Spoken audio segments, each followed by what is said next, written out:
I don't know who's in here. I don't even know if anybody is going to come in here. I just wanted to do this because I was bored.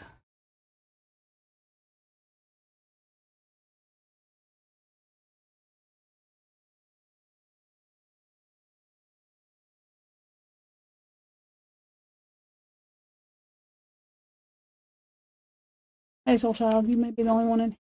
I don't know. I don't know how many people will come in here. I'm just bored. I had to blow dry my hair and crap before I could do this because I was freezing. So all that first. I don't know if P Fox is at work tonight or not, but if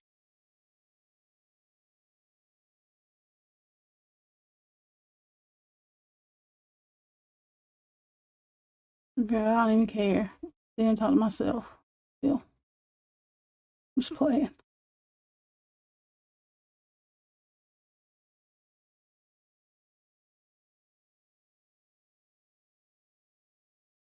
It's why I might halfway be on camera. At least. I haven't put on makeup in days, so. Well, at least somebody's in here.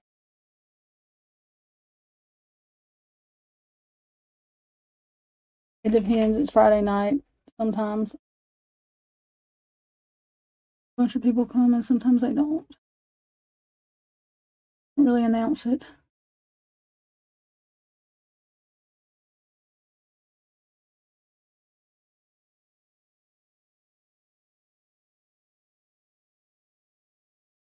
Oh, my nephew. So, of course, he's like, he wanted to know if my ex could come over, could get along. I was like, yep, but you're taking his ass with you if you go anywhere. Because I'm not going to tell him no, because I mean, they get along, so I don't care. I'm just like, watch y'all leave me the f alone. See how long that lasts.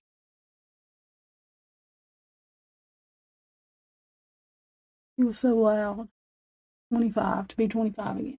You be 25 again. Watching a football game, I swear to God. I wanted to kick him in the nuts for even asking me to watch. Not even going there. Anyways, I was like, you want to do what? He watched it loudly. Very good.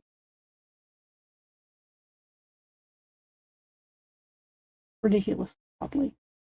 I don't know why.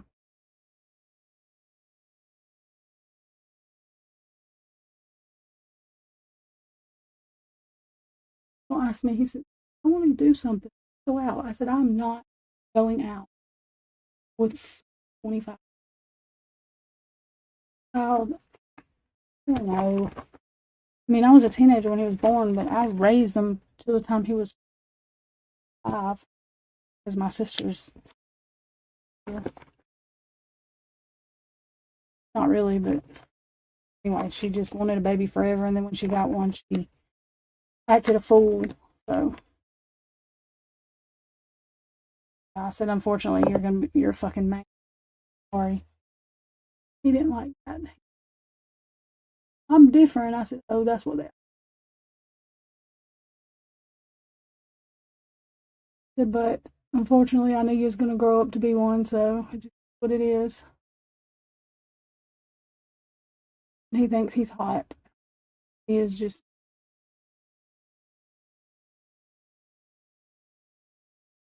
He does have all these girls after him. He always has. Same in high school. He would. My God, he really thought he was hot shit then. He's calmed down a little bit, but it's a mess. He crazy. Goes up. He said, I don't have nobody around. He likes that.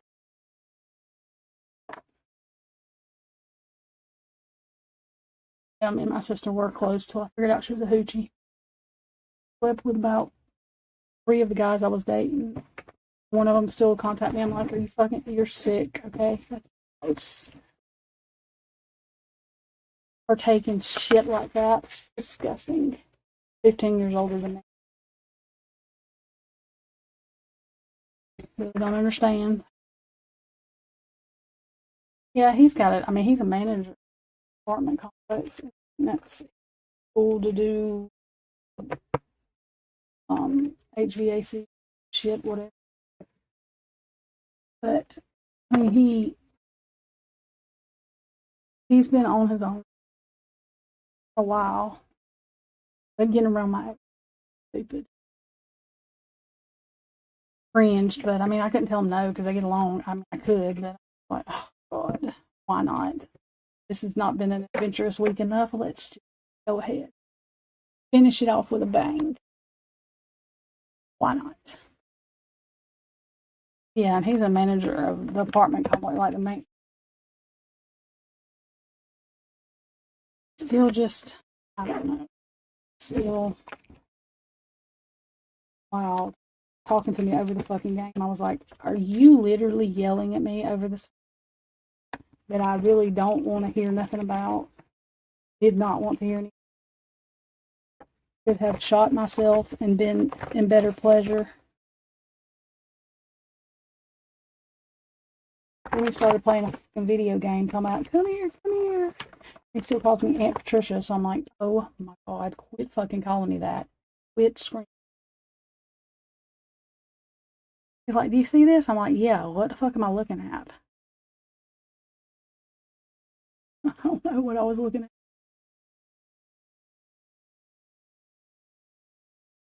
Oh my God. And then he throws me his phone talking about his friend thinks I look good. I said, okay, that's molestation. I was like, I do not care that y'all are 25. That is gross. It's fucking disgusting. No. I dropped my phone, sorry. No, thank you. No, thank you. What the fuck? I was like, look, I'd rather shoot myself than shit. Oh my God. I was not laughing. I was like, you need to stop it. He always says that shit. He's like, in my Aunt Prudy? I'm like, oh, motherfucker. Keep your nasty ass friends to yourself. Oh my God. I was like, hell no. That is so gross. I know I can't. I just can't. I could not. Not. That would be like, I can't. He's like, you're only 40. I was like, yeah, only fucking 40. Only 40. I was like, no, and I'm 41, but yeah. Only. Only. Jesus. He makes me laugh. He's goofy. He gets it honestly. But still. Can't with him. I hate when he does that with his friends. Like, ain't he cute? I'm like, no. I mean, no. He looks like a kid. He looks like he's 25. The fuck? No. No.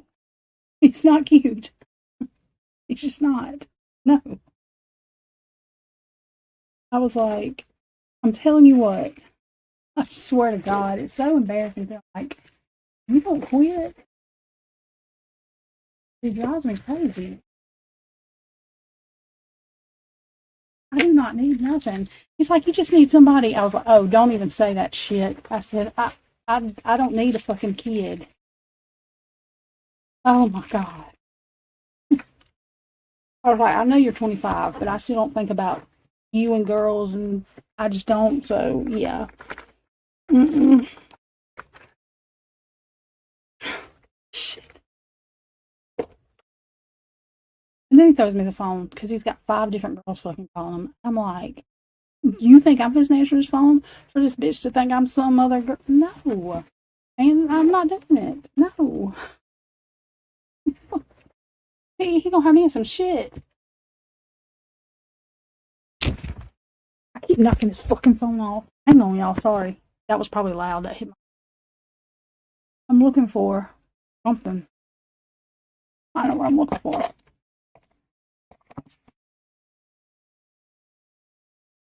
I don't know.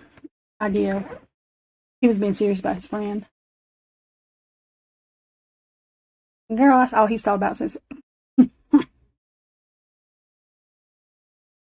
he had a real pretty girlfriend in high school. She was Hispanic. I liked her. Angela, I think was her name. I can't remember. I was pregnant with my son, but he spoiled me anyways because he was a good kid. Like, I literally took him to school with me because my sister had him so insecure that the only person he would go to was me. He would scream for me. He had to sleep on my chest. So I had to take his ass to school. I mean, because he screamed. But I had all electives and just one core class. And all my electives were with the same teacher. So she was cool, and my English teacher was cool. She's like, I don't care. Because Anthony, he would sit there. I mean, he just sat there. He didn't do nothing. So he was just a good kid. And he was only three, 2. I think he was 2. Can't remember. How old was I? 7? Yeah, he was 2, I think. How old was I when he was 14, I think? And when I took him places, he looks just like me. Like, still looks like me. I'll show y'all a picture in a minute. He still looks like me. But when he was a baby, he really looked like me, and I was so embarrassed. Everybody thought it was my baby. I'm like, y'all, I'm freaking virgin. This is not my baby. This is my nephew. And when literally, I took him everywhere when I was 16. My boyfriend at the time, like, I had the same boyfriend throughout high school. So we went on a date. Anthony went with us.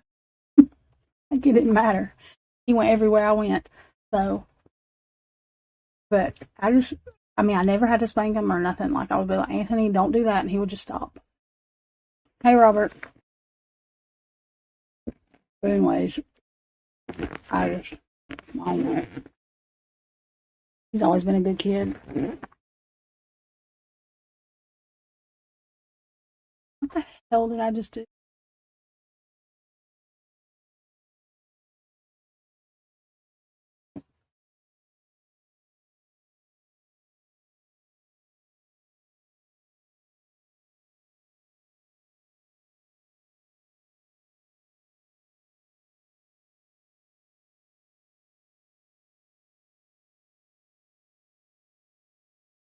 Heather was supposed to send me a link to something that she said was good for us to watch. I think that damn, who was that man? That damn church man in Idaho. Whatever the hell man's name is. I don't remember his name. Doug. That's his name. Y'all, did y'all notice? Oh my god. What the fuck is really going on with that? Ew. Hang on. Gross. Oh my god. I hate texture stuff. That was disgusting. Oh, gross. Anyways. Ew. What the fuck is going on here? Okay, I can't anymore. That chapstick is. It needs to go in the garbage, I guess. Gross. Oh my god. I'm gonna throw up. Okay, anyway. What was that? Oh yeah. Did y'all notice on that last document that Anne, I think it was the 26th, I guess, yeah. That it only has Ashley Jennings' name on it. And she's the like deputy whatever prosecutor. That was literally Bill Thompson's title. Bill Thompson is nowhere on that. Because before that, she was listed as assistant whatever prosecutor. So I just thought that was funny. Whoops, hang on, y'all. That's probably gonna be loud.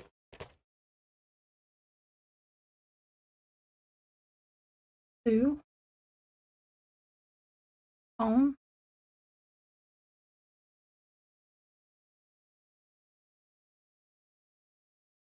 Where it was not in my face.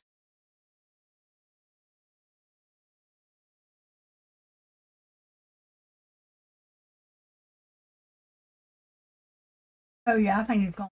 I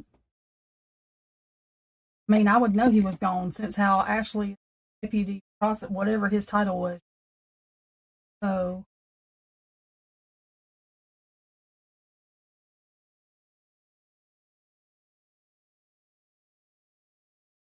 yeah, I mean, he was actually supposed to retire last year or 2023, I think. I was, but the funny thing is, like, he done dumped all this shit in his lap. That girl makes my eye twitch every time she talks. My eye twitches. I hate when she. I don't even have a reason not to like her. I really don't.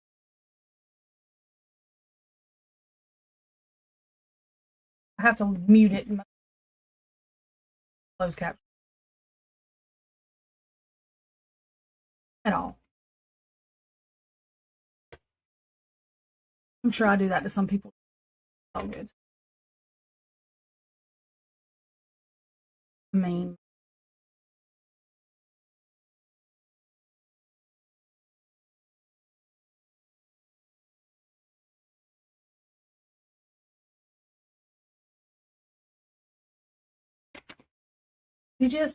she got a bad attitude.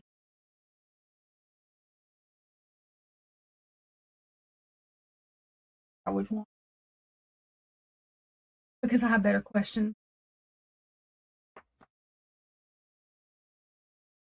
Yeah, but she literally now, too fast, has got Bill Thompson's title. She is deputy chief prosecutor.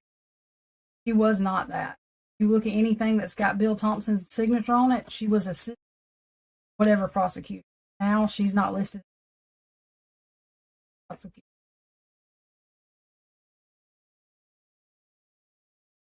And I've never just seen her name listed. And I noticed that with that one. There may be another one like I didn't know. The first one.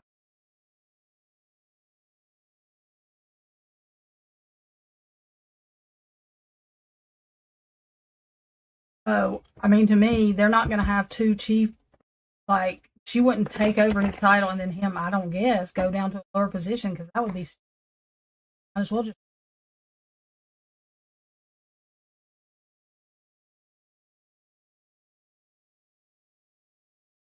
Well,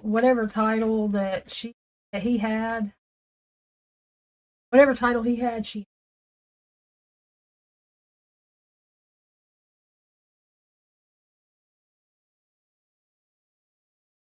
had to restart.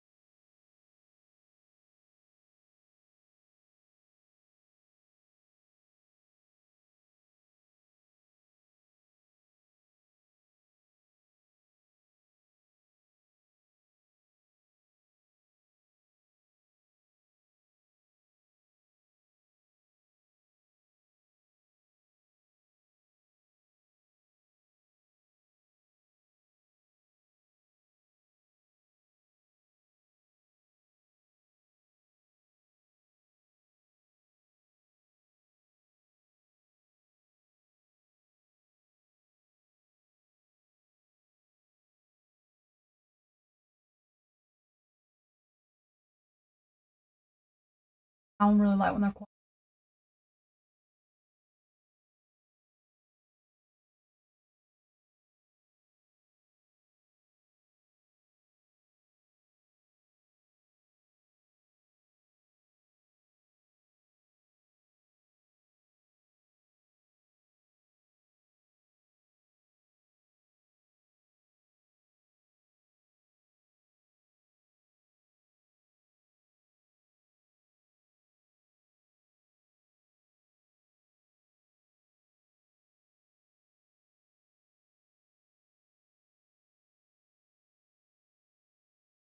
Oh no, I actually saw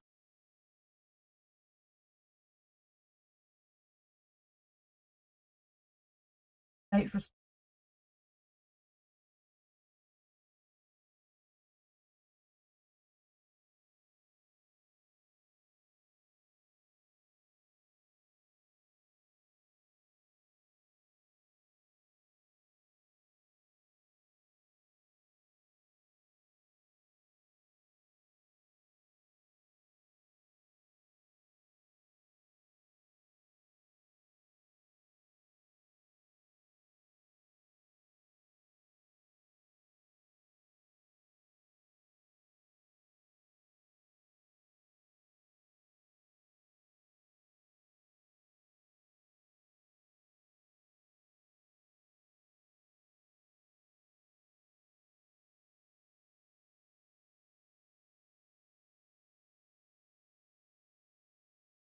Anyway. But that was his. I don't know. That may be his bill went in office. I don't know. It usually has both their names. That was weird. But I thought that was his senior deputy prosecutor.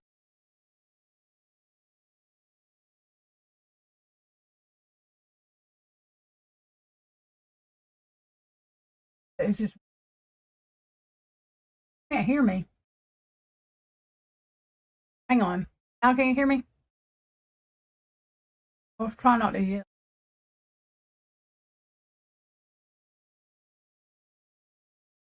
And take his phone down. Hang on. I'll need to put it up there. I'm not turning my camera on right now.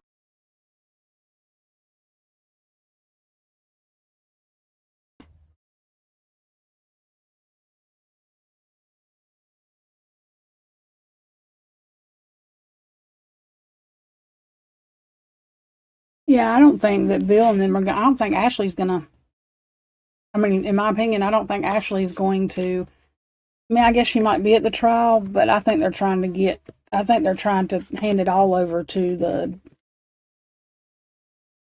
whatever them attorneys are, the main attorneys. The, whatever you call them people. The main attorneys for the whole state of Idaho is what they are. And I think, don't they usually handle federal cases, those attorneys that they're given or asking, the attorney general people, that's who I thought they,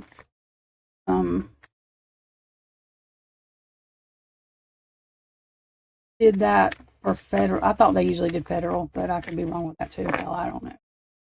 In Idaho, I really don't know what the deal is, because they do shit. I don't know. They do stuff. I just can't go with the fact that the cops are that ignorant or anything else. To me, it just looks like that this is a setup for, however it happened, for Bryan Kohberger not to go down for this anyway.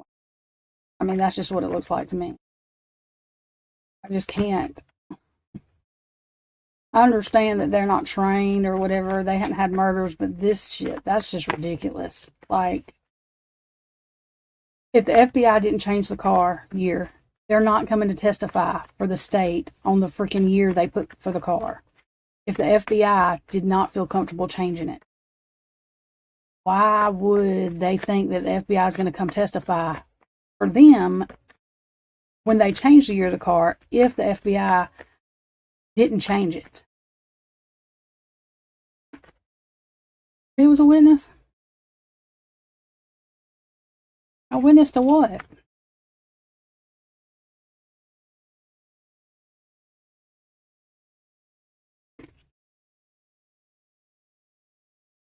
I think Dylan was told what to say she saw.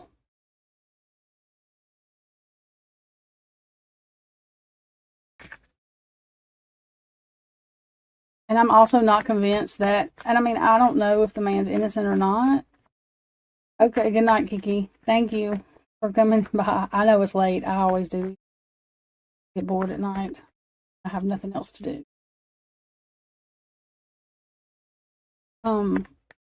But I just don't understand how they thought this was going to work. And I guess they still have time to rebuttal the Frank's hearing thing. But the funny thing was, the first thing they put out was it was too many pages. I mean, they're saying the cops lied about something, and the first thing y'all are going to do is tell them there's too many pages. That's just weird to me. I just don't know that they're going to come back with a rebuttal unless those attorney generals come back with one.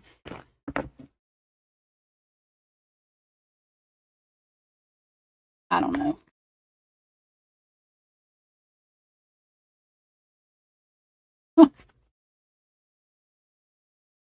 I mean, the thing is if they lied about that being the right year car, I mean, I think they're idiots anyways. I thought they were idiots to begin with. Well, after they said what Bryan Kohberger did, and then turned around and said he had his phone in his car with him. The first thing I said is, if this dude did this, he didn't have his phone or his car with him. So these people are ridiculous, because that's just stupid. I mean, that's absolutely absurd. Just, he didn't have his phone or his car with him. I just can guarantee that. I don't know whether he had anything to do with it. I'm just saying if he did, he didn't take his phone or his car. And I don't think he left a knife sheath behind either. And that could be very well why he said he was going to be exonerated. Because even if he had something to do with it, he knows that he didn't leave no knife sheath behind. So that don't make any sense either. But, you know, I don't know any of that.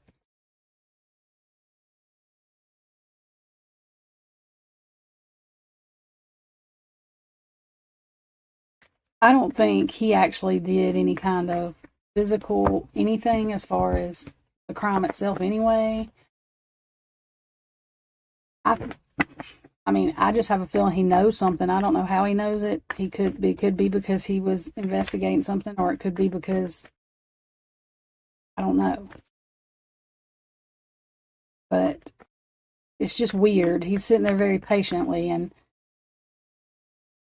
this case looks ridiculous to me. I guess I could be wrong, but it just looks absolutely ridiculous. I don't see. The judge actually thinks that there is case for, hang on.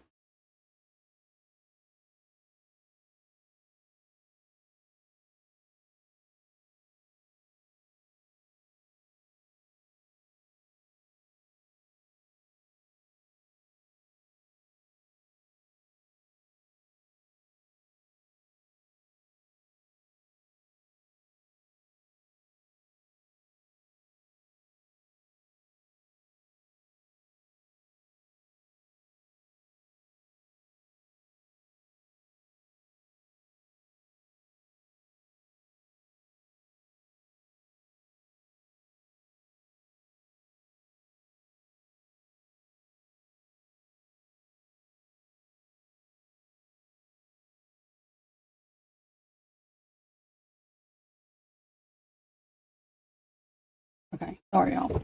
Anyways, I was saying, oh yeah, I mean, yeah, I think it was planted or something. They don't even have a full profile of. Oh my God, they're already getting. They don't even have a full profile of the DNA, so it could be multiple people's DNA, honestly. But I don't think. I don't. I don't understand how Blakers and Payne both went up there. Blakers didn't see it. Payne saw it, but didn't say anything to Blakers because Blakers didn't know until some kind of report came back. You too, Swamp, because y'all did good, Kiki. I don't know why I said Swamp, Kiki. You and Robert did good. I watched most of it. But I don't understand. So Payne's not going to say, "Hey, dude, see this knife sheath? Did you see this before?" Literally, he's not going to say that. So Blakers don't know until the report comes back. That don't make any sense to me either. So that's just all confusing to me. I just don't think they thought this was going to. I don't think that they really thought this was going to get as much attention as it did, or stay in the spotlight or whatever. And I think that they were rushed by the college to find somebody. I think what the FBI told them was they looked into Bryan and could not pin him with a crime. The only thing that confuses me is why would they track him, though, unless they were still investigating. And then I don't know that. It just makes me wonder, did that genealogy come back the way they're saying it did? Because they're not wanting to give everything over. Hey, AR. So, I mean, I don't know what they gave over for the DNA stuff, but it's just weird because if the FBI is not going to go with the year make of the car, if they're not changing the year of the car, and law enforcement changed it, then I just don't see how, I don't see the FBI coming to testify. Not on about the car. I don't think they're going to come testify about the cast either. All these folks talking about where's Ray. If they watched this podcast, they would know he said that they were taking time off. They weren't going forever, but he's got cases. Idaho's not his only case. He's probably got cases. There's no telling how many cases he's got because he can't talk about some of them. He don't really talk about a whole lot of them. He's done anyway. So, and I know that somebody was saying something about he took money and ran, really, because he does everything pro bono. He don't accept money. And the reason he don't accept money is so that exactly what he said when he was on stand in Idaho, he could change his mind. He had the right. So he has a right to change his mind. He's not being paid by either side. So that's why he does that. It don't have anything to do with just the Idaho case. That's not what had him do this. I mean, I don't think people understand that Si's got popular with normal folks, I guess, like us, because of the Idaho case, but people knew him anyway. I didn't know who he was, but there's plenty of people that knew him. So he didn't need this. Like, I don't think he's doing this for some publicity thing. He don't need any of that. He's good. I think he truly believes what he's saying. The only thing I want to say to him is, are you sure that phone was with Brian? I mean, I just have questions. Not that I think he's guilty, but I can't just say that I think that there's nothing to it. So I just want to know, how do you know that Brian was with that phone? Can you confirm that Brian was with that phone, not just that phone just wasn't somewhere? That's all. It is. I mean, so I would think he knows that, or there's some kind of proof of that, but I'm just saying. My first question was, and I like Ray, but are you able to prove that Brian was with that phone? Because, in my opinion, he's smart enough. If he's going to do something, he's not going to take his phone or the car. That's just me.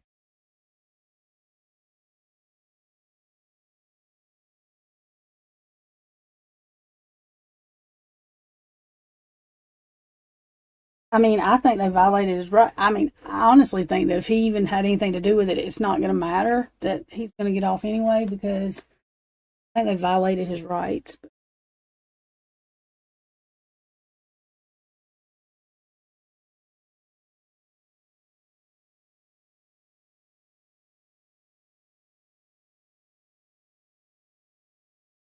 Because he don't like to talk to, he don't talk to the defendants really. Like, he's not trying to get all up in, one, it would look bad. Two, I think that, hey Meg, he's not trying to,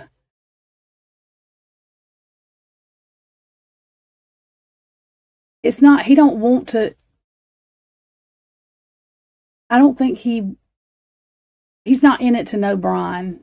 Like, he's in it to, I honestly think Ray's in it to prove corruption in some way. He is very, very,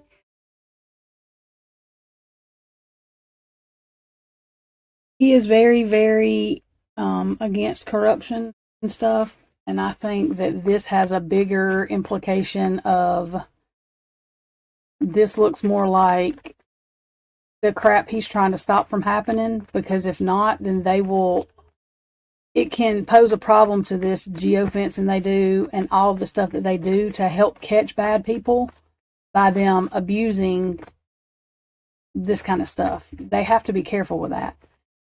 And that's what I tell people, that it kills me when people start talking shit about Ray. I'm like, you do understand that he was law enforcement for like 20 years.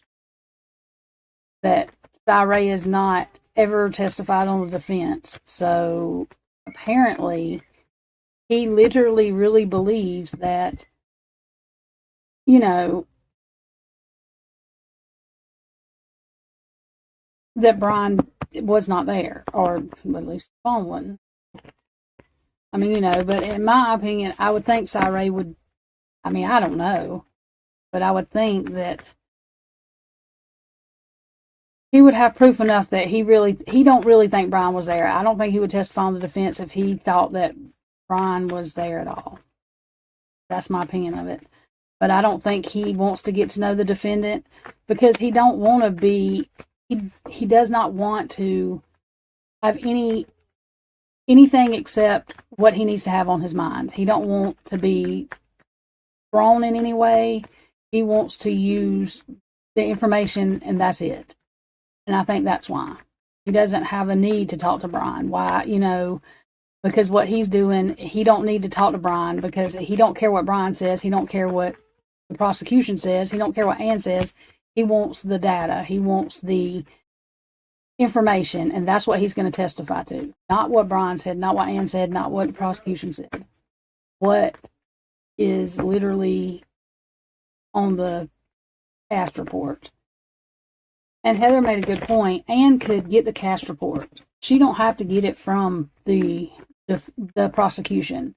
So all that crap that Ann was saying she needed from the state, she does because they're wanting to use it, but she probably already has it.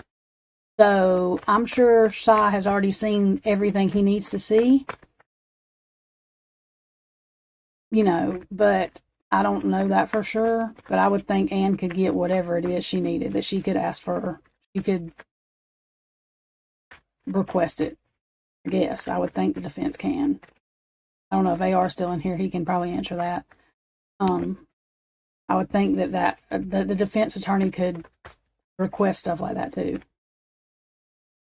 Unless it just has to come from prosecution. That stuff I don't know. I don't know about all that. I do know that the prosecution is supposed to have the stuff, and like the stuff that Payne looked like, and I'm sorry, some of that stuff, I think Payne was like, I gave it to the prosecution. What the hell did y'all do with it? Like, what are you asking me for? But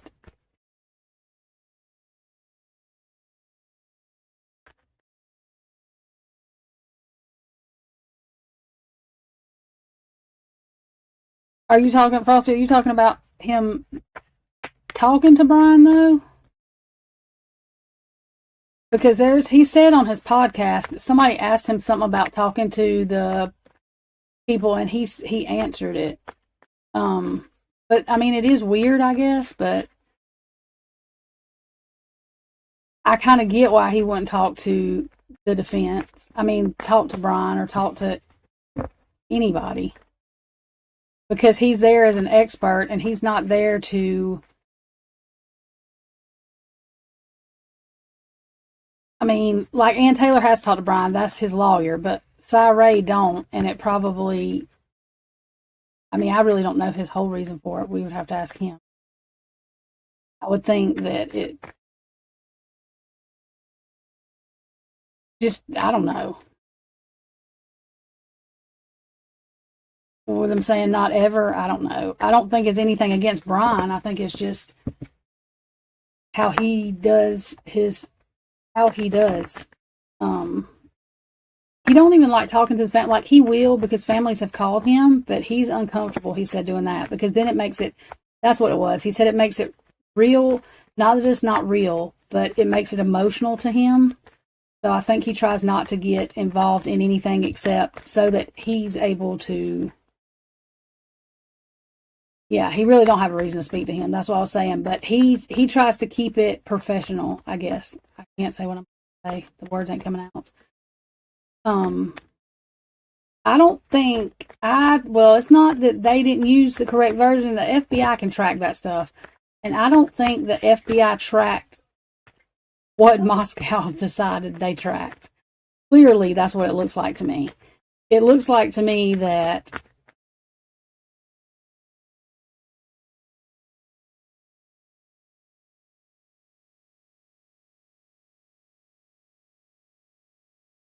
okay, I haven't read that interview. But, I mean, it don't surprise me that he's never met Brian. Because Ann Taylor's the one that called him. I mean, because he's not testifying anything to Brian's character or anything. The only thing he's going to testify to is that the phone data did or did not show that he was there at that time. I mean, I think that's the only thing he's doing is showing that the phone data, whatever it says.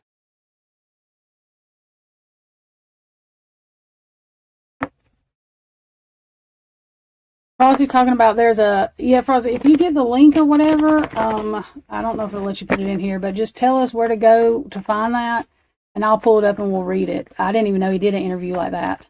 I didn't even know he could even talk about that. Unless, and you know what, that may be why he had short answers too, because he can't really talk about it. You know what I mean? I didn't even, that's weird. That he, because I didn't even think he could talk about it at all. And he was talking about even people, I know people say he's not on the case, but literally, even if he wasn't on the case now, he said that anybody that's ever been on these cases, when there's a gag order, you cannot talk about them. It doesn't matter, you know, until the stuff is over, you can't talk about it. So even if he wasn't, which I don't think he's not on the case, I just don't think that at all.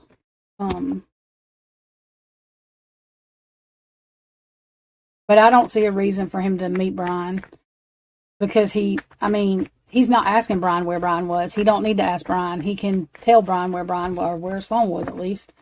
You know. Yeah, it probably could. Yeah, yeah, because then he's got.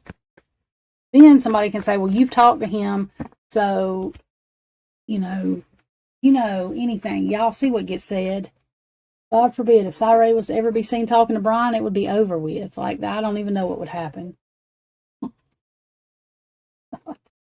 There is no telling. It probably would not be good. I don't know that any of the experts talk. I don't think any of the experts talk to them. He does joke a lot, but I don't think any of the experts. I'm not sure how that works. That's what I thought. That's what I was thinking too, Tonka. That's what it did. It let it so that it's nobody can say, well, Cyree's been talking to Brian and this and that. I was almost sure that was why.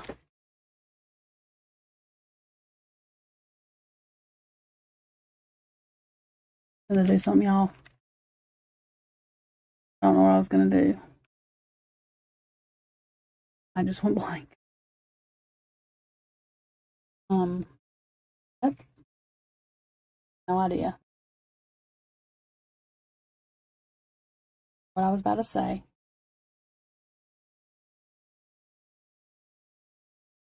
I'll look for that interview too. Y'all hang on.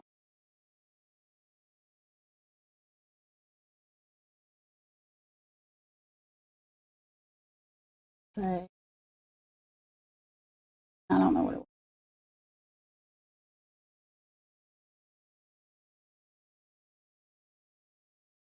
All right.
I'm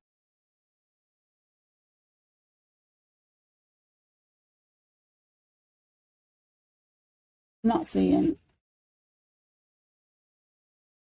Let's see.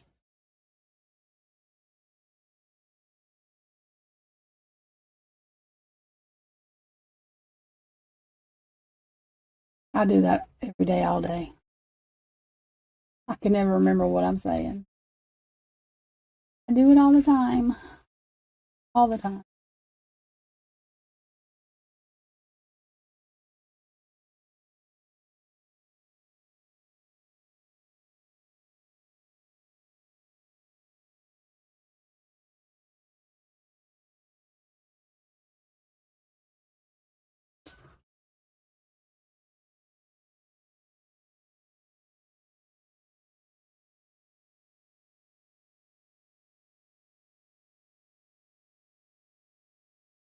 Deal with my questions.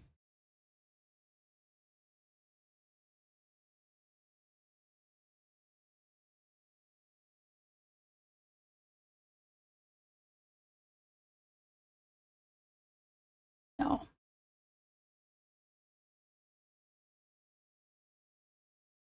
So, because with tarot, like you have to, it depends on the questions you ask, how you, it really does matter how you word them. So, I got some advice from the tarot readers that I watch that has been doing true crime for a long time, even before she started doing it on like YouTube. So, I got some advice for questions that's better to ask so that we get better answers.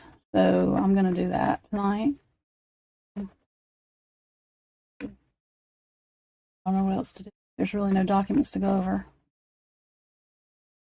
But these questions, like we can venture off after these to go deeper into stuff, but this gives us better, like it'll give us better answers to the questions.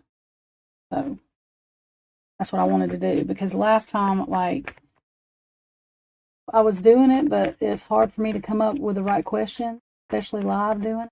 But a lot of times I'm not good at coming up with the right question, and that really matters. Explain the logistics why, because it just does. It really just does. Is that what cards I want to use?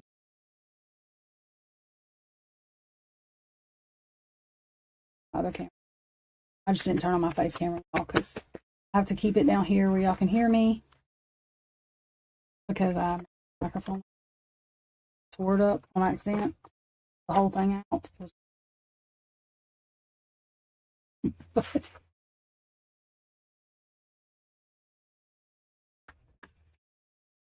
clarifier cards because they don't want to shuffle good. They're old. Wore out.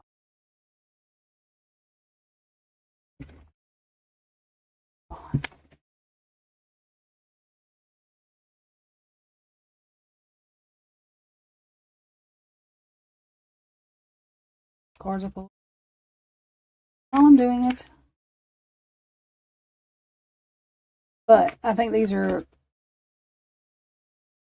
actually good questions. I actually think this one thing will answer a lot. I did one the other day, or I was doing it, but I posted it. It had my volume. Well, I don't know how it did that, but anyway, my phone and the stupid camera had a mic thing on it, but my camera don't have a mic. It only works if my phone mic is on.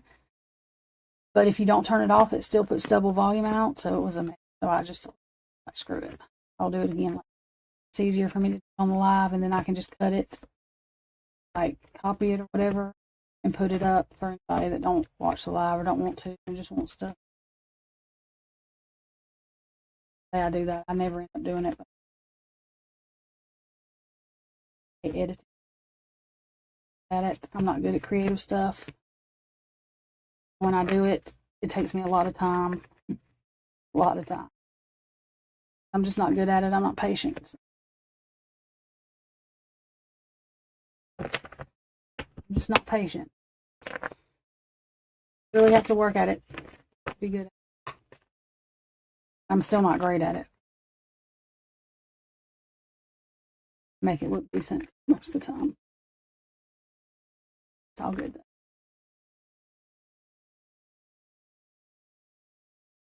These cards, I'm gonna compete. I really am. I just tell y'all, but I don't pick.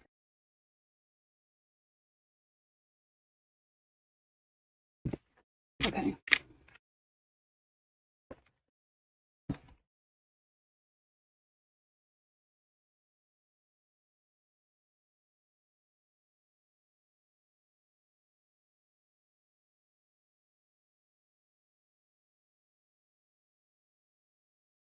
Okay. This way. Okay. What was I about to say? Oh yeah. I'm going to mute this for a minute and go. I gotta get me something to drink. Still not eating regular food really.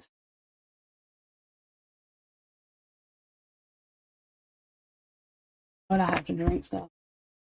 Not drink stuff. I've been asleep freaking days, it feels.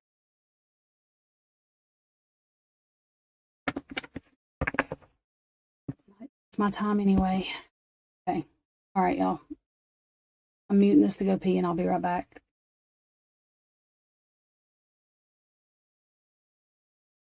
That amongst yourselves. I would put a video up, but y'all are not in school. It won't take me but a minute. Where?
Okay.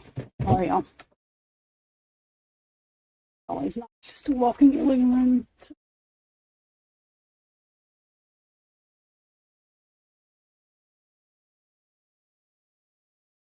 To fucking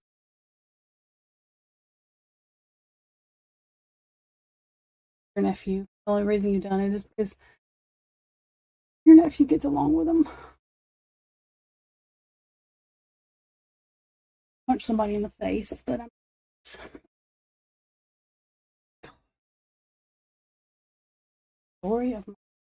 Story of my. Gotta laugh. Just gotta laugh. All I can do. I don't know what else to do. Laugh.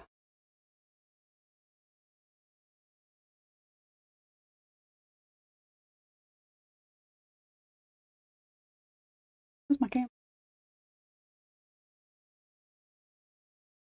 Of course, I've got to reset. I don't love it. Love it.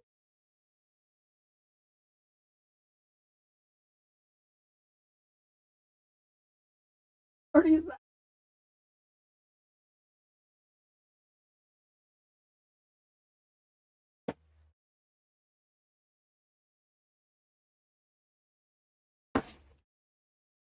Oh, what the hell is going on down here? I know there's no dog over here. Get. Slayer.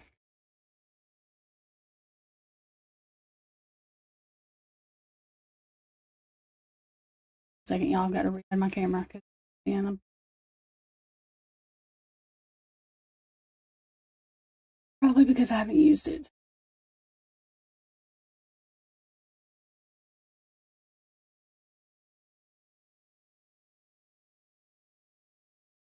Mm.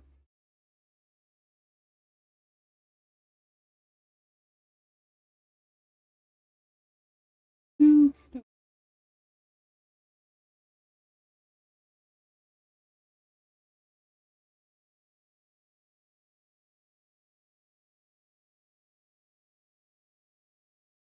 It's bigger.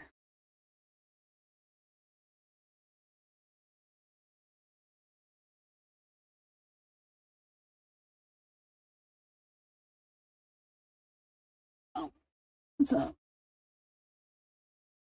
Layer on everything. That looks. So I just put it where the frick.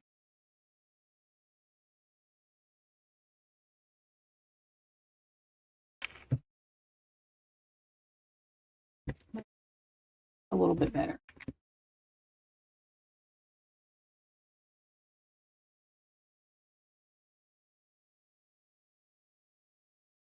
A little glare. I just want the cards right there.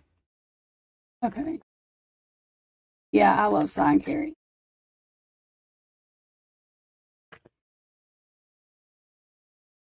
That killed me. I didn't even watch that. Whenever that creator was like, where did Psy go?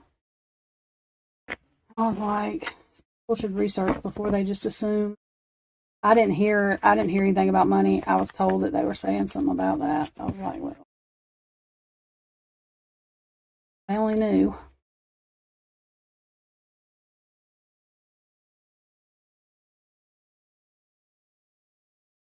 Yeah, I mean that's what I'm saying, that they don't have a time frame. Find it disturbing that they can go by the roommate's cell phones for a time frame.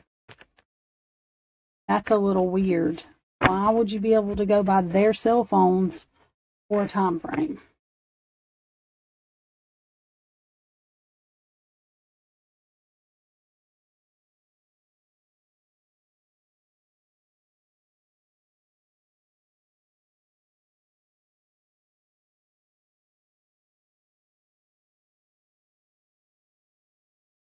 I mean, I don't know. I don't even know if we're going to get to a trial, but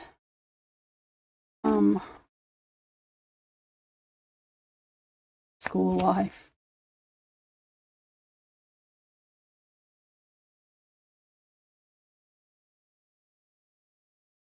Said she's in school life. Oh, might not even be up to date on. Oh no, fix that. Second, 1 second.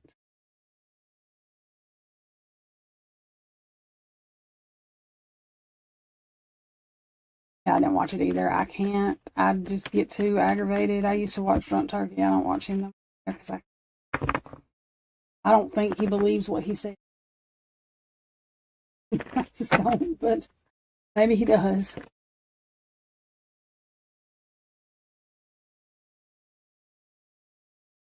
What's your new nickname for MPD? Oh, Moscow Mules. Oh, God. That's hilarious. Hilarious. Okay. I know some people don't like. I don't know what else to do right now. I mean, discuss Karen Reed, but there's discuss with her neither because oh shit, our discussion is corruption. We can do a reading on Karen Reed too if y'all want to. And I know I did a reading on the missing mom out of Indiana. Those I states, they get me there. Those I states, but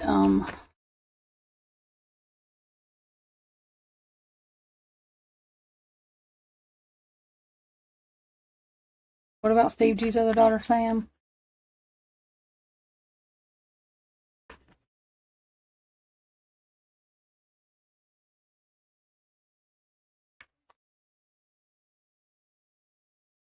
And there's contradictory stuff because I think Olivia said that they've never met her. Sam said that she had. Oh, on Steve G's other daughter, yeah, we will. But Sam said that she's met them, like at least Kaylee at least once. I think I don't think she got to know her real good, but she said her and Olivia, if I'm not mistaken, said her and Olivia has. I don't know, but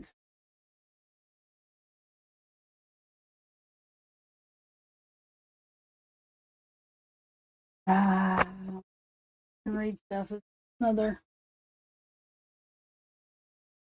mystery to me. Well, it's not a mystery. That whole thing, like with Sandra Birchmore, which one of the ones that aggravated the shit out of FBI, the Department of Justice, about Sandra Birchmore because I thought that was ridiculous. Especially when I read like after, and this is after he got arrested. When I read that man said that nobody cared about her, so nobody would know if she was dead. Some kind of meme he had, which reminded me of myself because that's the way I feel. I stay by myself. Nobody would know if I was missing or whatever. So that just, yeah, I was glad that I called or emailed the Department of Justice every day until finally. No, I did not. Girl, I'm not worried about that. I'm not worried about that.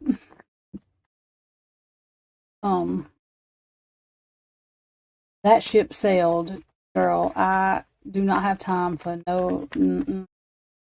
I will tell you about that later, Meg. But yeah, I don't care.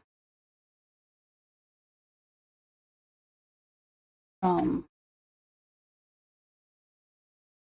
just don't care. But I will tell you. I know you notice when I'm not around, Meg. I'm saying, but I will tell you later, Meg. What that has to do with. I forgot I didn't tell you. I meant to. I haven't been around Discord much. As far as actively saying anything. But anyway, that's just a whole nother story. Yeah, Rutro. Probably guessed that right, Meg.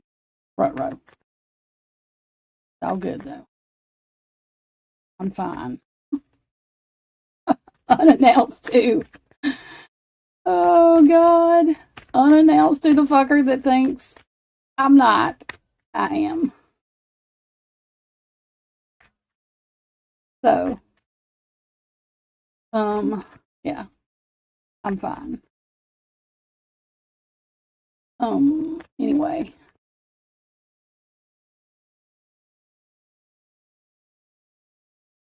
I can't talk about that right now. I don't want my blood pressure to go up, but gotta do this reading. Anyway. One of those things.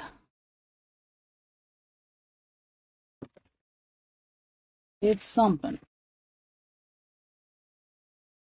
I ain't even mad at her no more. Was. I'm not now.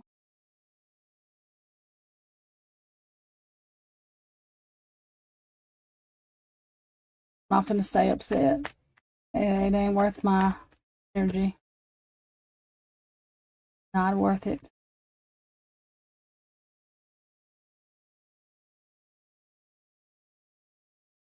Let me find these questions, y'all. Meg, I'm gonna kick your butt. Oh, Jesus. Okay.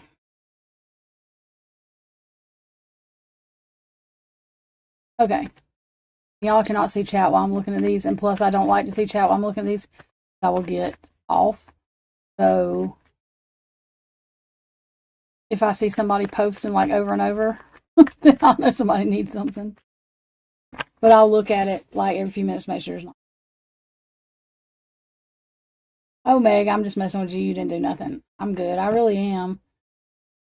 I just got pissed off this morning. I don't like to be, that. I don't know what it's called. Patronite. I'm not sure what the word is, but I don't need anybody's sympathy. Like, I don't need, especially I just, and I don't really think it was meant that way, but it pissed me all the way off. So I was, I'm over it now. I'm good. Hang on, y'all. 1 second.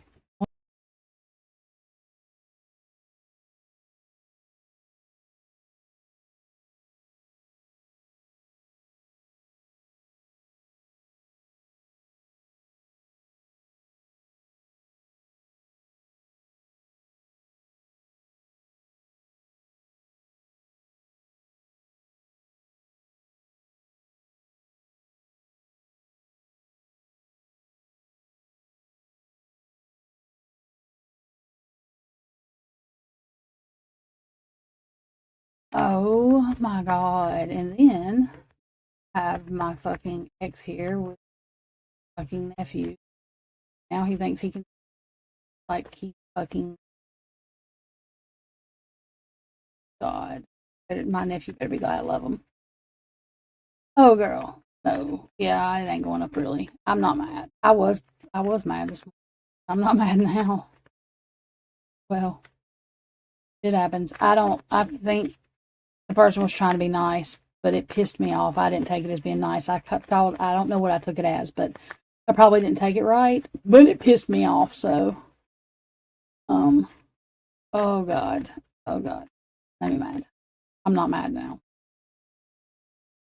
Um, I don't understand anything, but I'm a dumbass, so that could be why. Anyway, though, we're gonna do this. Okay, so it's kind of done in sections, but like I'll do 1 or 2 questions and then make sure nobody, or I'll do a question, make sure nobody has any other questions about it. So this first section will focus on the victim's energies, the atmosphere of the scene, and the moments leading up to the crime attack. So, what was the overall energy? Stop it. I'm not ready for that yet. Okay. What was the overall energy surrounding the victims leading up to the event? So this is like a 3 card. Most of these have 3 cards, so I'll tell you if it has different. And this is for all of them. Or yeah, it's just kind of all energy. So what was the overall energy surrounding the victims leading up to the event? And it's 3 cards. So 1, rising.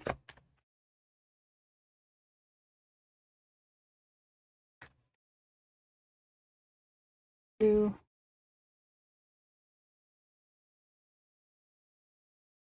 rising. 3. That one. Okay, so the overall energy from what I'm getting from these cards, the Hangman in reverse,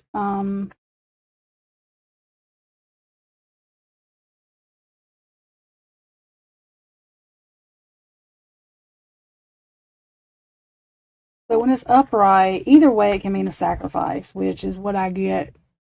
We always get that energy. But not seeing outside the box, not able to see a different way, not able to see a different path. It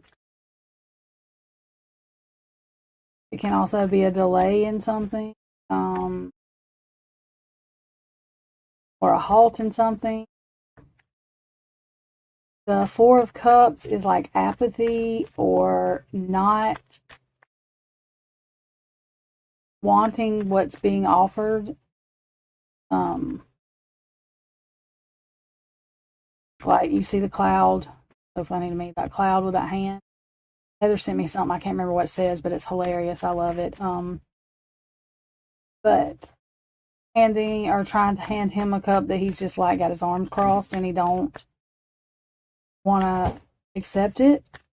And then the Queen of Swords in reverse is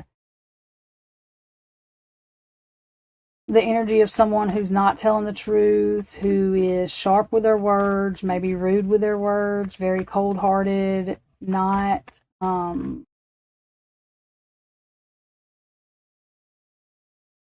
just not nice. Sometimes they can be honest, but they're just not nice. It can also be someone that is aggressive. So to me, the energy overall surrounding the victims was of some kind of sacrifice, apathy, somebody not accepting what was going on, what was being said, whatever, was going on in the house. And then the Queen of Swords, someone who is mean and cold with their words and really just cold-hearted. Can be violence, but that makes sense of the surrounding the victims, the overall energy, if this thing was planned, in my opinion, which I think it was. Have to be. I don't think it was some random, let me walk into this house and do this. So to me, that makes sense. Let's see. A little bit. And then what was the atmosphere within the house on the night of that attack? So the atmosphere, that's like the same thing as energy. Sometimes it comes out a little different, but I'm going to say atmosphere, energy within the house on the night of the attack.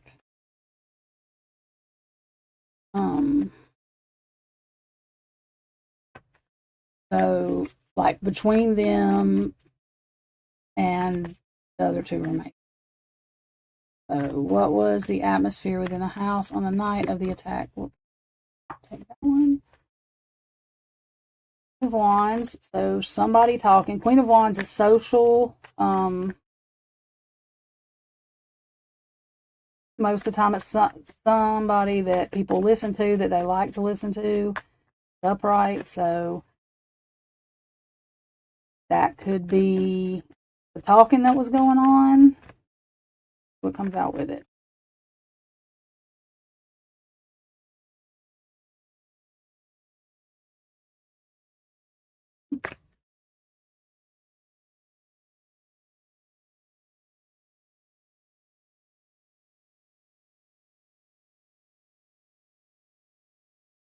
Outpouring of emotion.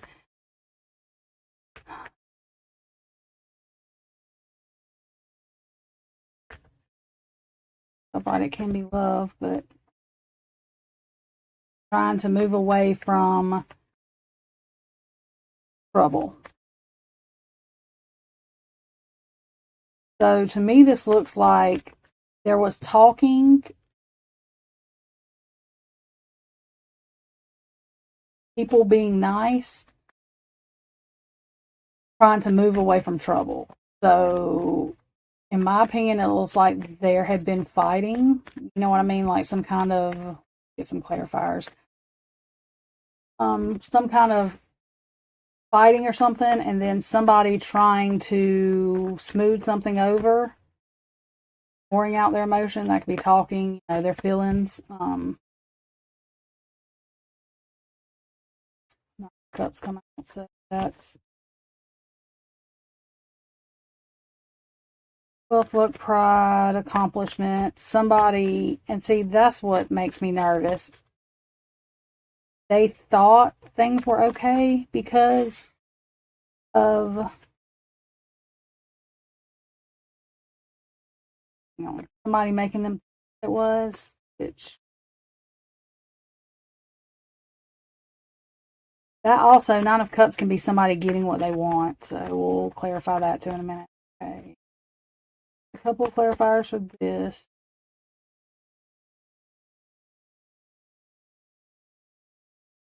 Healing from trauma, yeah, that's Three of Swords in reverse, so that's like forgiveness, letting go, and overcoming trauma. That's what makes me think, if that stuff is true with Dylan calling Haley there, is that what happened? Haley thought everything was okay, you know what I mean? Like, that's what that energy feels like to me. One more card for. Yeah, Six of Pentacles in reverse. It's abuse of power, scamming, a one-sided debt, brown noser. That's exactly what that energy feels like to me. Somebody got what they wanted by making people in the house think that everything was okay by words, talking, pouring out of emotion, and they thought, they were getting away from trouble by doing that, fixing things. I don't think. Well, we know that's not what happened.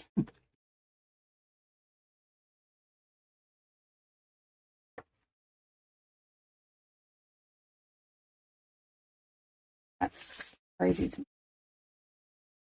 This actually makes me sick to my stomach. A lot of deception, in my opinion. Oh, this is not fact. It is tarot reading, in my opinion, not fact. I should have said that first. It's okay, though. I said it. It's on the thing anyway, too. The description, so.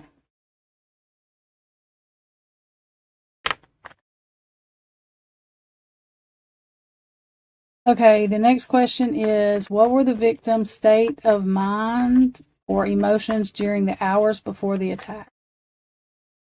So we're looking at all of them again. Whole.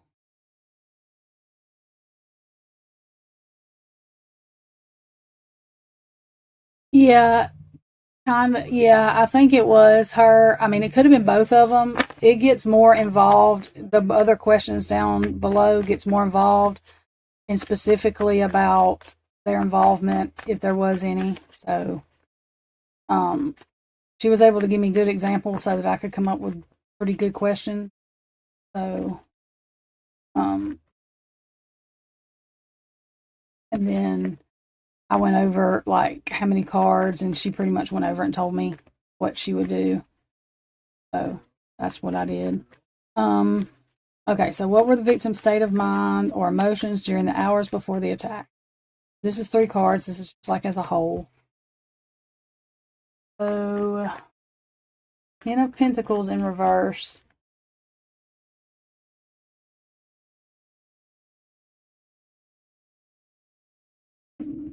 Knight of Pentacles. Yeah, this is about losing money or knowledge. I think it's about both. And Knight of Wands in reverse. So the Ten of Pentacles being in reverse, that is not in reverse. I'm an idiot. Looking at upright. Wow. Oh my gosh. I need to put on my glasses. Ten of Pentacles upright, that is about inheritance, family inheritance, or I use it a lot as my group card, but or organization card.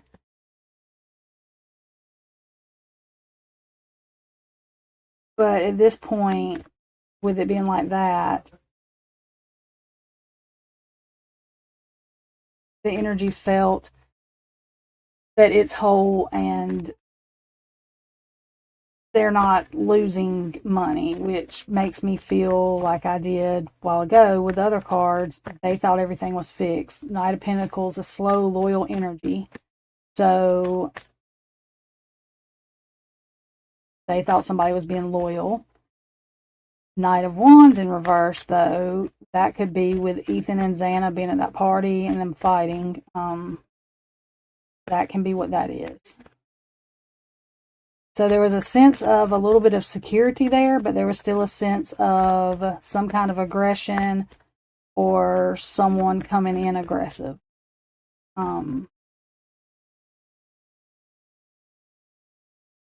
That can also be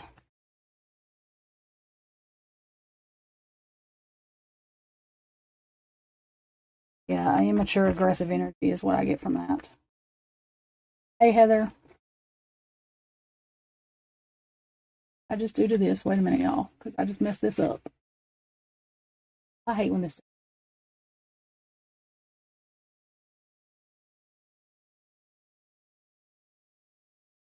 Oh, y'all. Why did that? Let me make sure. Okay.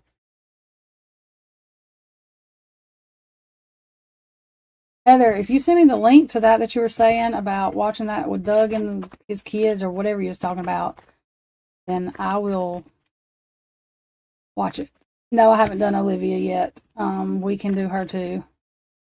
I'm not going to do all of these questions tonight that's on here. I'm just going to do some of them because there's like 60, but I wanted to get through the first two parts because those are the main parts, and then we can do Olivia and Samantha too. Okay, we'll look at that, Heather. That's I told you when you text me to text me the link. Heather, you and your dramatic sticker that you put in the down that group text.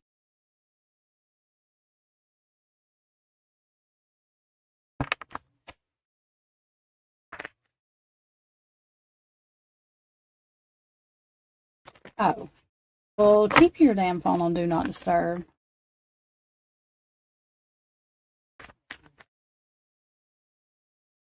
Yeah. Would have thought dramatic.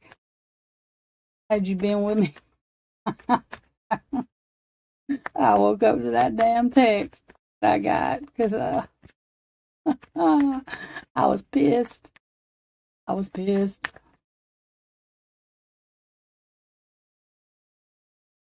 He's afraid of falling asleep. Oh my God.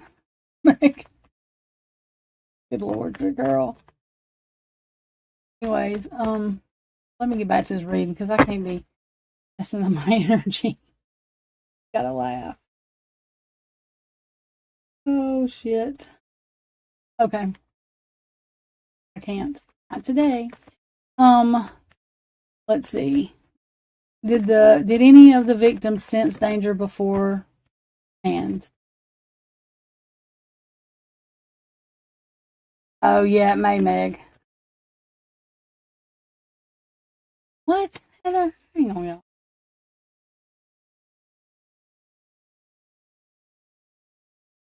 Oh, okay. I was like, talking about contact. Okay, so did any of the victims sense danger beforehand? This is two cards. One, I mean, they were seeing clearly about something. They were seeing through outside of the smoke and mirrors. It was becoming less foggy to them, the choices. I started itching. My eye itching.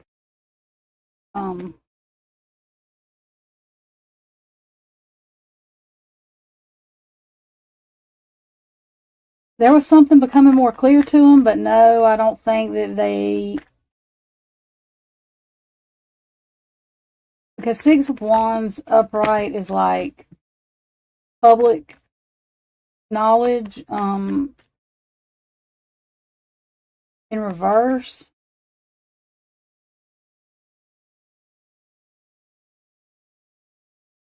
I don't think they knew. I think that there was maybe an idea of something, that stuff was becoming more clear. I honestly think that was more toward Ethan and Xana, though, that stuff was becoming more clear than it was to Kaylee and Maddie.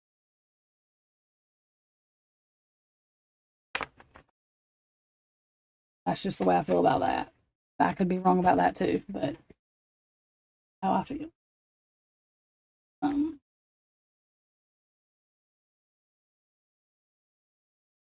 Okay, the next one, were the victims targeted as a group, or was one specific individual the intended target?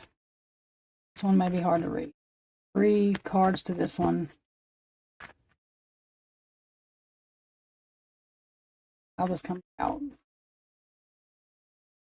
Okay, so were the victims targeted as a group, or was one specific individual the intended target? Wands. That's like a new idea, a new plan.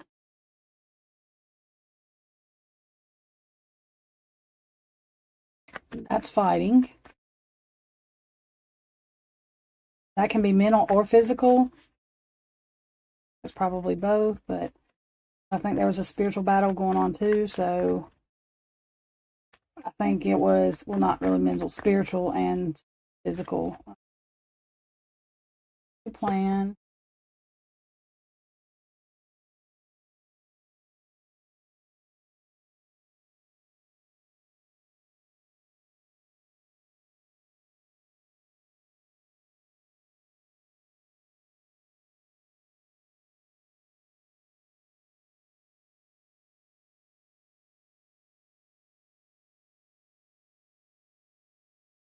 I'm trying to get clarifiers. I'm not. Get clarifiers for the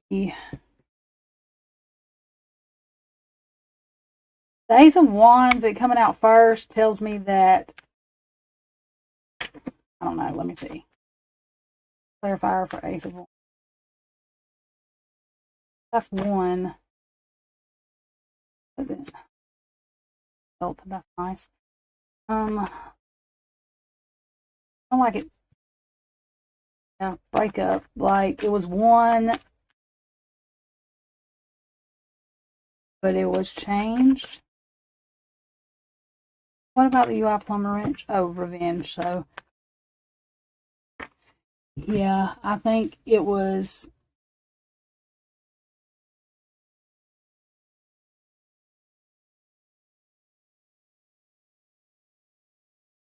Oh.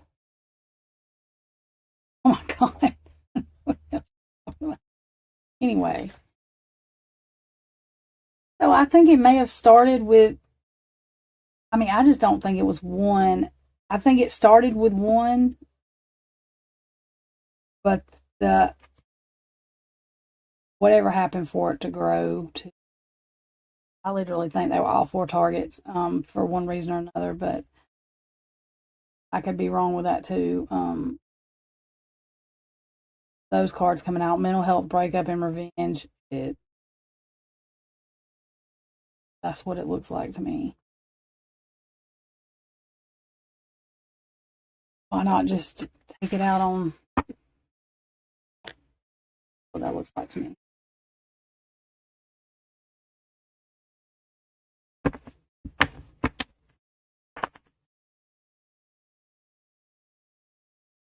Not bad.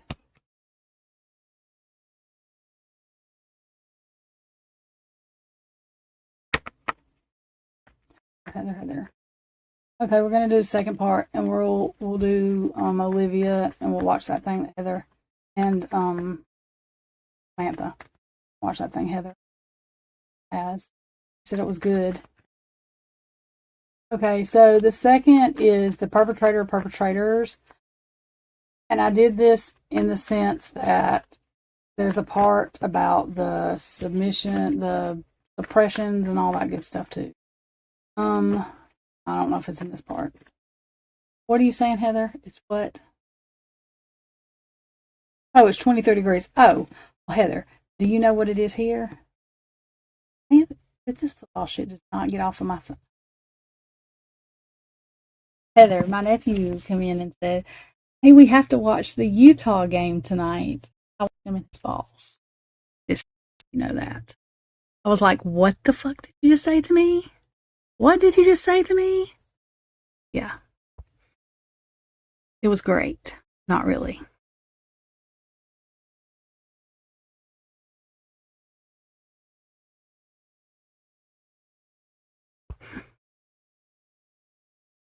I have no idea. Why? Yeah. I was like, it's like, why? What's wrong? I was like, oh, nothing. Nothing at all. Nothing. Watch the shit.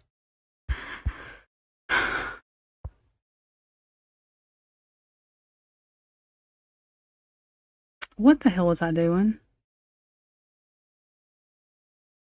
Oh, yeah. Tell me what the temperature was here.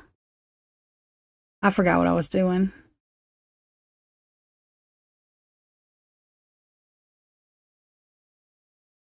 It's 24 here, Heather, so in Alabama, where it should not be 24 degrees. Laugh, Heather, laugh. Just laugh. Just fucking laugh. Along with the text I got this morning talking about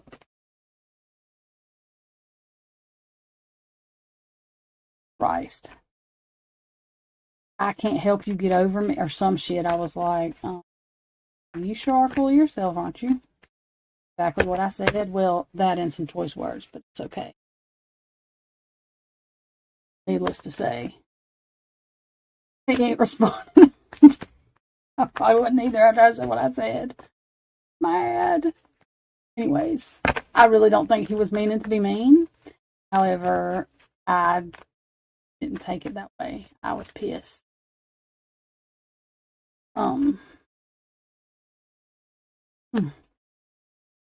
Anyway, I'm not mad now. Through it. But anyway. Okay.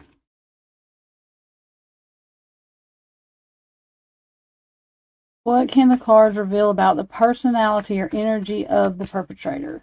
So, when we're talking about the perpetrator, I am not just talking, I'm not specifying that down to Bryan Kohberger. Talking about whoever did this. Like, if he did it for real, okay, if whoever did it. More than one person. So, what can the cards reveal about the personality or energy of the perpetrator or perpetrators? Cards.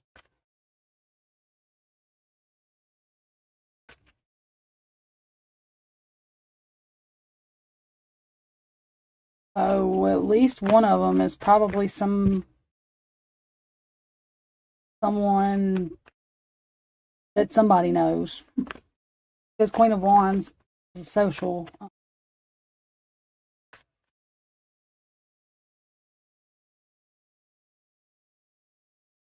And it could actually be somebody that's actually well liked even. The Seven of Pentacles is, oh God, planting roots, waiting on something to develop, to grow, to harvest. So to me, that tells me it was planned out. That's the energy. Yeah, Ten of Cups in reverse. Not a happy family. So this tells me the plan there. The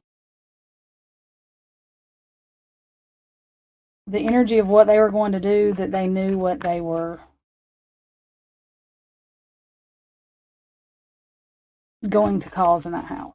That's just, it was planned. It was someone that was social enough, I mean, that people knew, call them to do it, or have them do it, or whatever. Clarifiers, even though I'm putting these up first.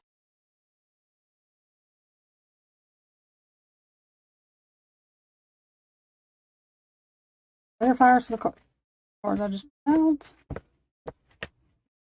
Six of Swords, not moving away from trouble. This is trouble coming, slow healing, refusal to change. So, yeah, this is something that these people have done, at least one of them, have done in their past. The Star. That to me is kind of like revealing. And that's like breakthrough, truth, Ace of Swords, new ideas. So, somebody that wasn't moving away from trouble, they've done this before, they've been in trouble before or something.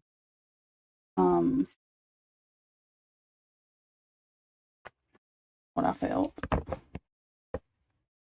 Talking about Doug. We're gonna watch it. We're gonna watch it. We're gonna watch it in it. Okay. Probably before I do the next things. Oh, great! The death card come out right there. That's nice. Look at that card. Okay. Next one. Oh, did the perpetrator have any connection to the victims, or did the perpetrator or perpetrators have any connection to the victims or the roommates? So.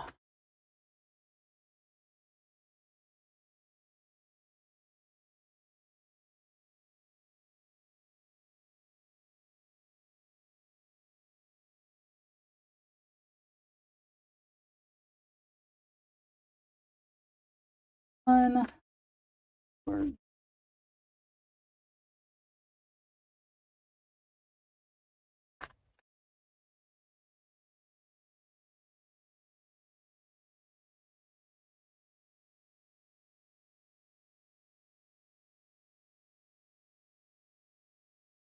I mean, with those cards, yeah, I think at least the roommates knew.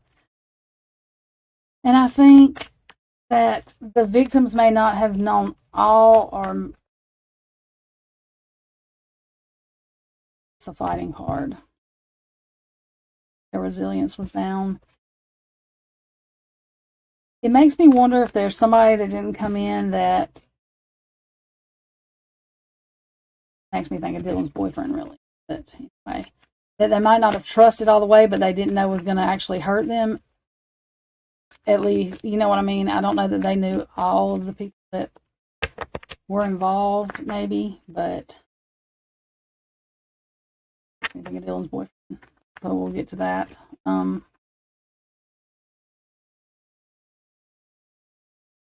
So yeah, I think the roommates knew, or at least one knew, and I think that maybe the victims knew. At least one of them may not have recognized.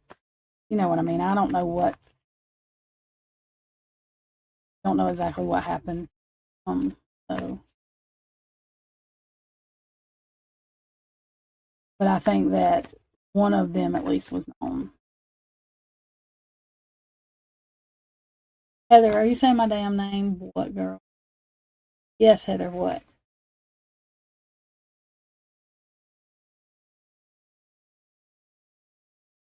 Like a community post. Wait a minute, what are you saying?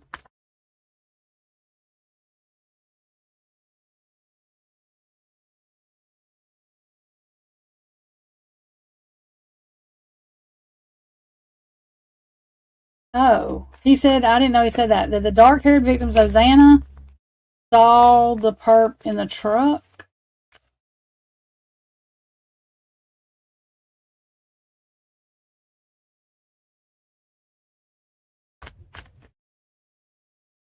Really?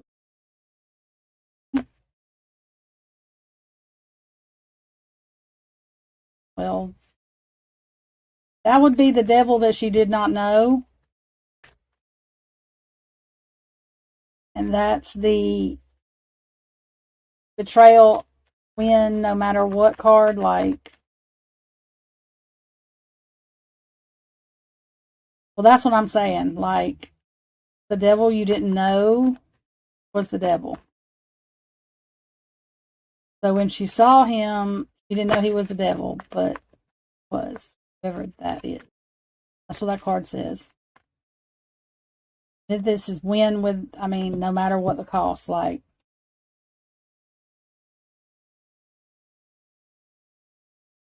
Okay. Which, I mean, I probably saw it. I just probably don't remember that because I remember a lot of what he said, but I don't remember some of it.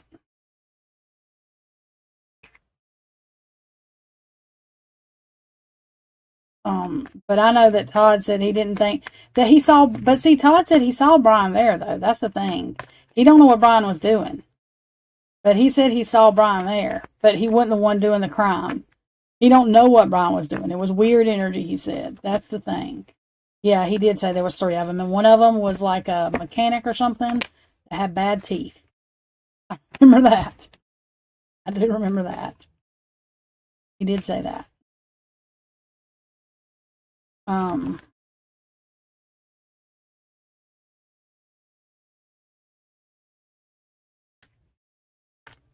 no, I'm talking about it when I know that when he saw him physically, but I'm saying he said that he saw Brian in the house, but he don't know what Brian was doing. Like if you watch, I don't remember which one it is, but he said that he saw Brian in the house, but he wasn't doing the crime. He don't know what he was doing. It was like he went out a different door or something. I don't really understand. I don't know whether that just, you know, I don't know what that was. But Sloan said the same thing that she like, and I mean, that's what I'm saying. I don't know that he don't know anything about it. I don't know what was going on, but I don't think he did the crime, did the physical part of it. Some of Val's videos are private now, though. It's hard to, like, I don't know. You have to be members or whatever, and I'm not members in Val's thing.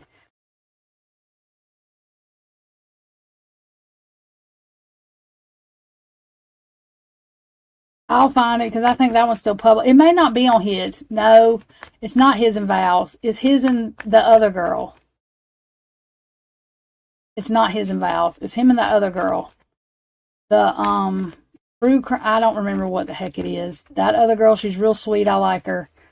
I can't remember the name of it. You probably know the name of the dang thing. She's had a baby or something. I think. Yeah, her channel is gone. I don't know if it's still on Todd's or not. Yeah, she was having a baby, so I don't know what she. I'm not sure why or what.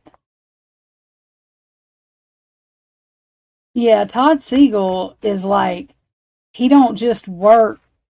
He works for the police. Like he helps them solve crimes all the time. Um,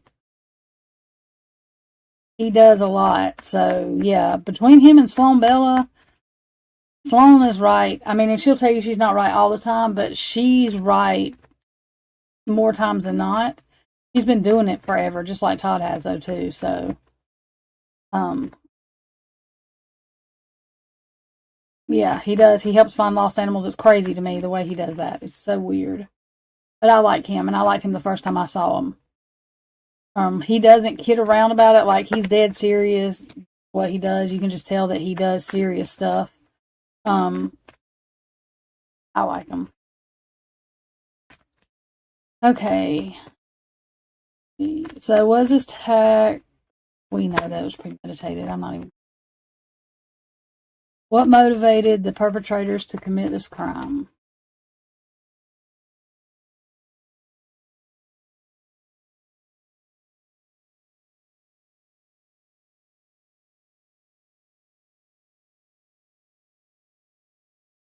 One.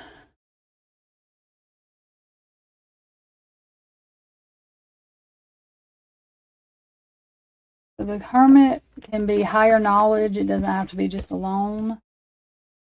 Queen of Wands again. That's King of Wands.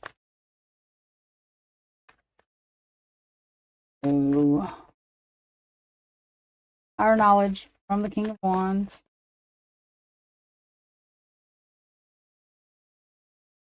Oh, and that's the devil in reverse. Higher knowledge from the King of Wands and the devil. The devil that I'm going to say that most people don't know is the devil. So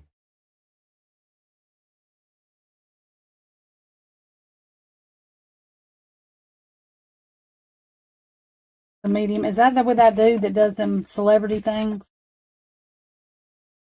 A blonde hair dude? Oh,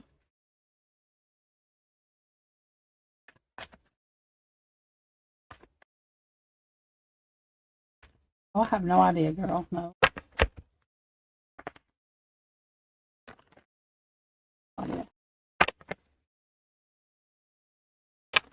I know the New York. Well, she's not a medium. Well, I guess she is a medium. No,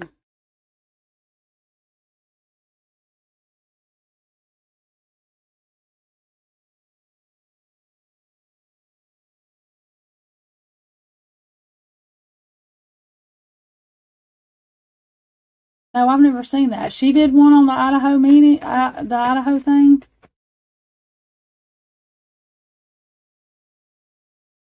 Hey, Jen.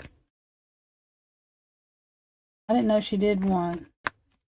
Heather Allison. I'll have to look her up because I didn't know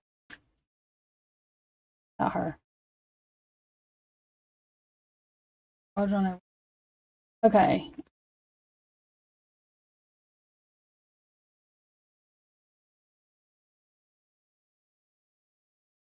Allison. What?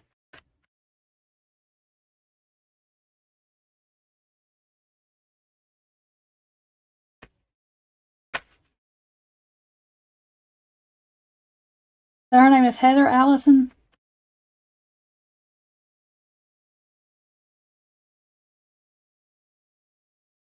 Well, I have to find her. Is she on? Can I pull it up? Who's stalking me? Oh, nobody. I don't guess. I don't know who he is. I just think that sign's cute.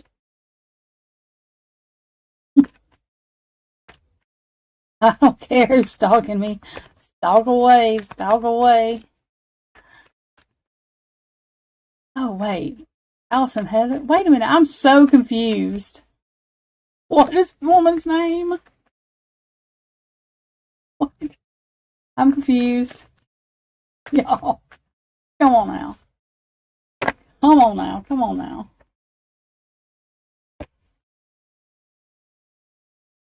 Does she have a link? Okay. Let's finish this part. I think we're done with this part anyway. And so,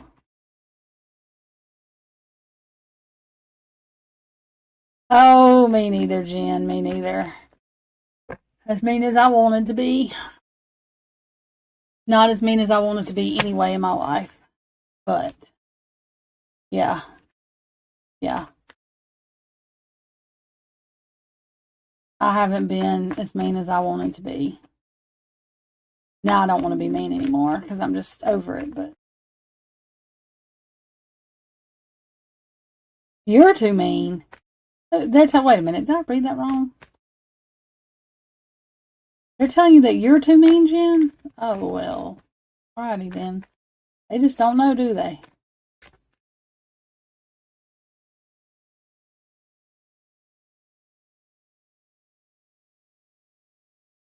Lord have mercy. Well, you know, you can't help some people.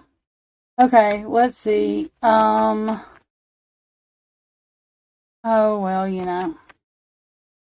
They'll be alright.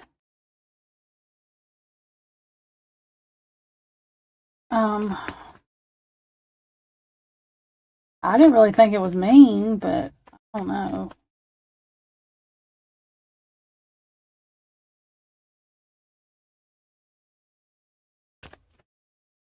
Yeah, they. Oh, I can't even with them. Okay, Meg, what do you want to know about Samantha?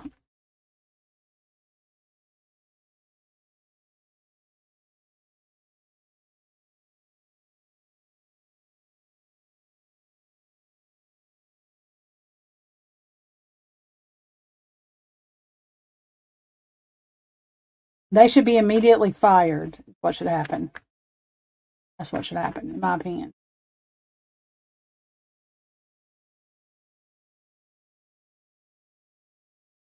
And it's weird they would be using LinkedIn as social media. LinkedIn is not social media to me. LinkedIn is a freaking job thing. I don't understand. But everybody who lies, every law enforcement that lies should be fired, in my opinion. But, you know. Did she ever meet Olivia or Kaylee? Okay. Did Samantha, Kaylee's, I guess it's the oldest sister, half sister, ever meet Kaylee, Olivia?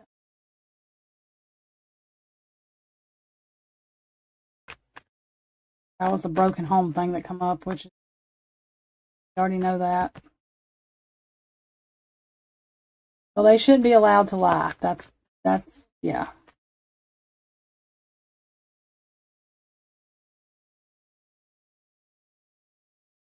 All right.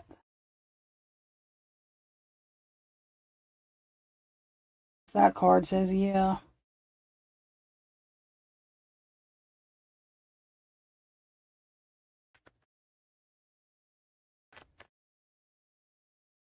Yes, but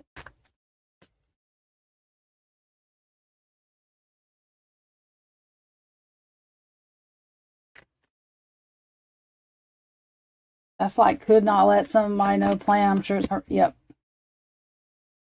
Yeah, but nobody in the family knows, or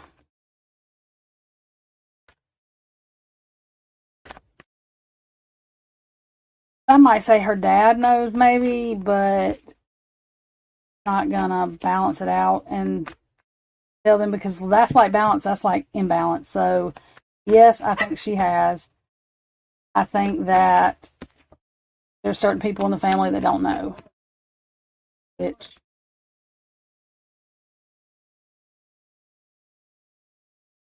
I'm sure is her mom. So yeah, I mean, if you misspeak or something, if they make a mistake, but if they're outright lying, that's what I'm saying.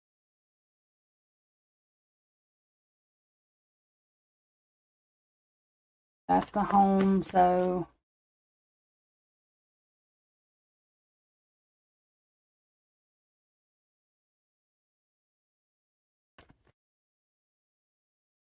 yeah.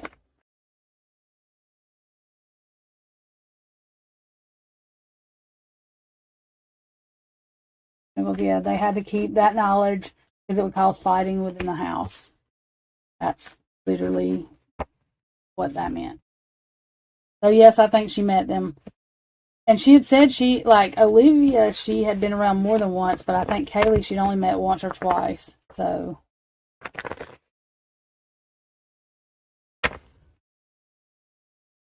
girl, I think he's already out, but we'll see. Is Bill Thompson going to retire before the trial? And then who wants to know what about Olivia? Ask me that question, then we'll watch that thing Heather wants us to watch. Is Bill Thompson going to retire before the trial? Is Bill Thompson going to retire before the trial?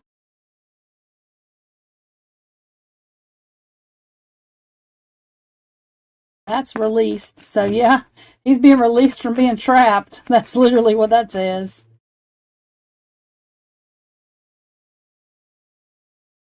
Oh, yep.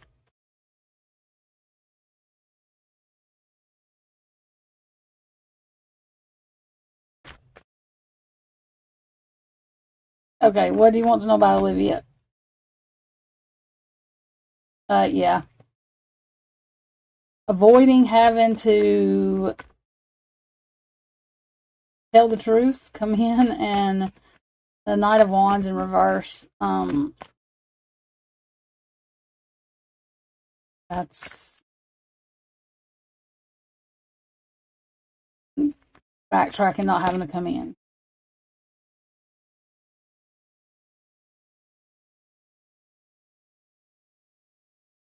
Well, I still don't think his ass is going to do it.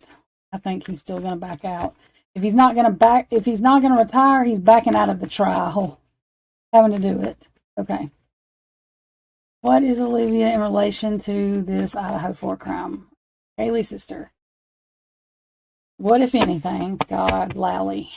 Jeez, Lord, Lally.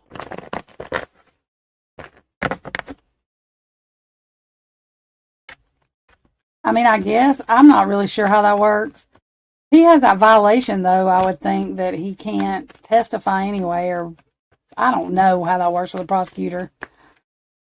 I don't know. Okay, what, if anything, is Olivia in relation to this crime with Idaho 4?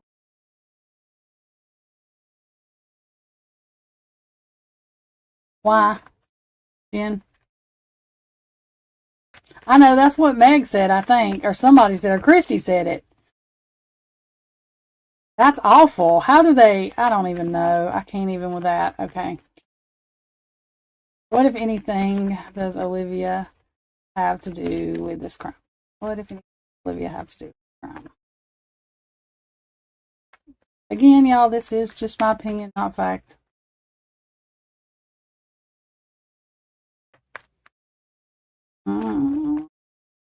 I really don't like that card coming out first. Again, this is just an opinion. It's not fact. Reading.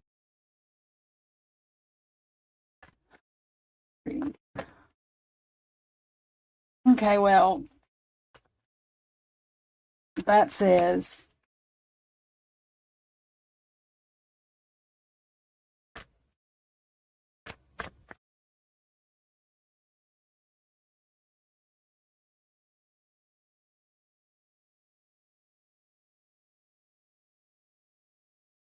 I don't know that she had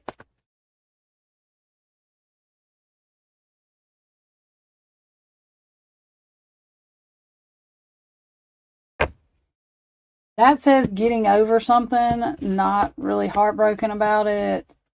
The Queen of Cups, though,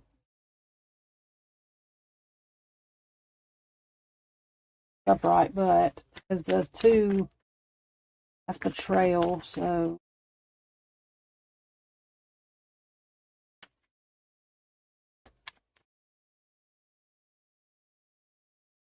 Okay, clarify the cups.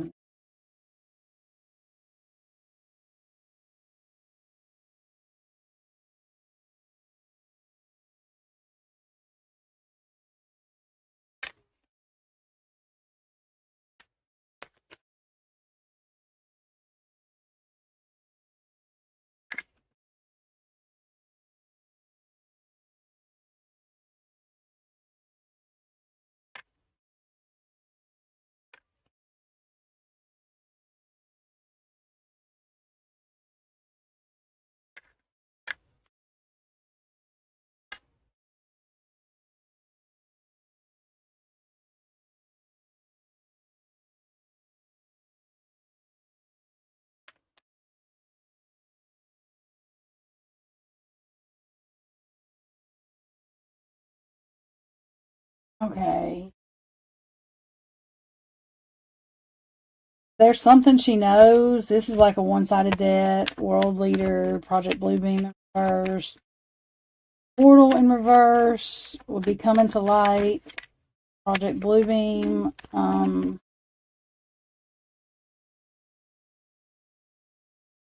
That's like information that private information.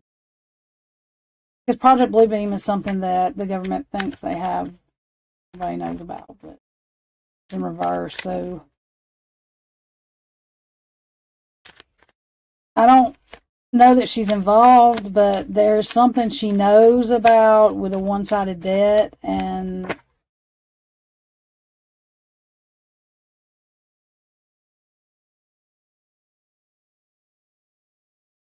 she knows more about people that are running from it. I mean, I'm not seeing what she knows. I know this is planning for the future, or waiting for your ship to come in, so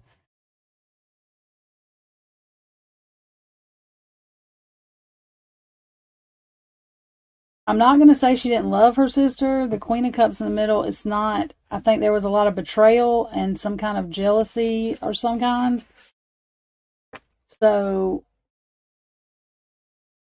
I don't think she had anything like. I don't know that she had any hand knowledge beforehand, but I think that she's gotten knowledge. Do this first.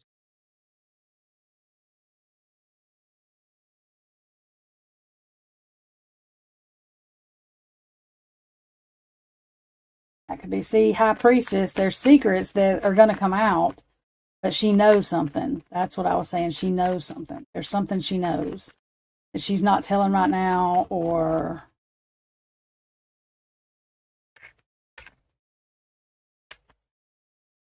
that emotion, like repression emotion. That's so weird.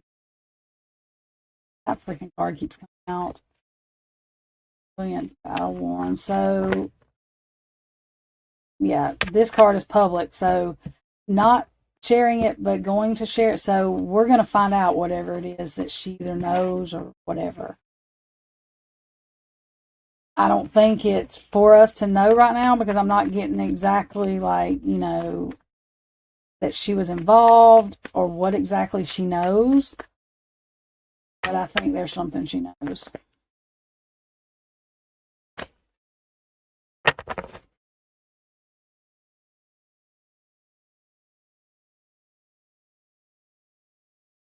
Oh my Lord. What about Steve G. Jr.? What do you want to know?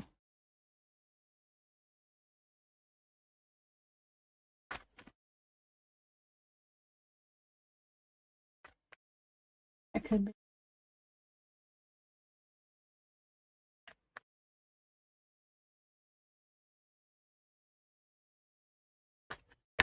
Okay. Girl, what do you mean anything? What about him? So, Haley's brother. Here. Is there anything you need to know about him that we can know or allowed to know? I really don't think there's none with him. I think he's confused, but maybe not. So, is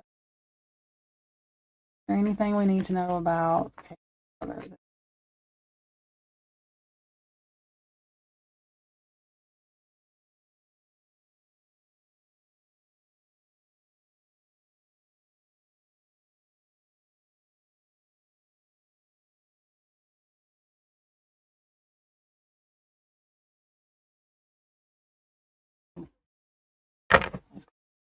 Let's stop it.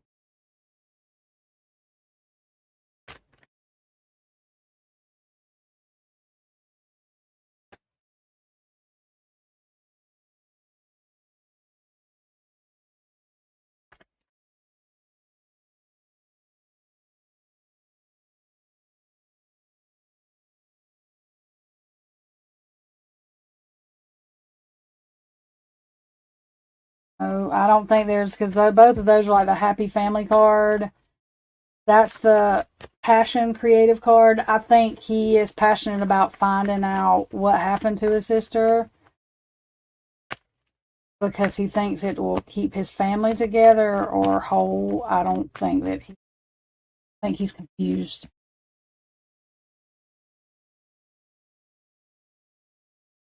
I mean, that's the only one you don't see anywhere around. You know what I mean? Like, I don't think. It just makes me wonder, did Kaylee and her brother talk outside of. Did they talk when they were at school? You know what I mean?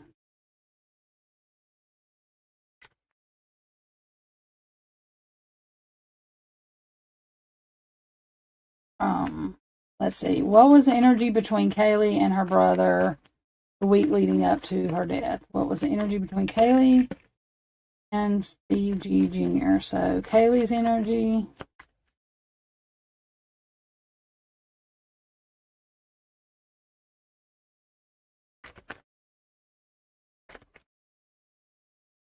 Yeah, I don't think he did neither. I don't know that he went back. Kaylee's energy.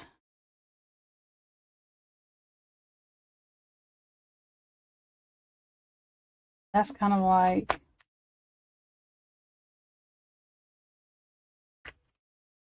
Makes me wonder, did she get along with any of them?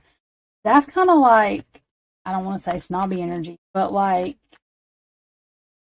not good enough energy. Like,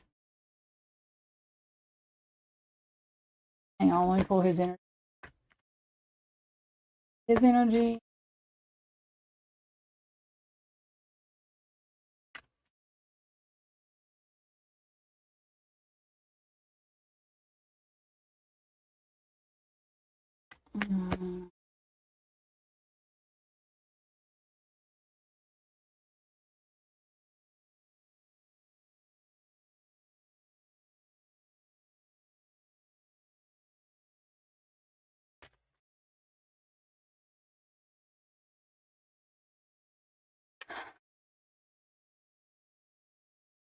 he didn't feel like he was good enough to hang around her, like the people she hung around. And it seems like she didn't, and it's like something they may have kept close to the chest, like nobody's talking about, but it kind of seems like, you know, you always think your brother or sister's a dork, but like when you're grown, but like it's more like he didn't feel wanted around the same people she was around. Does that make sense? I mean, that's just the energy I just got off of that.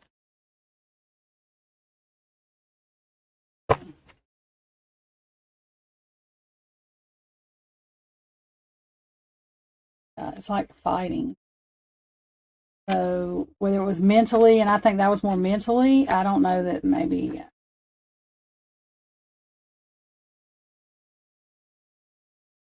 And I believe he gave up his graduation for Kaylee. I just don't think he wanted to go back there. I think that he is heartbroken. I mean, I think they all really are heartbroken, but I do think it bothers her brother in different ways. Maybe it just looks like it does. I don't think so.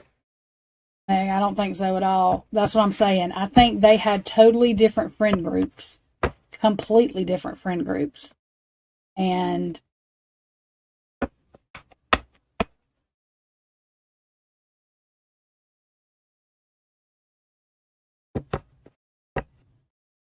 yeah, and I mean, she probably could be. And then I don't know that it wasn't that she was well liked. I think that she was spoiled and kind of, no, I just think she was spoiled, kind of, because she was the baby for a little bit until her younger sister was born and the other one. So I think that she was just spoiled, you know.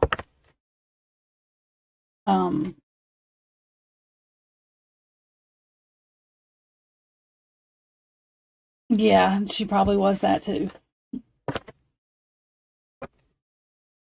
I don't think there was anything wrong with Kaylee. Like, I don't think Kaylee was mean, and I think Maddie might have been like that when she was drinking. I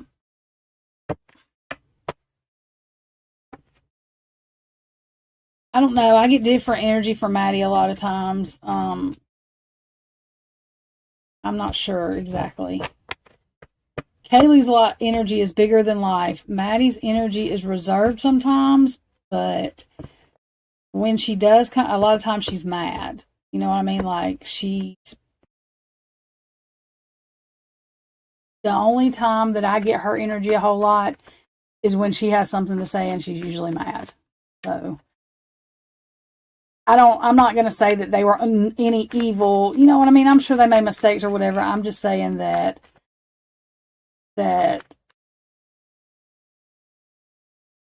I mean, I think Maddie's got a lot of anger. I don't know whether they steal or whatever. But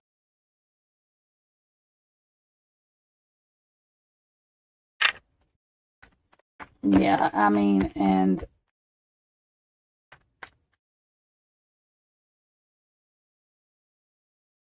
that's what I'm saying. Like, to me, Xana was a little bit lower key. I mean, I think they were her friends. I think that they loved each other. You know what I mean? But I think Xana was a little bit, even with them portraying each other, if y'all watch how they portray each other in that video, that tells a lot too.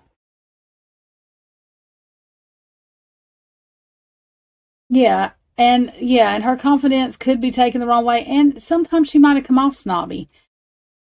I don't think that it was she thought she was better than anybody else per se, but that's intimidating to a lot of girls, and most girls are not going to like that. They're just not, especially at that age.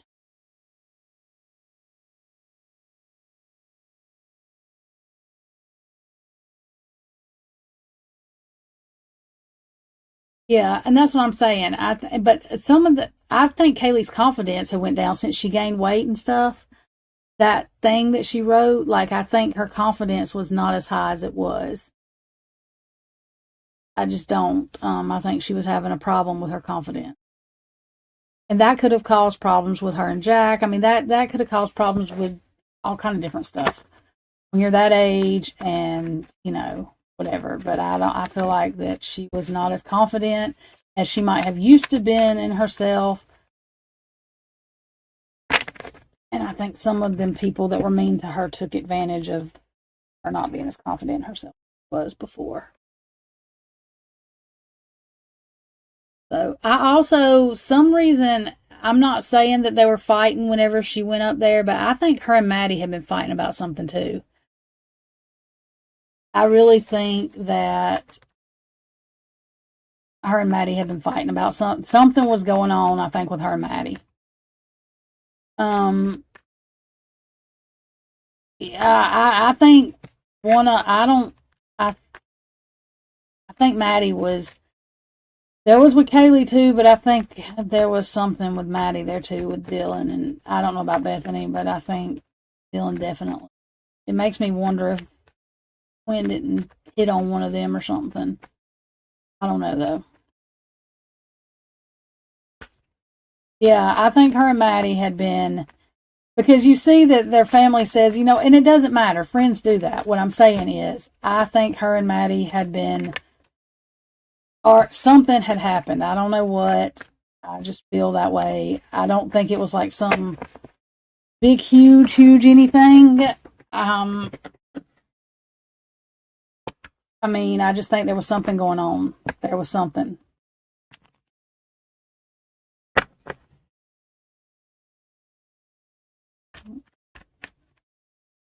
I thought it was Xana. She was Xana's older sister in the sorority. Yeah, I think they grew apart too, and I think they were kind of, you know what I mean? Like, you do that sometimes. Me and my best friend, listen, and we can pick up where we left off. Me and Tanya can go. That's the only friend that I still communicate with, like literally physical friends. That's the only physical friend I have. But we can go a year without talking to each other, and we can pick back up where we left off, even if we've been mad at each other a little bit. So, and I don't see, I don't know. I can't tell how Bethany was. I think Bethany was more shy. I do. I think Bethany was a little bit more shy.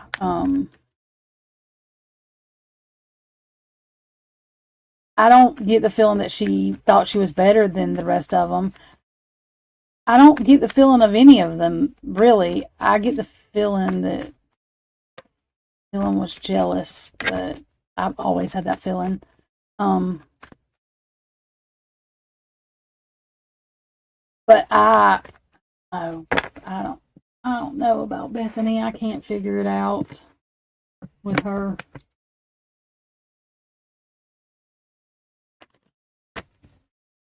I really don't know. I don't know if her, I'd swear about Dylan, to be honest.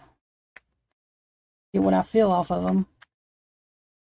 Okay, I'm fixing to, let me find that link, because Heather won't just watch this video. Yeah, but even if they come for money, to me, Bethany still did not make it, that I've seen, that she needed to be center of attention. She more, like, she would take pictures with them, but to me, she was more in the background. In my opinion, she might not have been for real. I'm just saying from what I saw. To me, she was more in the background. She was not, and just, there's people I know that come from money that were not. You would never know they really did, because they were in the background. They were still shy. It depends on their personality. Bethany was younger too. If I'm not mistaken, she's a year younger than Dylan. So she was the youngest one in the house. So I question a lot of what Bethany knew was going on and what she didn't. I don't know where Jake was. Yeah, she was. It was Bethany's. And I'm sorry, you know what I mean? I would never go back to college again. I would be like, fuck this. That's really what I would not ever. I have no idea. Was she? Oh, I thought she was younger than them.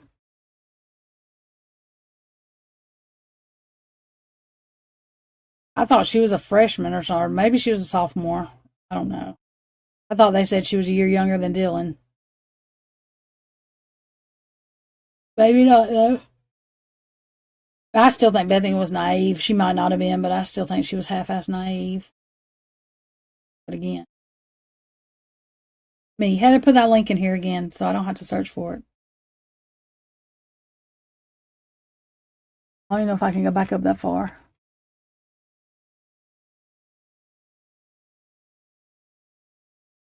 Oh, wait. I think I got it. Hang on. Does it start with Mr. Rogers, too? Jesus Lord. Yes, this is it. Lord have mercy. Y'all, watch this. Heather said it was good. This Mr. Rogers stuff really flips me out. I'm just saying. It just flips me out a little bit. Just a little bit. It's a little weird. Okay, hang on. My shiznit, so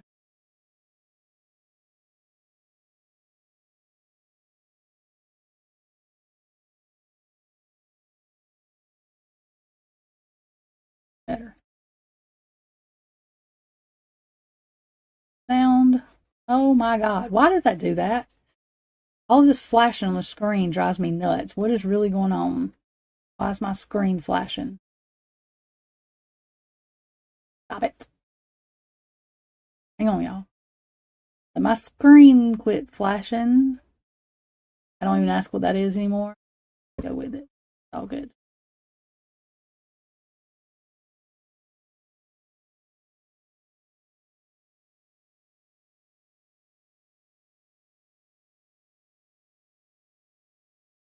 Here.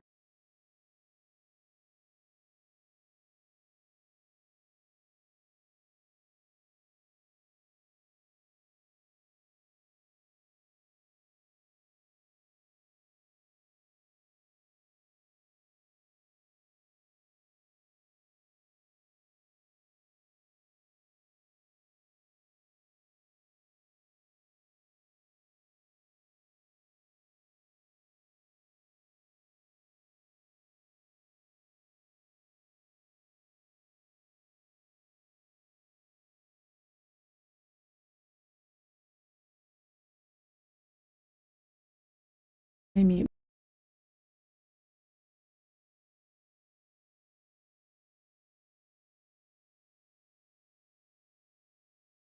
Hey there. My name is Brian Cole, and I'm the CEO of this neighborhood. No, I won't sing, but there's a lot to celebrate. As you consider what to put under the tree for your loved ones, I wanted to make a few suggestions. For example, the They'll Call You Racist, Sexist, Anti-Gay bundle is live now. Or even the All the Ugly We Cannot See bundle, featuring the newest from Tilly Dillahay. For the canon faithful who've been waiting since the late 90s, I'm happy to announce that the Family series is now in hardcover, all 9 books. Head over to canonpress.com to find even more. Books for newlyweds, for anonymous Twitter accounts who've unsubscribed from Canon Plus, gift options for anyone you think needs to subscribe to Canon Plus for the first time, books for the short people in your life, and even hats for the painters, landscape or houses. Happy Thanksgiving and Merry Christmas. Gotta light this bad boy up. Whoa.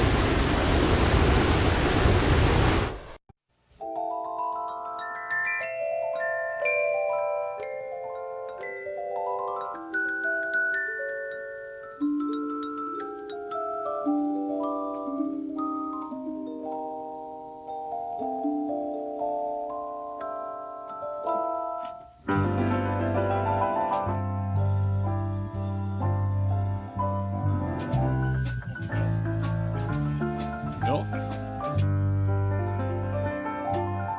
Raw milk. Straight from RFK's farm. Okay. A cookie and milk. We should have started this earlier. Like we were supposed to?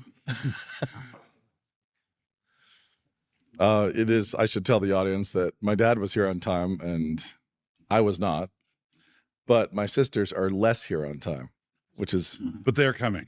making me smug because I'm always late. But we won't tell them. We'll tell them. What are we talking about today? By the way, You. up to me. I'm in charge of this. Oh boy, what are your goals for the next 10 years?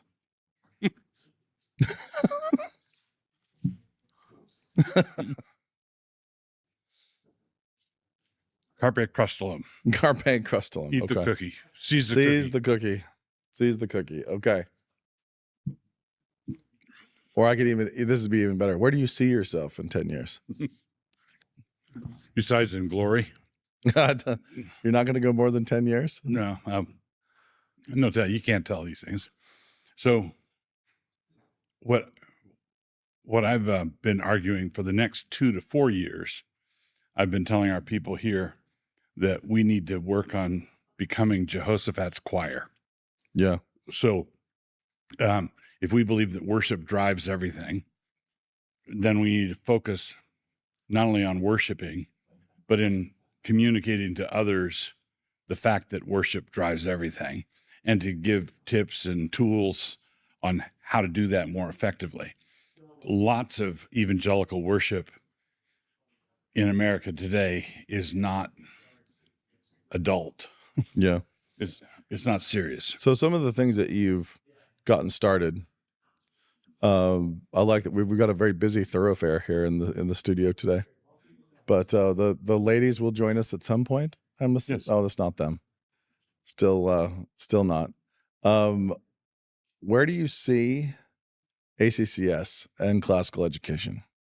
That was one of the little rocks you threw off a cliff that started an avalanche. Mm-hmm. That Logos in 1981. How many schools are there now? 400 plus. 400 some. Hundreds of thousands of students have gone through these schools. Millions of homeschoolers have used all this curriculum. Mm-hmm. What do you think is the future of classical education? And just in the short term, next decade, where would you like to see it?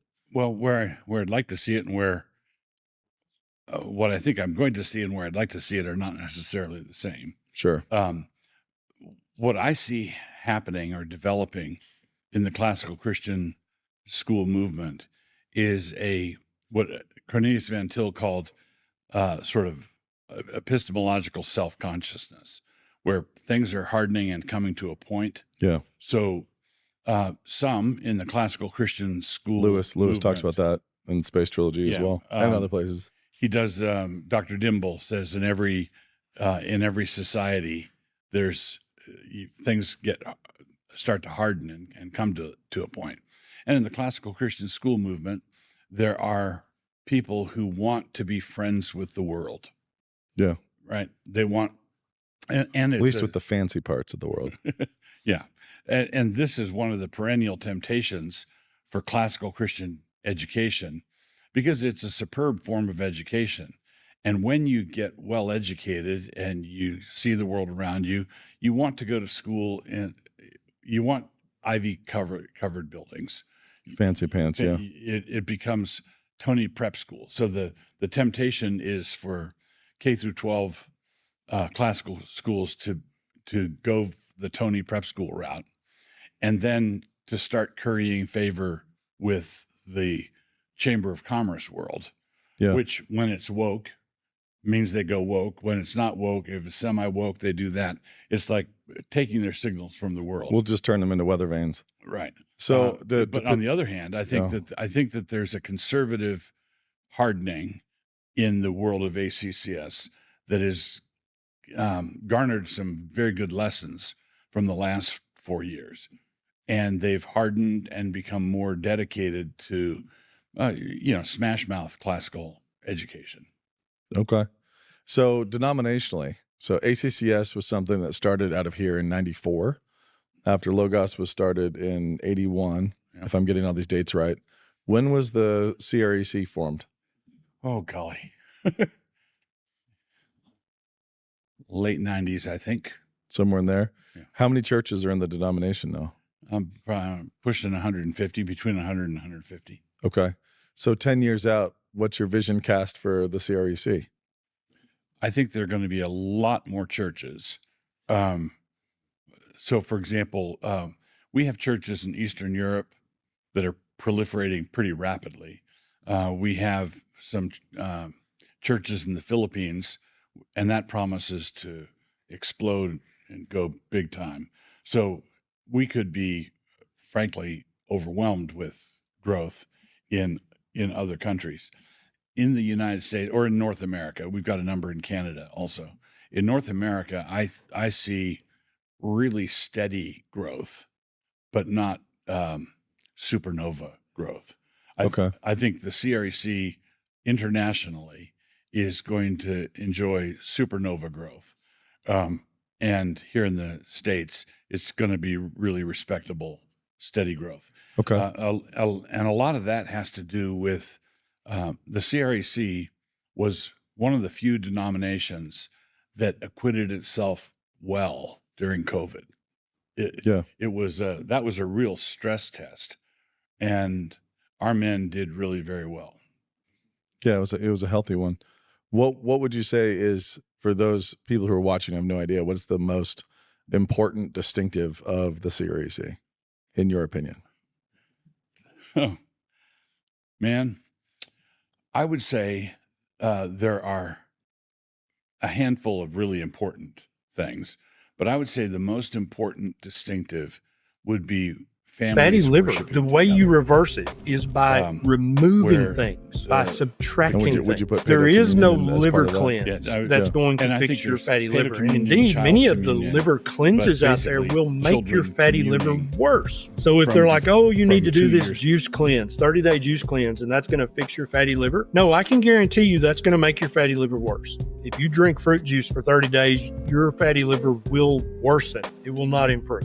Fatty liver, the way you reverse it is by removing things, by subtracting things. There is no liver cleanse that's going to fix your fatty liver. And indeed, many of the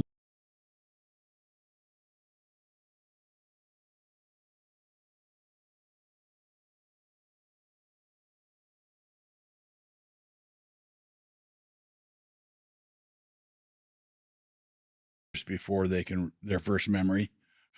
Yeah. Right. My kids have pretty early memories, just so you know. Do they really? That's impossible, actually, for some of my children. But I also think there's misconceptions about paedo communion, and while there are inside the CREC and outside, some of whom are a little more sacramentalist in viewing that there's magic in the elements, and that if you put this in the baby's mouth, it's magic, when it just isn't, as opposed to a kid who's aware that they're being excluded. When you've reached and it doesn't take a lot of intelligence in an infant to understand that they're now experiencing exclusion. Right. And if they're going to be experiencing inclusion or exclusion, it's time to include them. Right. So at that point. The observance of the Lord's Supper is didactic. It teaches everybody who's in the service learns something. And if the tray goes by your child and you say, no, not for you, then the lesson they're learning, every observance of the supper, is that you're out. Yeah. Right. And if they say, I love Jesus, you're going to say, we're not so sure about that every time you observe the supper. And it's the parent's job to teach them that they're in, to teach them to believe, not to teach them to doubt. Yeah. So also 10 years out, she's here. Welcome. You should have knocked. It's so rude just to walk in. Well, welcome. Can't believe that you would just walk in like that. I just feel right at home. Yes. Welcome to the neighborhood. What would you say is the next 10-year vision of media, publishing, Canon Press? Media, publishing, Canon Press. We have consistently, from the beginning, felt up against our limits, where there's more that we'd love to do, and we don't have the resources to do everything we want to do yet. I would like to get to the point where we can publish at will. So aren't we there? Well, are we still too slow for you? Yes, we're still too slow. Can you publish as fast as he can type? He wants to 3D print a book. Just have it come out bound and glued. Is that so wrong? This is actually one of those funny places of just a little bit of friction. Is you're very ship it. Yes. You're extremely ship it. Ship it. Ship it. And I feel like that is a very, very funny trait to have. But it's also how you ended up starting things like ACCS. Yes. And the Series C. Not to insult those storied institutions, but you sure shipped it, Dad. Well, let's not forget that the first book that was published, you typed in your bedroom on that little black screened computer with the orange. Yeah. You know, and I remember you should pull your microphone closer to you. Oh, you should try to be on the show. I'm just here for scenery. Do you know what? You're doing better than Rachel, and we can enjoy this I came immensely. like from out of town. Even closer to your mouth. It goes to your mouth. Like here. Yes. How are we doing now? Yeah. The first computer I had, actual computer I had, was an IBM XT that it had 10 megabytes of memory, which I thought at the time was cavernous. It was just, I thought it's going to take me years to fill this up. And it did. I think that one of the ship it traits that you have, a complete lack of perfectionism. No, let's not say we're just going a complete lack of perfectionism. Is you looked around and with zero money and zero people started multiple institutions, which is apparently what the ship it gene is good for. But it's pretty fantastic. I mean, somehow Logos was started with 18 kids and no money, and it still exists somehow. And we didn't pay salaries for the first 2 years. So the teachers were volunteers and lived on whatever gifts came in. It was 1981, dirt poor, giving us rubber bands for Christmas, and decided to found a school, which I love. Then in '94, you thought we still don't have any money, but we need to start an association, a national association of schools. Let's do that. Somewhere in there, also a denomination, a college in '94. The college also in '94. Normally, when people start colleges, there's some money involved. There was not. You have to have so much to start a college. There was no money involved in starting the college, no money involved in starting the Series C or ACCS or Logos. Is there anything else? Canon. I mean, Canon started in '88, according to Brian Cole. Except for Ransom Press was first. Did Ransom just turn into Canon? No, Ransom Press was a private thing I was doing by myself. So that's the one you typed in the bedroom was Ransom Press. So I did a few booklets and a few custom jobs for people. But Canon Press started in 1988. Yeah. And Ransom Press is why we have our amazing holding company at Canon Press, which is The Amazing Dr. Ransom. The Amazing Dr. Ransom's Paper Diet and Media Jubilee LLC is the legal name of Canon Press. This whole thing. Yeah. And that was crafted by yours truly, pure and simply to amuse myself that haters would be filing to try to find out what the Secretary of State and now you've just told them. The joke's over. Somebody else. Did this happen to other people? No, you're the first. Another rude entry. Well, you ruined it. She came without knocking. You came without knocking and knocked the stuff off. Let's get you. I didn't realize what was required of me to come be on Mr. Rogers' set. Timeliness was required. I knew that I was supposed to. I could check what time it is, girls. I could check what time it is, but I'm later than this to Sabbath dinner all the time. I was gonna say he's flying high on his first time being the early one. I was 10 minutes late. So anyway, where were we? The Amazing Dr. Ransom. Yes. That joke is played. So various people have exposed it in various Twitter threads, especially about my heinous use of LLCs that I have too many, apparently. And that the fact that the DBA is Canon Press and behind it is The Amazing Dr. Ransom is a hat tip in part to Ransom Press, which was the first iteration in, I don't know, I was 10, you were 8 or whatever. No, it was, Well, I happen to remember that it was whatever summer Walk Like an Egyptian was on the radio. Okay. So we could fact check that. Okay. Yeah. So people were walking like Egyptians. Yeah. Dad By people, you mean us. We walked to we would walk to Quite a Rotary bit. Park in a line, as I But recall. I just remember like you would sometimes have the radio on while you were typing. That is how I know that Walk Like an Egyptian was There you go. Perfect. on the So rotation. now that they're here, what should we talk about, Dad? Well, valuable things like that, right? Yeah. Little Yep. tidbits from our history. So Canon, 1988, officially after Ransom. That was when I was 10. I don't know when Walk Like an Egyptian came out. Well, that was Ransom Press. That For was when I Ransom was Press. in 3rd grade. And downstream from Canon, like where we are now versus where you would like it to be. Where would you like Canon to be in 10 years? You said publishing whatever we want, which I personally think we already are doing. Well, I've got. We're not publishing whatever Dad wants. You've published more than 100 books. Are they publishing everything you want? You know, More than 100 books, and you want that to be like how many before you shuffle off this mortal coil? There's only about 3 or 4 books that I've got floating in my mind that I really want to get done. And then all the other stuff would just be filler. But Sawdust in the bread. it would, basically. Don't tell us which 3 or 4. That way you can keep people guessing. Is this one of the essential ones, or this is a filler book? There would be some that would be, I would think of them as legacy titles. Like this would be something that I really would like to top it off with, as opposed to sort of the roughage of everyday life where you're teaching on this, that, and the other thing. So there are things that we wish we could do, and we're not there yet. So, for example, the Modern Geneva Bible. Yeah. I'm not just talking about stuff that I write.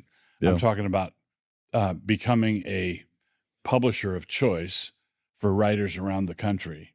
And if they see and understand the Reformed world and life view, that we would be the place they'd look first. And we wouldn't have any kind of backlog because of shortage of funds. If it was a good book, we could green light it right away.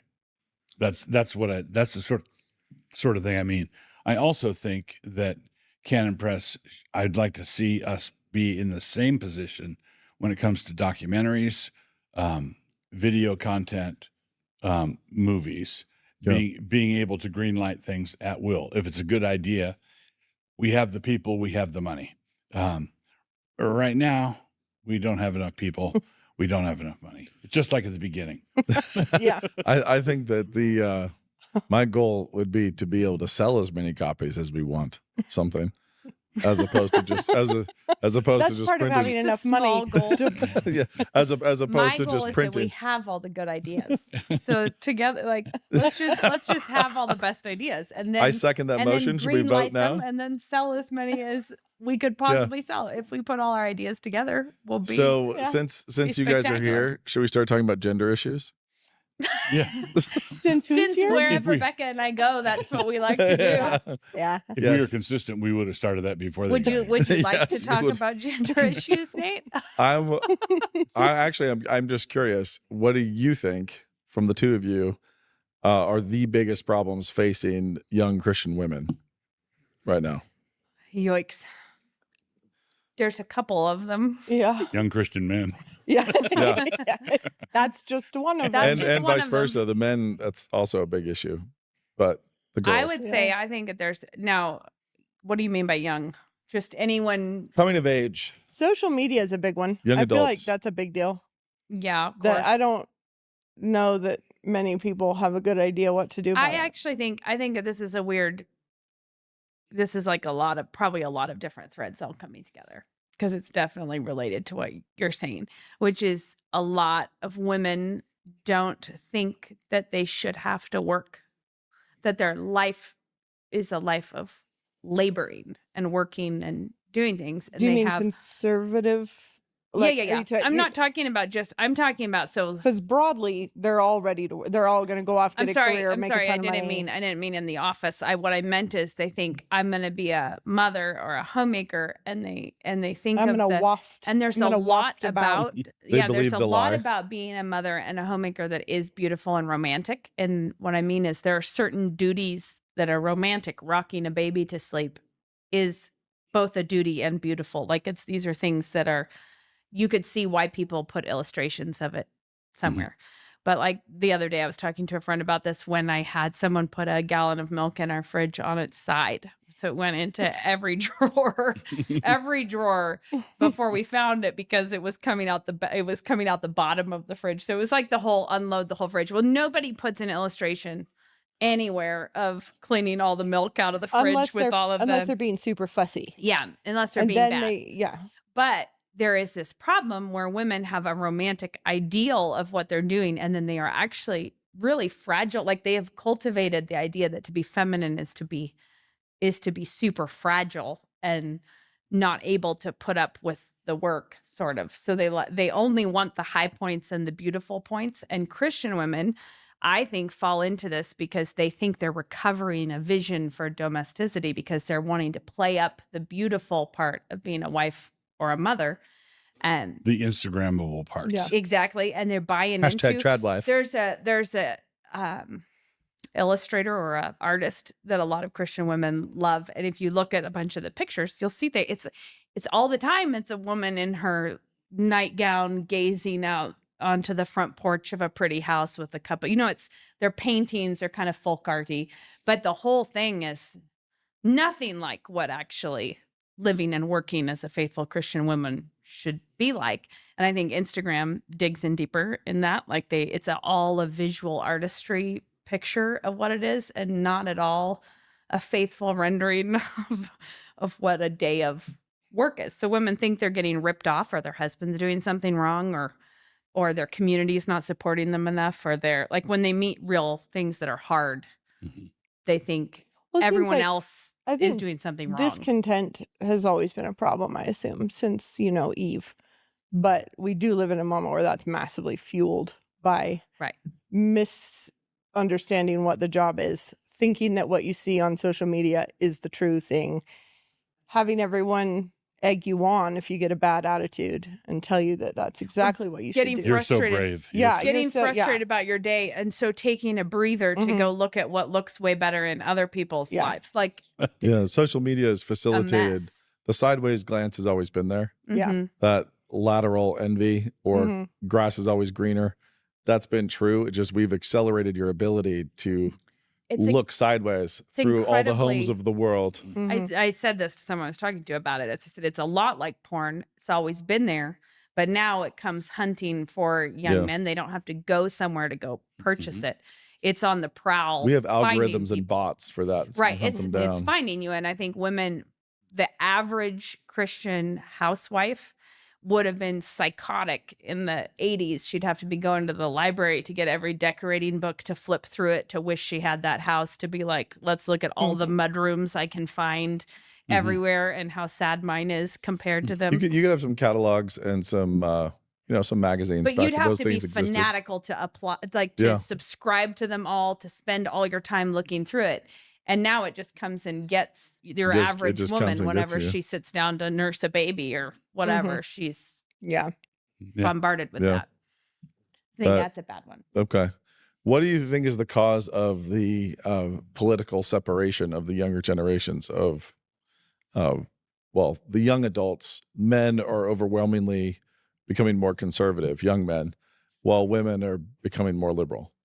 And it's having strange effects. I thought that the women voted more conservative this time. Did they? Is that fake news?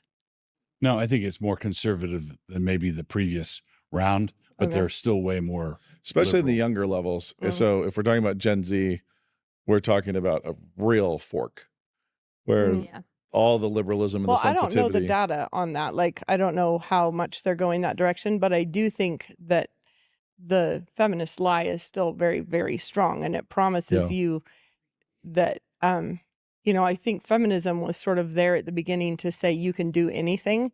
And it sort of moved from you can do anything to you should do everything, kind of, like, and you can do everything and you can be the superwoman and you can do all this stuff. And so I feel like that's still the worldview and the political, apparatus that still supports that narrative. And when it doesn't happen, it's somebody else's fault. Yeah, it's somebody else's fault. Exactly. I also think, though, Becca and I have long joked about the occasional man you run into that you see. He's just the kind of person that makes me a feminist. Oh my heavens! It's the kind of guy. They're there. And they're very there. Are they there? They're red pilling. No way. No, I'm I don't saying believe you. it's a joke because clearly we think that would be sinful on our part. Yeah. To fall into that because a guy is being provoking, but red pilling young men are not leaders of young women. Can I just say that? Can I ask you a quick question? That's a big hot spot. I'll go ahead and defend all these red pilling young men. Just no, because I'm I never glad do. they are red pilling in their way. Sort of. Do you mean these young pilling? women? Maybe. What did you? Black pilling is sort of the really bad, like neo-pagan Nietzschean. Red pilling is just becoming conservative. Yeah, I'm thinking of laser eyes myself. Let's just go ahead and say guys who are becoming more genuinely misogynistic. Yeah. Now we'll just say they are to a fault. However, what you just said is there's all these young men who could make you want to be a feminist. Understood. That makes sense. How many of these young women are the reason why those guys are misogynistic? I actually think that I think that the real answer to that would be that being messed up, dad's messing you up, is the kind of thing that has generational ripples for a long time. Impact. Yeah. And being the daughter of a woman who had a terrible relationship with her father still leaves the impact. This is the snake biting its tail. It's a reciprocating engine because a lot of guys meet girls, they go to school with girls who make them want to be a misogynist. Yeah, 100%. And then they put on the hat and they go out there and they find the few remaining. Repeal the 19th. Yeah. I just think that everybody's being super blamey right now. That's very trendy, is to blame the other generation or blame the other race or blame the other gender or blame everybody. And then that's somehow supposed to excuse my faults is because they started it. And I seriously think everyone right now is behaving like the way you would spank your 7-year-old for behaving on the internet. You know what I mean? Like, where it's just like, I don't care if he started it. That doesn't excuse you. And it feels like, This is the title of your next book. I don't they care started it. What about I don't care if he started it? Yeah, but it's the like, I just hit him back sort of, but it does feel like everybody wants to say, well, the men are excused because the women were being bad, and the women are excused because the men were being bad, and we're excused because the boomers are being bad. And, everybody wants it to be somebody else's fault somehow. Someone else's fault. Not just take responsibility for their own naughty behavior. Fault, but your own pet trauma. Yeah. Like you want to hold your own special troubles. As Paul Butterfield blues band put it, ain't no one to blame but myself. Yes. I think it's actually wisdom from another time. Like there is a really weird, this is sort of related, but because I had children over because Lena was 18, I guess, or 17 when Ezra was born. It's a long span of time to have been a pregnant woman. Different generations of children, in fact. I lived as a pregnant woman in very different eras. It was really an interesting thing. But when I was pregnant with Lena, I was young.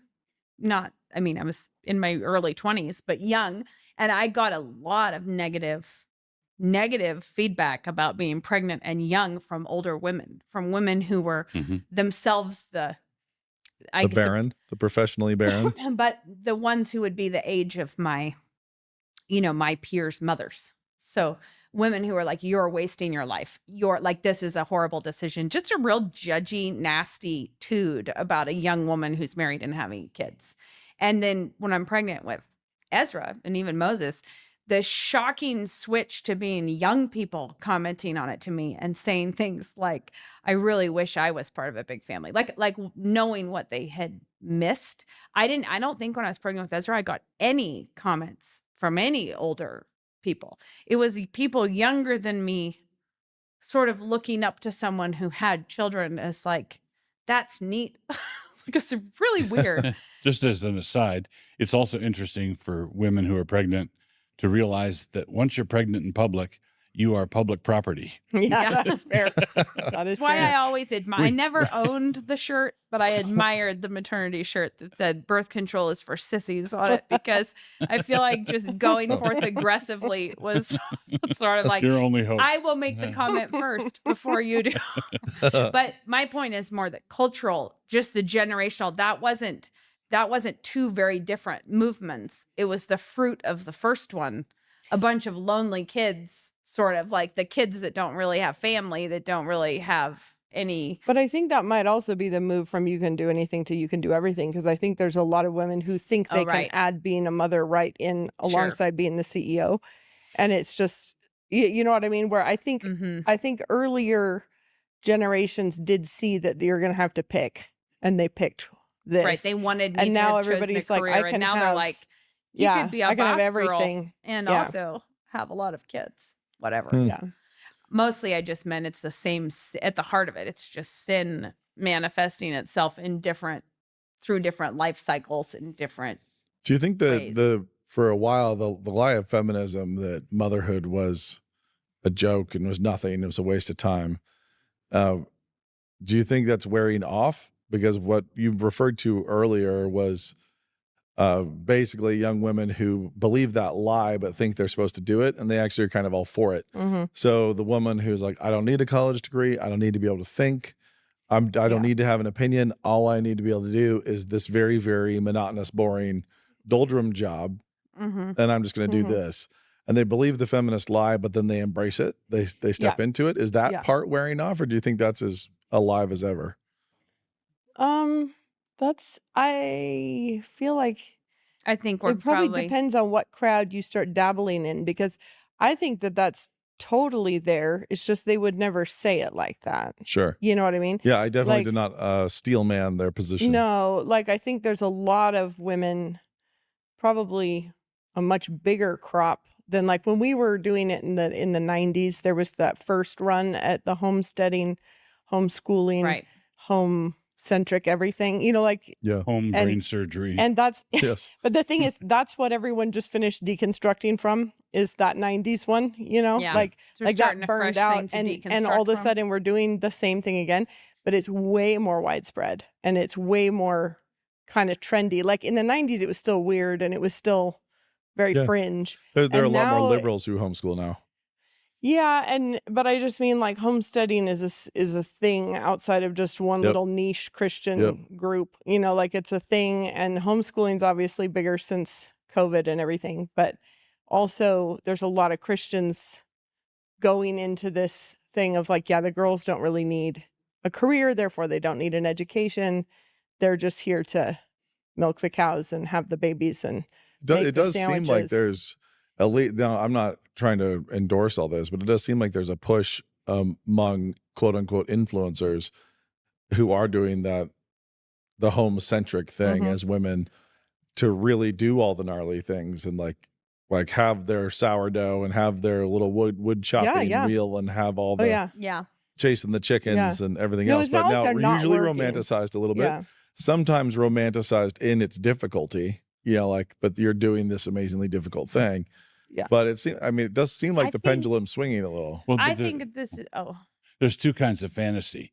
One is where you're looking at the Instagram photo of someone with a perfect life, and you think that that's what life is like. The other is where you watch a movie of someone doing spectacular, tough things, and you think that you're tough because you watched it. Yeah. It's that endless joke about cooking shows, right? That you can't make box mac, but you're like, what? I will say this though, and this is, I mean, born and raised in Idaho, we can say that if you're a real homesteader, you're not filming yourself on a smartphone and posting it all the time. You're just, you know, quietly off grid, avoiding the tax man. You know, it's there's that version for there sure. Is that version. That's the real one. It is, but I'm not saying that they're not doing real work, because obviously it's a ton of work to try to, you know, to try to pull off a farm and a family and everything else. But I do think that they are swinging back into the, therefore girls don't need a brain. They just need, you know, they're just going to do menial work. They just have to be hard workers. It's essentially like, but I would say you're going to be doing even that would be a step up. Oh yeah, I think I'm just answering the question of like, are more people embracing that? And I do think, yeah, that's probably true. But I guess when you say that, I don't know. I mean, I know that there are subcategories of this, but it's easy to say in groups that are prioritizing girls' education. So in the Christian school world, in the they should be educated, they're not prioritizing Christian discipleship in a way that would actually make it a useful thing for a girl to be able to think and to know herself. Because what I think we end up with is yes, we think you need to have cultivated your ability to read a book, but nobody's talking, somehow we're totally missing the fact that you're behaving in an unbelievably foolish manner. Right. But I do think that it's because Americans always equate education with career certification. And it is true that if it's well, I don't want my daughters to go off and become career feminists, why would I spend a bunch of time and money on vocational giving them something that I don't want them to go into? And that is a completely valid point. But I think that's just because we misunderstand what's the point of an education in the first place. Is not we've muddled up those two things. We're equivocating about those two things. And so then we say, well, our girls, and I would agree, that's not what you should be trying to get your girls into as a sort of. And if you swap in wisdom for education. Yes. Yeah. Then we're all fine with just do that. And that hits what you're saying about needing not just education, but also discipleship. But if you're saying or a get spiritual wisdom, education. Do you need the girls to not get wisdom? You want foolish women? Right. I thought that's what we were complaining about already. Girls who can't figure things out. They can't research. They can't find out. They don't have the imagination or the creativity to have ambition in the home, because there is so much room for ambition in the home. But it's if you don't give them the tools, they're never going to be able to achieve that. And I think that's what that education is for, is not so that they can go become an orthodontist necessarily. It's so that they can think like a Christian woman and apply that wherever God puts them. So they can get wisdom. Yeah. This is from many years ago. But when, and I forget where it was, high school or college, but there was a young lady in our community whose folks had the girls don't need to be educated view. First, the blight. And she was getting together with one or both of you to make a quilt. Yeah. And you guys started doing some trig to figure out the pattern. Well, I think it wasn't even trig. It was just doing the math with fractions of how many inches of fabric you need. If this is the block, it means you need this many of these different colors, and that means you're going to include the seam allowance. And then we're going to cut strips. And if the strips are this wide and fabric's this wide, trig. It was just, and it was way, way past her pay grade. She had no idea how to do the division. And that's where we know the real problem is her quilting was poor. I know. Okay, well, I do remember saying one time to her dad, because he was saying she doesn't, they just need to know how to make a sandwich. I was like, what if someday she needs to double a recipe? What about that? Fractions matter.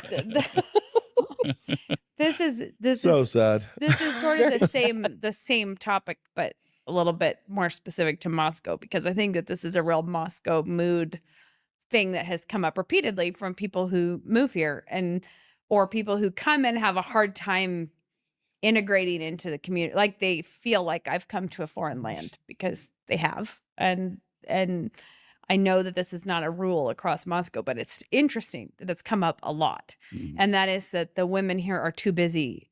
They're just too busy. They're working too hard. They're too busy. And it's because they're not generally free to just hang out all afternoon. And day drink. Yes. Or not the alcohol, even just let's get together and have a coffee, but talk and talk and talk and about, we don't have a task to do. All we're doing is talking. We're fellowshipping forever. Which is what the Apostle Paul mentions, incidentally. It's a bad idea. It's a bad idea. They go from house to house. Mm-hmm. That's what you do on that's what you scroll on your screen from house to house and get in everyone's business. But the thing that has come up. Scrolling house to house. One friend mentioned, she's like, I think all my experience from being a Christian in other churches was this kind of fellowship. And she said, I think the difference is that here everyone is post-mill. So we only have a short life and we have a lot that we're trying to do. So there's actually no time. Well, that's what I mean about the trouble is I can't spend all of this day talking to you, even if it was a fruitful conversation. There is room for ambition in the home. And I think that that's the thing that many people, although they embrace the idea of a woman in the home, they don't know what it looks like to have ambition in the home. Well, I was going to connect this all the way back to Dad saying we don't have enough people, we don't have enough time, because I said jokingly, in many ways, Moscow is at war, and the women are working like we're at war. Mm-hmm. Like there are women teaching elementary classrooms who would not be doing that if there was someone else to do it, and if they didn't need help with tuition for their kids, or the level of investment of what we're trying to do means the women are also all possibly manning the munitions factories. Like the women are ecclesiastical Rosie the Riveters. Yes. And not in a just, I think the busyness of women is a really healthy thing, because it is an immune system for women who are very, and in many ways, women working really hard alongside of their husbands broadly for cultural work, or what we're trying to accomplish on behalf of our children, or the education we want, or what we've prioritized for them, or what we want home life to be like. It just doesn't leave you free to hang out with everyone all the time. I can go ahead and just say that we can pivot this onto the dudes as well, because especially in the millennial generation, just to like broad brush them, real community happens online a lot. Yeah. Real, like, meaning the thing that feels the most real is the stuff that's happening in the public exchange and social media.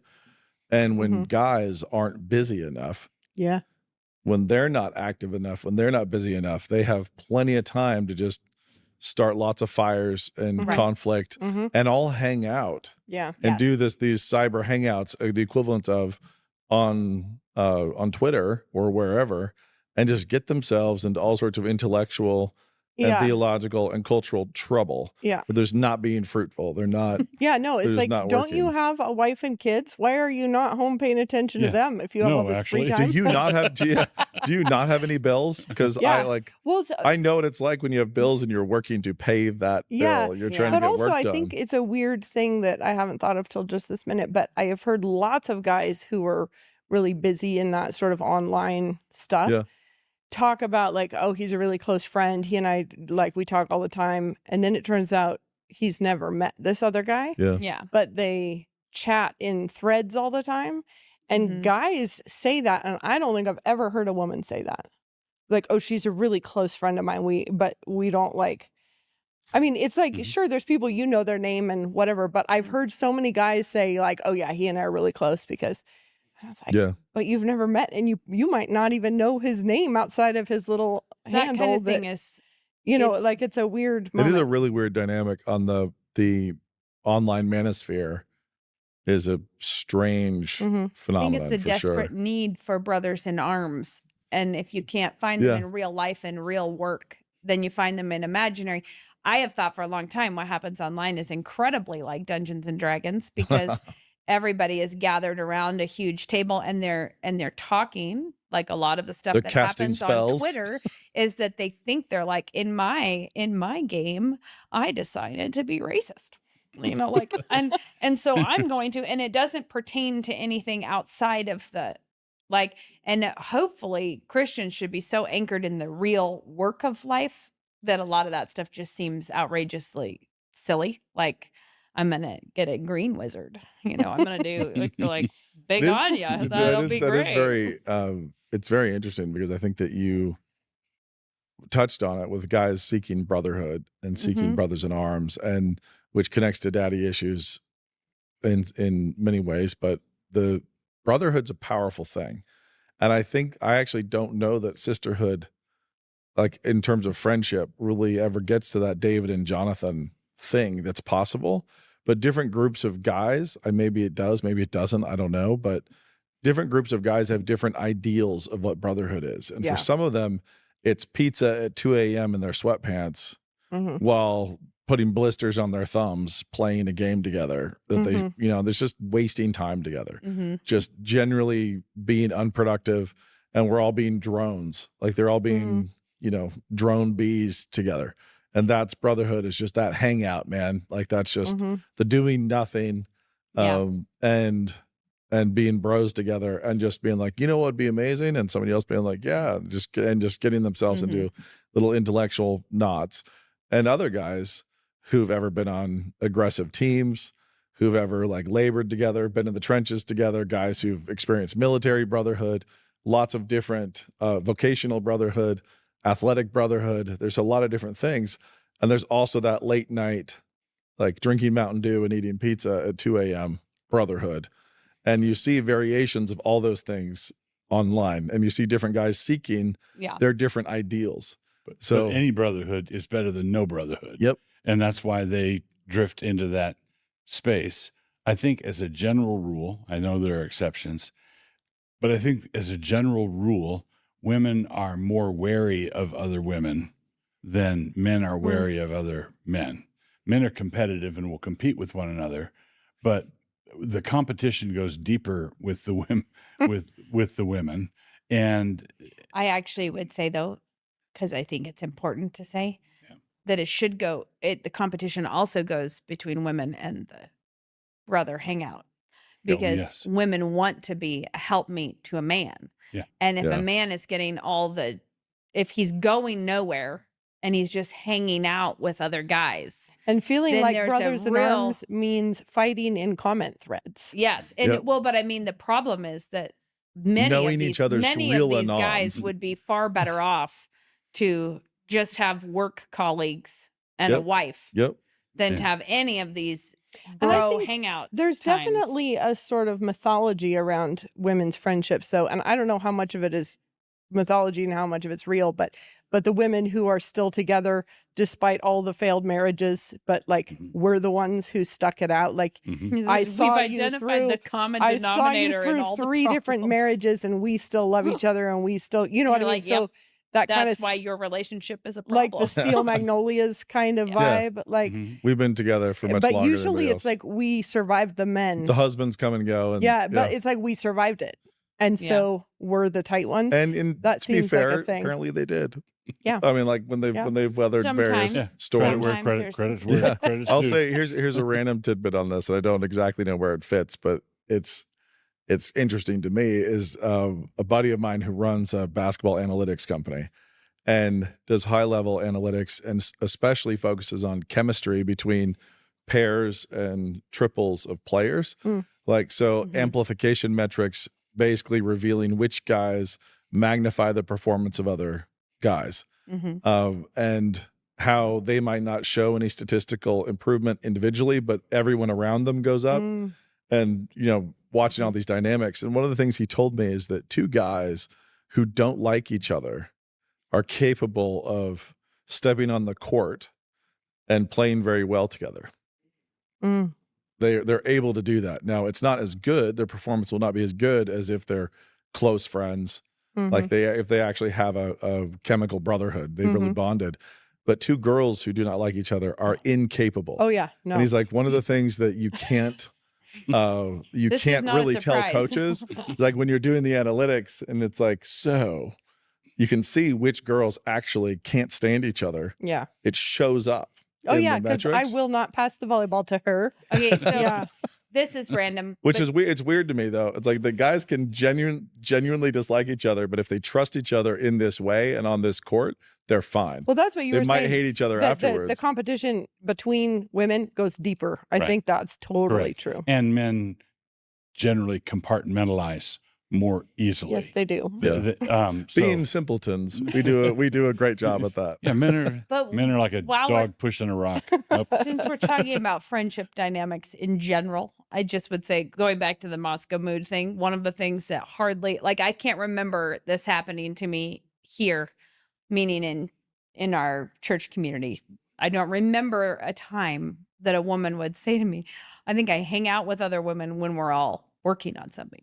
Like we have a lot of fellowship time around, we're at the grocery store at the same time, or carpool, or we're helping at the same event. We're working on something. It's like, you handle this, I'll do this. What do you think about this? There's a lot of conversation. There's a ton of fellowship, but I can't recall another woman in our church saying, but how are you really doing?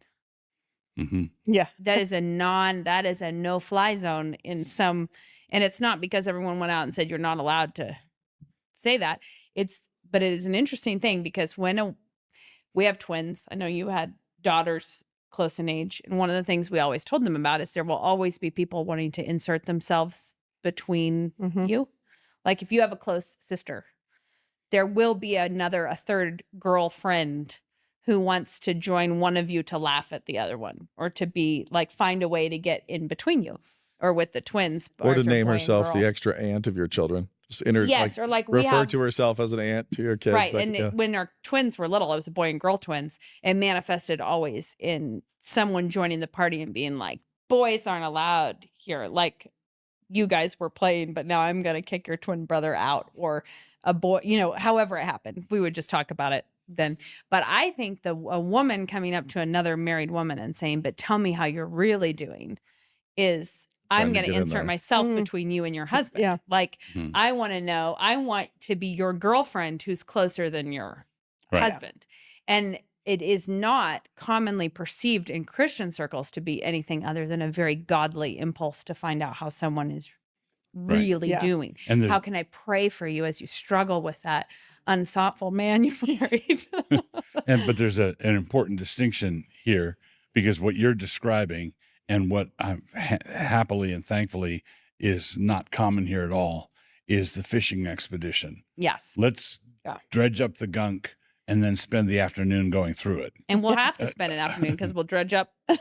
Who knows what? We're not prepared to deal with it. And that sort of thing is just not edifying. At the same time, occasionally you're going to have a situation where that's a bad situation over there. Yes. And you don't have to ask how you're really doing. When I said that, I probably have asked someone, tell me how it's actually going, because you're actually there because you want to be helpful about a real problem that is different. I meant more the Sunday morning. The Sunday morning, what is Christian fellowship supposed to be like between women? The fishing expedition is not what you want. Okay, tell me about the black eye. That's a different. When I had a black eye that one time, that was amazing. I think we should tell that story. The twins were babies, and I was nursing the twins, which leaves you with no free arms, in case you were wondering. I was sitting on a couch. Luke was playing with the two toddlers across a pretty big living room, and they were playing with a balloon, and they were just batting balloons around, and he picked up a Melissa and Doug broom that had the wood head and swung it to hit a balloon, and the head came off of it. And I was sitting on the couch, and it flew across the living room just on a rope. And there was nothing to do. I was holding the babies, and it beamed me. It was just a monster of a black eye situation. It was right before Easter. It was perfect. Postpartum with twins, fat, black eye. Nothing could have been more elegant than how I felt. I think I actually wore sunglasses and kept them on all through Easter Sunday. But I bring this up because did you know that if you have a big husband, 4 very small children, and a big black eye, people do treat you like you are a leper. Like the way it made just general people wildly uncomfortable, and that all of a sudden, instead of Luke looking like a loving, protective, involved dad, everyone thinks they're like, I bet you hit her in the head with a broom. He hit her with that Melissa and Doug broom. Yeah. And yes, but let me explain. I do that to everybody. But the weird part about it that I noticed at that time, and I'm just saying this because of what I already said, was I thought, if I ever wonder if a woman is actually being abused, I will just say something to her, because it was so weird the way people would turn their back. Assume it and pretend to run away. It created a discomfort, and they would get out of it as fast as they possibly could by pretending it didn't. Like, I had never had strangers look at you like it's like they're like turn their back on you. Like, you could hear people whispering about you. It was kind of it's okay. And I'm like, but the weird part was thinking, this is awful. Like, if I was an abused wife and I did need help, what are you terrible. people doing? Because I'm like, I mean, I'm fine, but you guys don't know how to handle this situation. If you thought he was beating me up, why are you just whispering to each other about it? Why don't you help me? Anyways, so in that case, I would say you should ask someone, are you doing okay? You know, Becca, when is this Knox black eye a fluke? knocked you out. Yeah, I want to know. This is great. You know when what? Knox This knocked will you out, do- I don't remember if it left black eyes or not. I don't know if you had any No, just No. dead in the damage. forehead. No, I was playing with little tiny baby Jemima where she was on my lap and I would tip her back and then pull her up and she thought it was so funny and you'd tip her back and pull her up. And then Knox wanted to do it. So he gets up and he's like the thug of a 2-year-old or whatever it was. And then I bring him back and he just came like he threw his abs into it and because he knew what was coming, you know, and he just got me like right between the eyes, or I don't know where he hit me on my forehead, but I just was like bloop out like a light.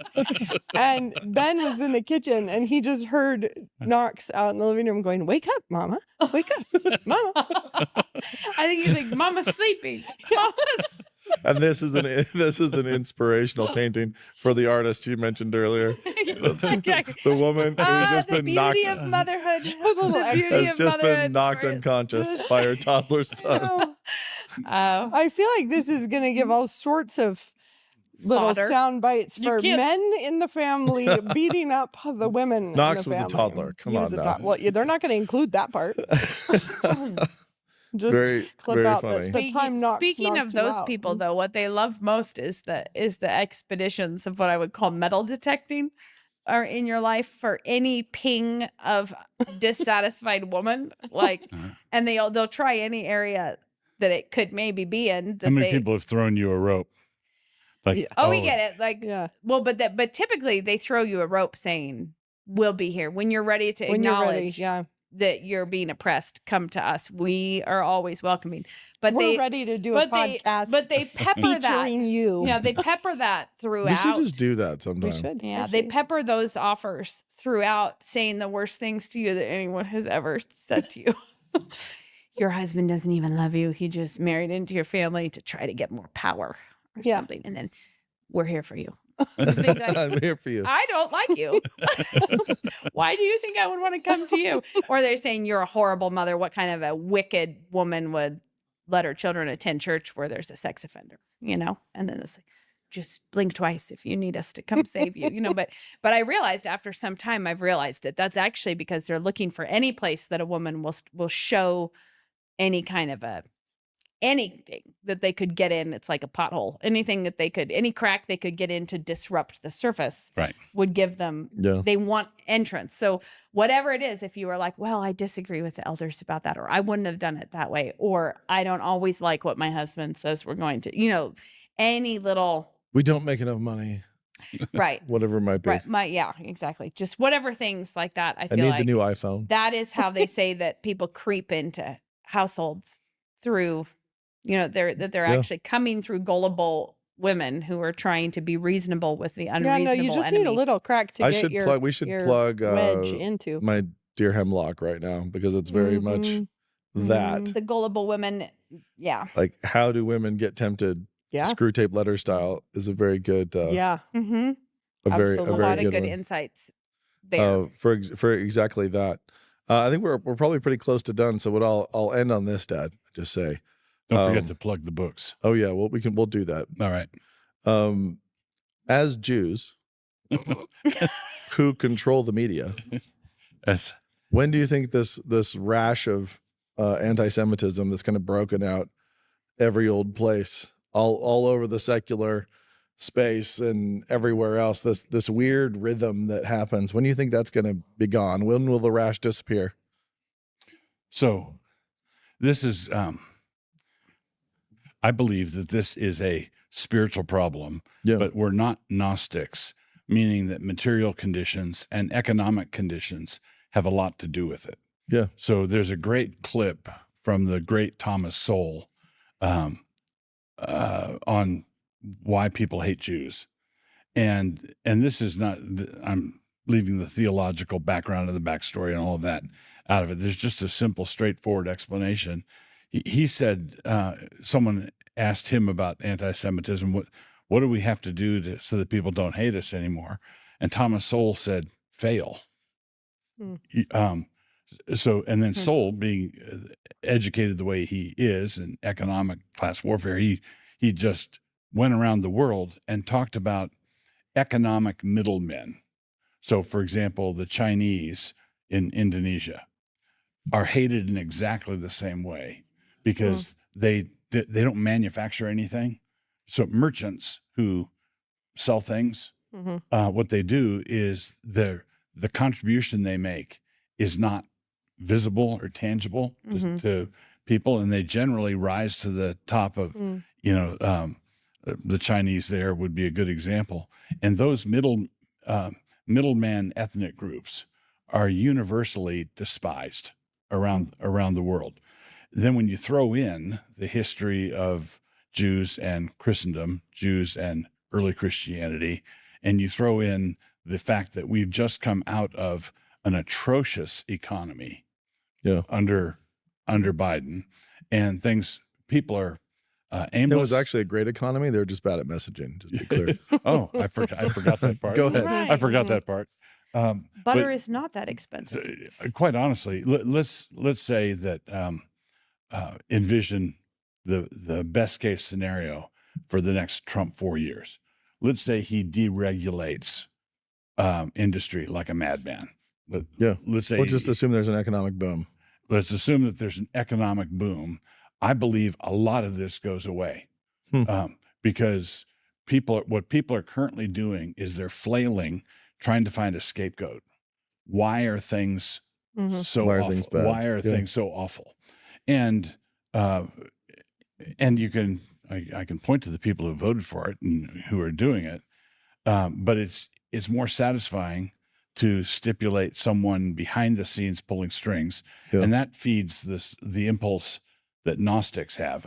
I'm in possession of a secret knowledge that other people don't have, which is where that feeds the conspiracy side of it.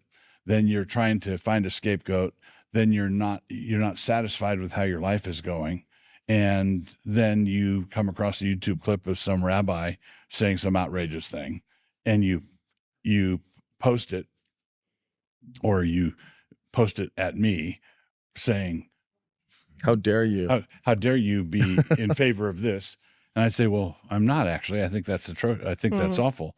But they think in these group categories, but I think they're doing so. It's because it's like a whodunit that they're actually getting so into it. Like when this is back to the people who have time, as opposed to the people who aren't really doing super well and they have extra time. I think you're right. If there is an economic boom, if there's productivity to be had, then that will go down. But it is interesting to me that people who have never given a thought to Jewishness prior to, all of a sudden the last 12 months. Yeah, deep opinions. And they want to bring up the Rothschilds, and they want to talk about the Ashkenazi, and they want to do all sorts of things. And they've never given any kind of thought to it, and have no skin in the game, really, of any kind. They don't have any interactions with the Jewish people. They didn't take out a loan in Brooklyn from an Orthodox bank and got bit by it. They have no engagement whatsoever, other than they saw something on the internet and the time was right. The room was full of gas, right? And economic displeasure. And the other thing that I find very amusing is complaints about the Antioch Declaration that we did. Well, it's like 2 or 3 pages, and it was complex and convoluted. There were big words in it, and I don't understand you guys at all. On the other hand, I have a mastery of World War II. Yes, I know the ins and outs of all events, public and private. But you know the what? Secret negotiations. That's because they told me that all that story in a 60-second reel. It was super easy, exactly. and now I It's get easy all to of it. follow. And so my knowledge of the last 3 centuries is now extensive, and your 3 pages makes my head hurt. So I have a question though, and this is probably a terrible thing to speculate about, but like the scapegoat thing seems obvious. Like they're looking for somebody who is the culprit and the villain, and this is the thing. Now, I'm very much not paying attention to the whole thing. I'm just getting this sort of vibe. Sure. But one thing I've seen over and over and over is pointing to the Jews' involvement in the porn industry. Yeah. Like that one just comes up constantly. Is this, do you think, a scapegoaty thing where it's like, if they weren't doing that, I wouldn't have this problem? No. Well, because, I mean, like, seriously, why are you, I mean, yeah, that's the one that, like, being I feel mad at like, your own drug dealer. Yeah, I mean, like, because it's so clearly we're looking for scapegoats and the Christians getting upset. I don't know, like, or is that just me being like, yeah, and if you think of it, so devious. first deal with one thing is, my position is that destructive Jews are bad. Constructive Jews are not bad. That's my controversial. Here I stand. It's not the Jewishness that was the variable. But are there Jews in the entertainment industry? Are there Jews dominating certain industries? Yeah, they go right to the top. Sure. And they're less than 1% of the world's population. That's how I got put in charge. Is I just told them I was Jewish. That's right. That's right. Nate loves to drop the little but I things. mean, there are plenty of vices out there that we could have gotten super upset about. You know, like I could get really mad about the people who were, I don't know, cooking meth or something. But that's sort of a weird. But not at the people who are buying the meth, and so that's and it's just there's a similar mechanism when we blame the drug dealers bringing fentanyl across the border. Well, who's buying it? Well, that's what I mean. Like all the human trafficking and everything. It's like, well, apparently they bring it here because there's a market here. Right. And if we weren't providing this lucrative market, they probably wouldn't be. And you know, the vast majority of the people who are customers in the human traffic are white people. Well, that's what I'm saying. Like, so I'm just curious if this, like, blaming the person who is the supplier rather than like taking responsibility for the market that allows them to be successful. Or what a Christian preacher would do is blame the pimp, blame the prostitute, and blame the customer. Yeah, exactly. Yeah. In other words, you said a big bad thing. Blame them all. Blame the prostitute. There's actually one of the weird things here. What's kind of funny. This is the American history of slavery and how bad that was. But the slave trade was awful and all that kind of stuff. We don't have that problem. In looking back at that time, nobody hesitates to blame the slave owning society. Like they're not just blaming the trade, they're blaming the society itself. And I think it's right. Like what you just said, you want to blame the pimp, blame the prostitute, blame everybody who's sinning. We do that there, but then moving forward, we really do not condemn the addicts. You know, we blame the dealers. No, the addicts are basically treated like the victims of these sometimes, whatever. And sometimes I get that. In the human trafficking world, that is an interesting thing because victimhood is a real thing. And what you were saying is people minding porn because they're viewing themselves as the victim of porn. Mm-hmm. And it is, when you think in terms of addiction, people think I'm the victim because I'm addicted to something that I don't want to be doing and I can't stop myself. It's very much like they're saying the people running the porn industry are the pimp and I'm the prostitute. Like I have been put in I'm being victimized. Yeah, I can't get out of this because I'm addicted to something. I will say, in terms of the algorithms now and the way people are hunted, it that makes a little bit more sense. But it still is an issue where we have to clamp down on everyone involved, as opposed to just the people across the border with the. And ultimately, the answer is hot gospel. You've got to, all of you have to repent of your sins and quit finding someone else who's a little bit worse. Yeah. So that you don't have to deal. So with that you're a little bit. I would just like to say that for everybody except for one person, you can always find somebody a little bit worse. Yeah. There's only one person who couldn't. We don't know who that person is on this planet. But there is a person. It's not Hitler. We've learned that. He's gone. But there is a person. There is a person for whom there is no one who's a little bit worse. The rest of us could all find somebody to make ourselves feel a little bit better. But I do feel like one of the big takeaways, at least for me in this, is how little I know what to expect, because it came as a real surprise to me that I'm getting to live through a time where people are openly anti-Semitic in a way that I would have thought that Christians, that self-identifying, because one of the things that really blows my mind about that is that it actually doesn't matter at all who we're talking about. No. you're not behaving like a Christian. You're This not is what I mean. like Christ these at are all. things No, you would like- spank your 7-year-old No, for. but it's like, the hatred, the anger, the bitterness, it's like, well, so they're the worst, even if it was true. Yeah. You're in sin. Let's say you persuaded me that the Jews are your enemy. Well, Jesus said to love your enemy. And pray for them. So you should be leading prayer meetings Pray for the those who Jews. mistreat And then be like, you. no, that would make people think I was a Yeah, Zionist, even if there's a whole which bunch is of the ifs worst and of the other. there's a whole bunch of ifs you have to stipulate, and they're still doing it wrong. Yeah. Yeah, So but it's even- just but the thing that I really meant is that what surprised me is that God put a few new ingredients in the pot, and all kinds of things are coming out that I we didn't think know. Yeah. this is were- I know we already said we're going to wrap up. We probably have to at this point, but the one of the things that's funny to me about recent history, really, really recently, is I think that in COVID, the secular power structure put into the imaginations of people this destabilizing narrative that they hadn't really conceived And recently. you can't trust anything. That we can't trust Yeah. anything, but also we can chop down very old trees and kick over walls that have Right. been there a long time because we just canceled a bunch of stuff that nobody ever thought would be canceled. Yeah, Mhm. seemed Things that were uncancelable. uncancelable were canceled. Mhm. And then we were like, and now as you were, everybody go back to how you Yeah. were. And people are sitting there No. with No. this new imagining that's going on. And then Trump gets elected and he's saying things like, no more Department of Education. We can throw out income tax. And everybody's like, yay. The chaos, the actual, like Right. the rocking of the boat, the chop of the water that would happen if he does a third of what he's saying he'll do, or 25%, Mhm. will be a pretty significant destabilizing, restabilizing, it'll be Will that make convection, congealing Forget moment. about this particular hobby horse, or If- will it make it worse? If there's an economic boom, then I think a lot of people are going to abandon this as not the future. This Okay. basically, I'll just cite Joe Rogan. Sure. Okay, why not? Yeah. Why Yeah. not? I mean, things are Because anything goes these days. Anything goes.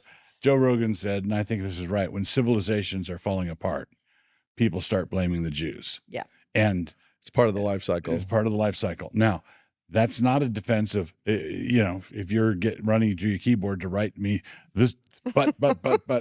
Founder of OnlyFans. I know. Why I are know. you researching the I know founder that. of OnlyFans? The- How That's many my white people question. are on OnlyFans? Yeah. So Too basically, many. what it boils down to is you're a Christian. You don't get to hate. You don't get to Anybody. hate Yeah, people. Right. Right. Just should be that simple. Well, Yeah. it should be, and that's the thing that is quite striking about all of this is it's just a lot of naughty behavior. Yeah, it is. But I think it is that just everything's seething. Everything's seething. I have a question. There's convection, there's congealing, there's convection, there's congealing, and we just convected. We're about to convect a lot more, I think, for the next couple of have years. a question though that is really ties in many of the things we talked about. It would be a pastoral question. What would you say to a woman who's married to a man who is going this Ooh. way? Because it's something that I know of more than one circumstance of a woman who seems to be walking with the Lord, seems to be trying to do her duty, and her husband is going off the deep end. What is the I've said a number of times over the years, and this would be another occasion to say it again, is that in a world where some men can go the Nabal route, yeah. I have wished for more Abigails. How, I guess what I'm trying to say is, how would you tell a woman to be an Abigail? I would say, tell them to say to their husband, honey, wherever you're going, I'm not. Okay? I'm not going there. And if you don't stop going there, I'm setting up a flare. We're talking to the elders. We're not going to go off silently, sadly into the night. Well, Would you one say thing that she should I- refuse to move? Like if he's so say He tries to flee accountability. right, and, say yeah. things they're already leaving. He wants to leave the church. He wants to move. She doesn't have grounds for divorce in the sense that he's Right. not been unfaithful to her, but he wants to move them to a place where she knows she'd have no, like, is that what you mean being Abigail? Say, Yeah. I'm Well, I Yes. think the Abigail thing, I always think it's the coolest thing that she saved both men in that. She saved Nabal from getting killed by David, but she saved David from killing Nabal. Yeah. And so she went behind Nabal's back, who was her current husband, but she also stopped her future husband she from doing confronted something David that was straight going to up, be pretty wicked. much. And the way she confronted him, like, like, so she went behind Nabal's back, but she also went very respectfully to David, but said, don't do this thing that you're planning to do. Yeah. Right. You know, So we need more, basically in dire situations with Nabals, we need Abigails. Now, at the same time, I'm saying that in a generation where many, many wives have never thought of obeying their husbands ever. Right. And she shouldn't. But it seems like they all think to do it when they shouldn't. Yeah. In the time when they ought to say, No. absolutely not. Well, it's embarrassing. along. It's Yeah. actually, it's Right, not, but it's if embarrassing he to them says, as let's well. eat It's more not just homemade embarrassing. meals, she might feel free to say absolutely not, but Yeah. not Yeah. when it comes to. But so you're saying is send up a flare, get elders involved to make sure Get that it's help. on the radar, don't disappear quietly. Right. So that one of the things that Abigail did there, she went and talked to David, and she went and talked to David in a way that her husband would absolutely have hated and forbidden. Yeah. And that, like, get help, like basically get help. No, even if your husband doesn't want you to get help, you have to get help. And you would say And that then for and friends. then she went and told her husband what she'd done. And you should Yeah. also say, though, for friends of that woman, that they need to be encouraging her straightforwardly to do that. Yeah. But it's also incredibly brave both directions, because she'd be really brave to go do what she knew would infuriate Nabal. But she's also going to David, who's really mad right now and Coming is with an on the armchair. No, and warpath. I think And these she guys, like throws herself in front to say, please don't do this. You know, like, but also the guys that are doing this kind of thing are being imbalanced. Mhm. It's a scary man Yeah. who's going this way. It takes courage to stand up to a husband. At least at his keyboard in the dark.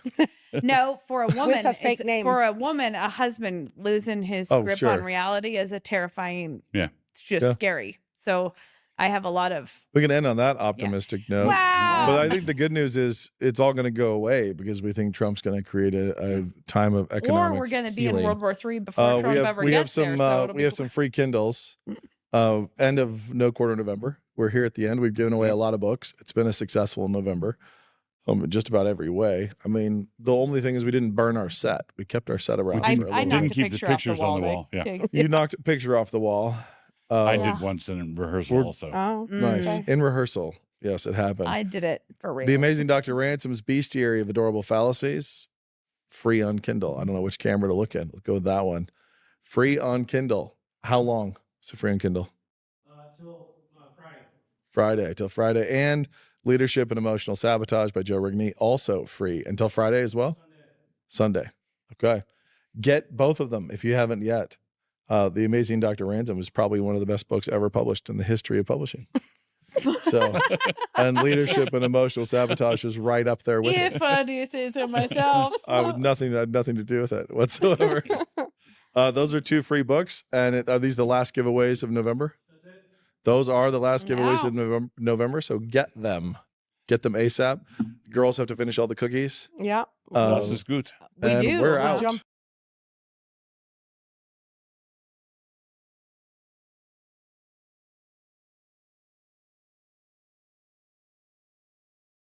Was that economic book thing for Scott Green and the book he wrote about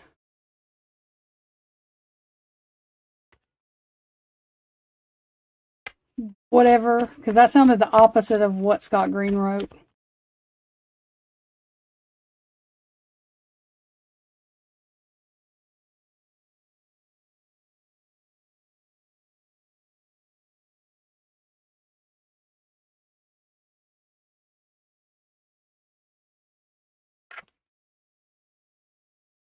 What?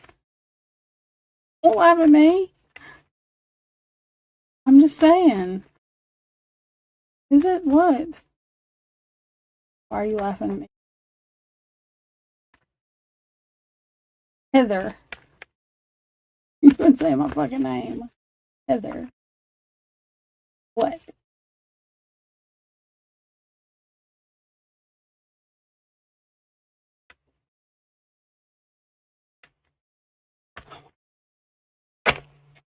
Heather. Okay, they're in the know. So did they do it? Or they just know who did it?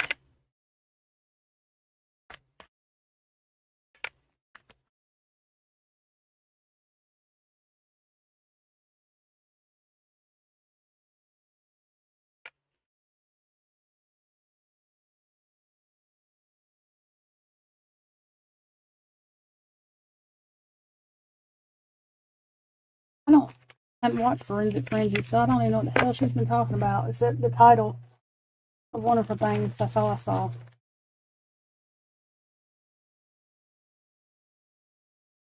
Great. So I don't know what that means. Hold on. Okay. Well. Um. I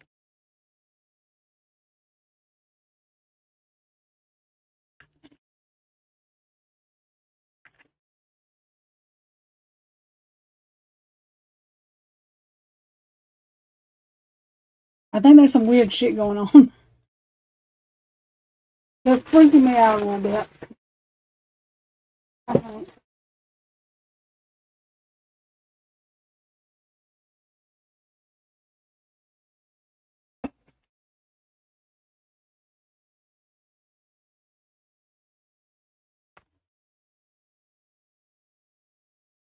What is that?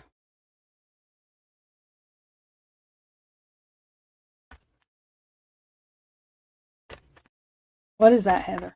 What is that?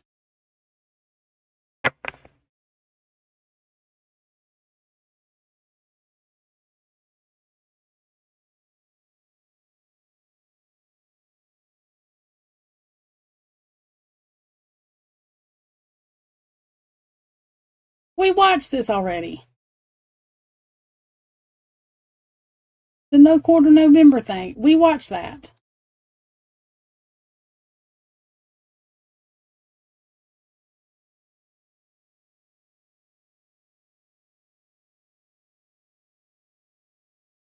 I don't want to watch it again. It put me out the first time.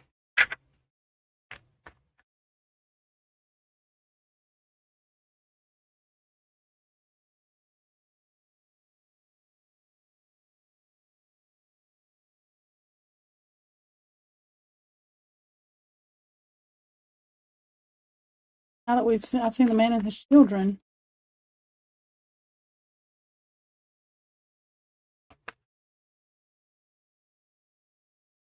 I'm still not going to get it.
Okay.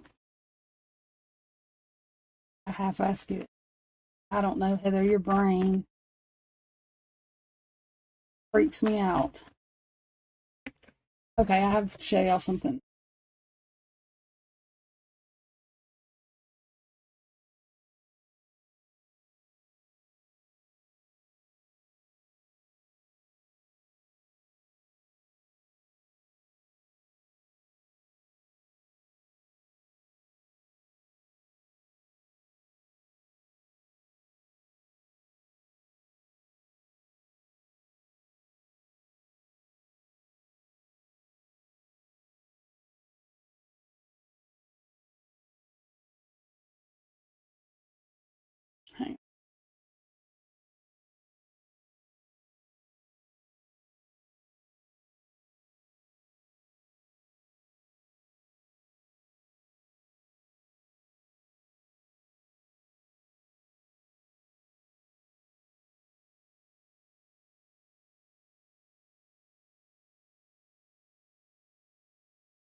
Yeah.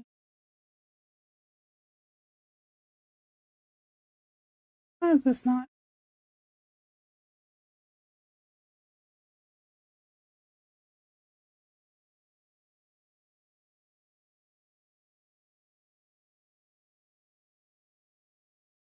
Wait a minute.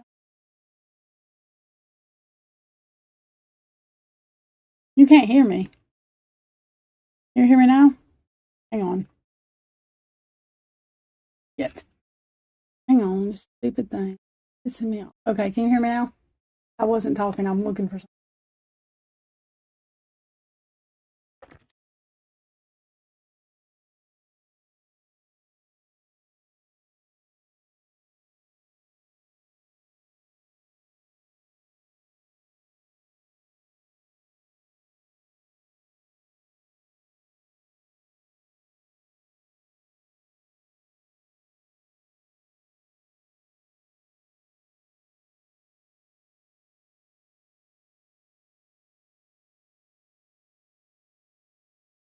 Okay, so I'm just going to show y'all something. And this woman, I know this woman. This woman is where I'm from. I cuss this woman out. I'm crazy and I'm not scared of her. I think she's a wuss anyway, but hang on. Can't find the Snapped episode. She's on Snapped, but second.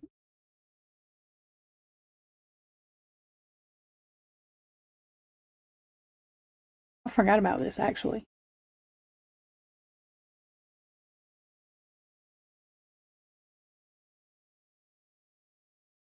Yeah, I wasn't talking. I'm reading what you're saying now. This window.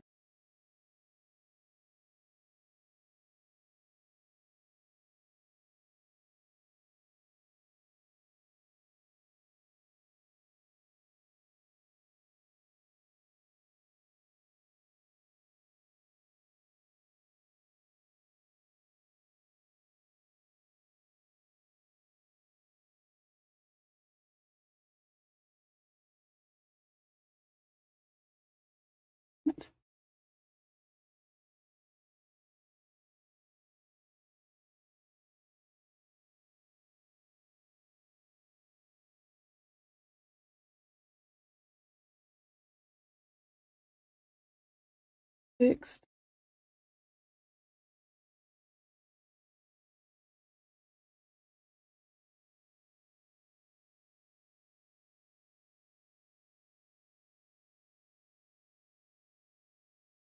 Fix this volume thing. All right.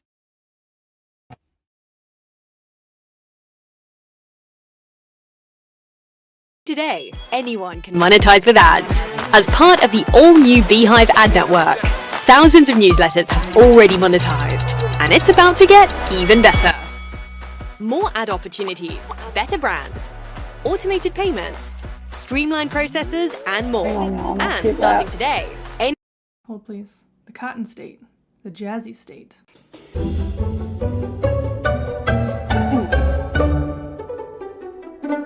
Hi guys, welcome back to another episode of Crew Trime.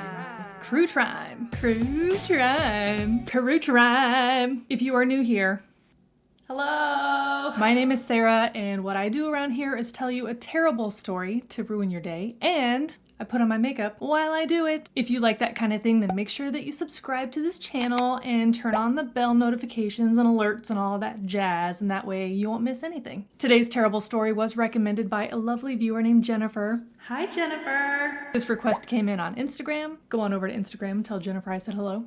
Thank you so much for that recommendation, and let's get to it. Today we are going to Sweet Home, Alabama. Mom, I'm coming home to you. Break it down. For the story of Lisa Graham. Okay, I've already taken a shortcut with my eyebrows today. I'm sure you noticed because you can see them. I don't really talk about the makeup as I'm applying it, but if you're interested to see or know anything that I used in today's video, just look in the description box because everything's linked just for you. Hang on, I gotta put my bangs back.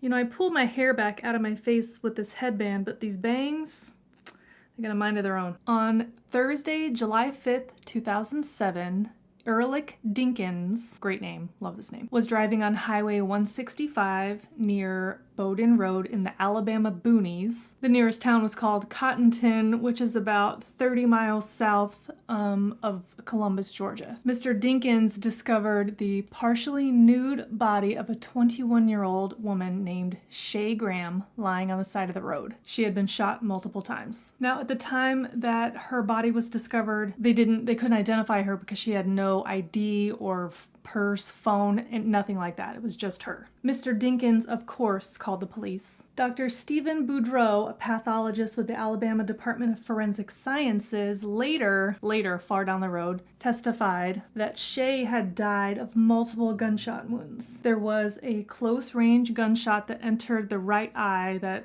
obliterated that entire area, exited out of the back side of her head. There was a second gunshot that entered at the back right side of her head and exited to the left. She also had gunshot wounds to her chest and abdomen. When Mr. Dinkins had discovered her on the side of the road, her pants had been pulled down, but she was otherwise clothed. So who was this person? Glad you asked. Stephanie Shay Graham was born on February 8th, 1987 in Columbus, Georgia, to Lisa and Kevin Graham. As Shay grew into a teenager, the relationship with her mother grew and more strained. Shay was pretty troubled, actually, and she had fallen into drugs and alcohol and had dropped out of college. She allegedly had gotten involved in sex work to feed her addiction, although there is conflicting information about how bad her drug use was or if she was still into it at the time that this happened. But at any rate, Shay was definitely in and out of trouble, and the latest legal problem she had was pretty serious. So Shay had been involved in a drive-by shooting in Columbus in September 2006, just a few months prior to this. Oh, I guess it's about a year before this. Nobody was killed in that incident, but Shay was the driver and had been caught, of course. She was actually out on bond. Her parents, her dad, had paid $100,000 cash to get her out. Not only that, but the morning that Shay's body was discovered, she was actually due to be in court to deal with that very issue. So, I mean, that definitely looks like it's related, right?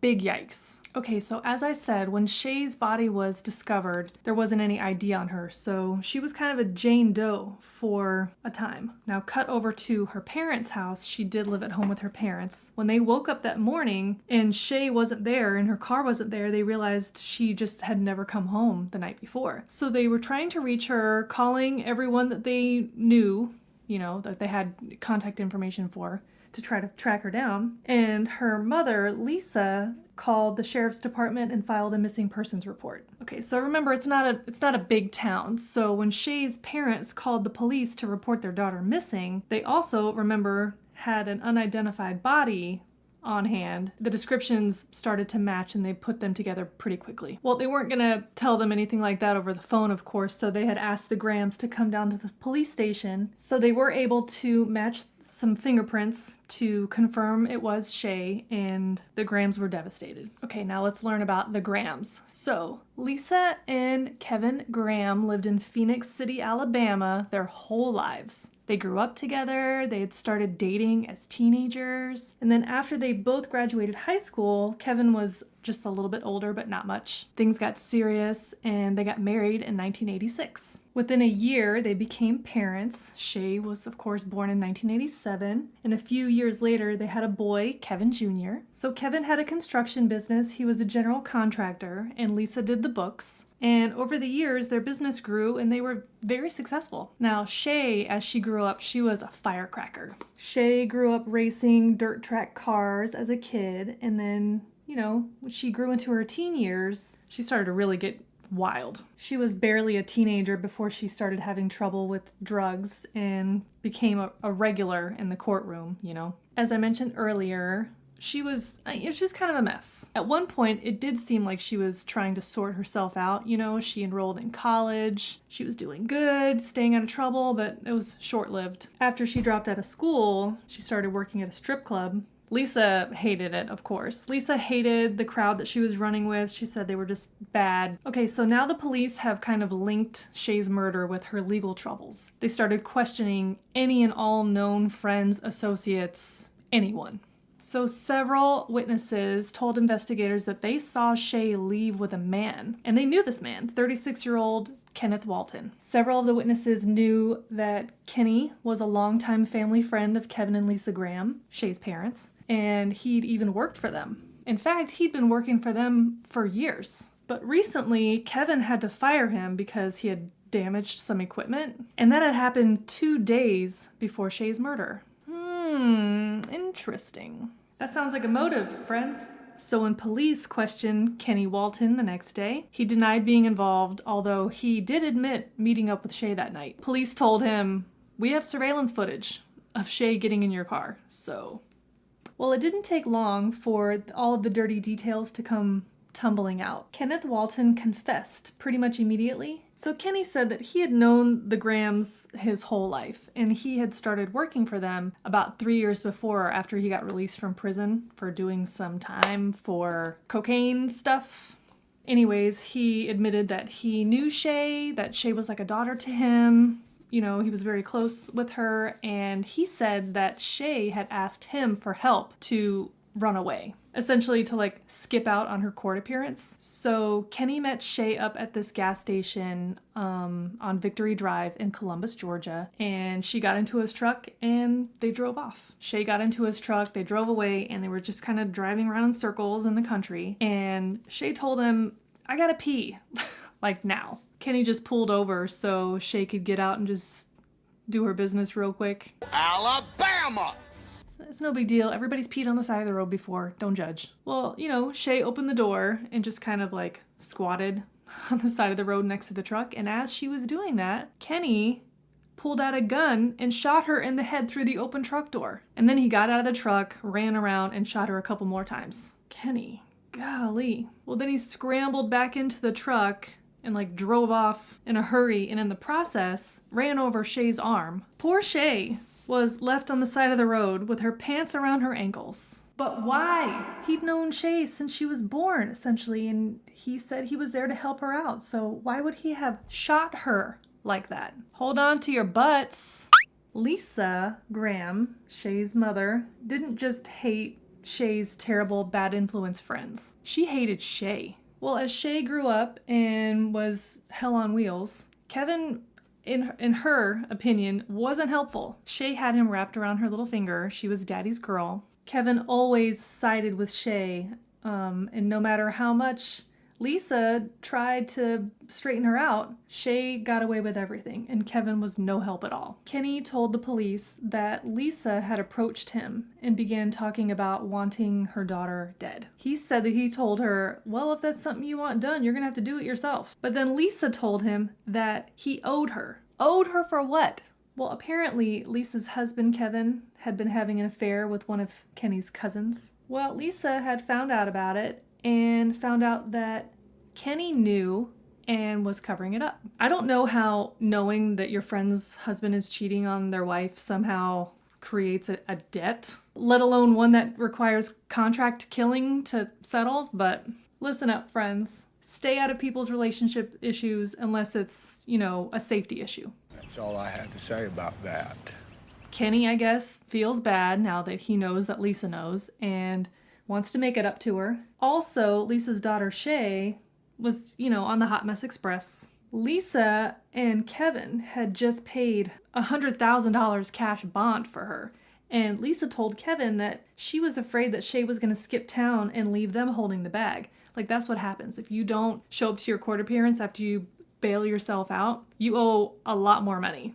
It's a problem. So, fair enough, I guess. You know, but it's also a pretty convenient excuse considering that Lisa had been complaining about Shay for a while. So, on the afternoon of Thursday, July 5th, 2007, Kenny met up with Lisa Graham at the local library, and Lisa handed him the keys to her truck so that he could get in and grab the 9mm handgun. She told him to be sure that the body was left out in the open so that she'd be found quickly, because she wanted to make sure that the court knew that Shay hadn't run off. All right, so on the morning of July 6th, the morning that Shay's body was discovered, Kenny had a voicemail message from Lisa asking if he'd seen Shay. They later arranged to meet up. Kevin came over to the Graham house and he returned the handgun to Lisa. And as they were chatting, Warren Thompson, Lisa's grandfather, who they called Pawpaw, he wandered over, you know, as you do. Kenny reminded Lisa that that gun was going to need to be cleaned, and Pawpaw cheerfully offered to do it. Isn't that nice? So that was the story, right, from Kenny to the police. So with all of that information, the police went to the Grahams. They started asking about guns. Do you own guns? Where are the guns? What's going on? Specifically, they were asking about a 9mm handgun. They knew the caliber of the weapon that had killed Shay. I saved $700 with Liberty Mutual. Crazy what you can get with those savings. Welcome to Can You Gift It? The Google shopping game show where the deals are endless. Lisa said she had no idea where this 9mm gun was. Lost, I guess. Well then, good old Kevin piped up. Pawpaw has it. Remember? Well, as you can guess, that firearm was easily retrieved from Pawpaw. He hadn't been able to clean it just yet, so a lot of evidence on that weapon. Also, ballistics testing and all that stuff showed that it, in fact, did match the weapon that killed Shay. Lisa was arrested, and Kevin didn't seem to know at all what was going on. You know, like he had no idea what was happening. At this point, they've just heard this like super wild story from Kenny Walton, who, you know, to be fair, a man with a criminal record. That story was lining up. So now they've arrested Lisa, and Lisa started telling the police all about Shay's trouble with the law. Doing cocaine, she was stripping. She claimed that she had just asked Kenny Walton, you know, their longtime family friend, to just talk some sense into her. Also, Kenny was having marital trouble himself, so Lisa had met him at the library to just be a friend and offer some marriage advice. She said that Kenny told her that he knew what to do, and Kenny must have misunderstood her frustration as something else. You know, if she was venting about Shay's situation, that was all she was doing. She was just venting. She denied everything. Bullshit. Well, the police were like, nah, dude, you're full of shit. So let's back it up just a little bit. When the Grahams were brought down to the police station after this like firearm discovery, Kevin started to, I guess, realize like, whoa, wait, what? You know, the police had filled him in on the details. At one point, he asked police if he could speak with Lisa alone because he was sure that he could get the truth out of her. They did speak privately. I mean, as privately as you can in a police interrogation room, but we'll come back to that.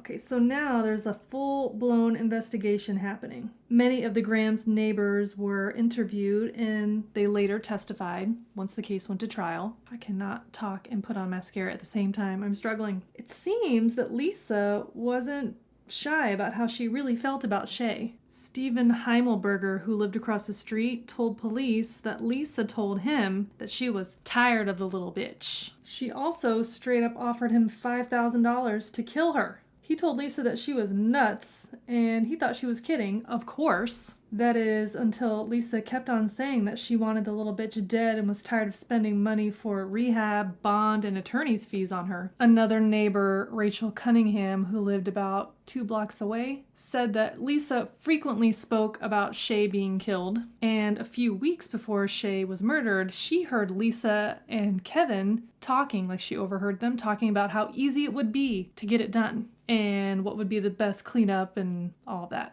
Blah, blah, blah. So it actually took a while for this case to make it to court, to trial. The court was undergoing like extensive renovations to the building, which delayed the case itself by like 2 years. They couldn't have it somewhere else? I don't know. There was also a non-stop barrage of pretrial motions and objections from the defense, Lisa's defense, jury selection, scheduling witnesses to come in from out of state. It just like, it really delayed it. Now, speaking of objections from the defense, remember that conversation in the jailhouse between Lisa and Kevin?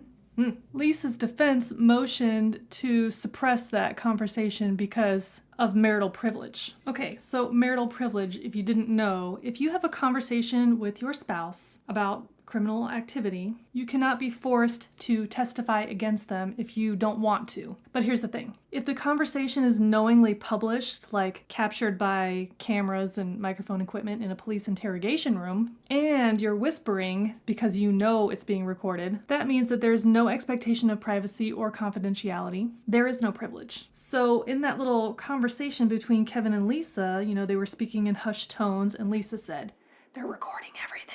And they even talked about like where the cameras were in the room. Dude. Well, what did they say in that conversation?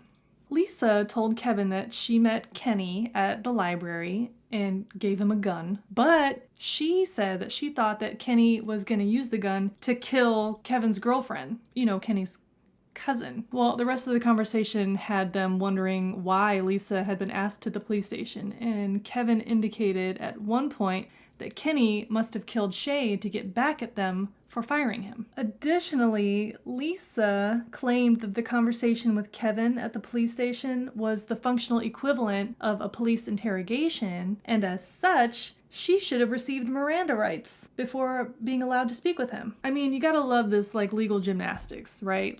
Is it a privileged conversation or is it an interrogation? Anyways, it was objections like that, like a nonstop barrage of just picking, right? So the trial took 5 years or something like that to go to trial. The case finally made it into the courtroom in 2012. Well, the prosecution's case described how Lisa wanted her daughter killed because she felt that she was destroying her marriage and ruining her life. I mean, shitty, but maybe kind of true. Kenny Walton straight up pled guilty and was sentenced to life. And then he became the state's star witness. On September 25th, 2012, a mistrial was declared in the case. Well, the judge, George Green, had become very, very sick, seriously sick. And he was granted a leave of absence for medical reasons. But there was apparently no other judge in the circuit that could preside over the trial. Damn. Okay, so round 2, new trial, new judge, all that. So Judge Jacob Walker III came in to preside over the new trial. The state's case described how Lisa Graham solicited Kenny Walton to kill her daughter. Walton agreed to testify. The defense zeroed in on Kenny. He was a cold-blooded killer, and he confessed. He killed his friend's daughter without even being paid. So it's totally true that Lisa ran her mouth a lot about Shay, venting, as one would say. But money never exchanged hands. Just wait. So once Lisa learned that Kenny was going to testify, she had some other inmates send a kite, that's a prison note, friends. So she sent a kite to Kenny that said, "Would he take $10,000 to take me out of the equation?" Lisa, if there wasn't a contract before, there is now. So the trial continued, and after closing arguments and all that jazz, the jury deliberated for about an hour and found Lisa Graham guilty of capital murder, and they recommended by a vote of 10-2 that she be sentenced to death. The sentencing hearing was held about 8 months later. Lisa's son, Kevin Jr., gave a statement to the court, essentially begging for mercy. He doesn't want to lose you. No, he don't. He's already lost his sister. I don't want him to lose me too. I mean, Lisa, your daughter is gone because you had her murdered. Judge Walker decided to uphold the jury's recommendation, and Lisa became the 5th woman on Alabama's death row. Well, she appealed immediately, of course, arguing that her right to a speedy trial was violated because it took over 8 years between her being arrested and the conviction. The first trial ended up in a mistrial because the judge, died essentially. Also, capital murder cases take a long time to get in the courtroom, typically. In the court documents from the appeal, it says that the majority of the delay in the case was based on motions and extraordinary petitions filed by Lisa. The case went all the way up to the U.S. Supreme Court, but it has fizzled completely, everything is exhausted, leaving the original conviction and sentence in place. Lisa Graham is currently on death row at the Tutwiler Correctional Facility in Wetumpka, Alabama. And that, friends, is the terrible story of Lisa Graham. Thanks again.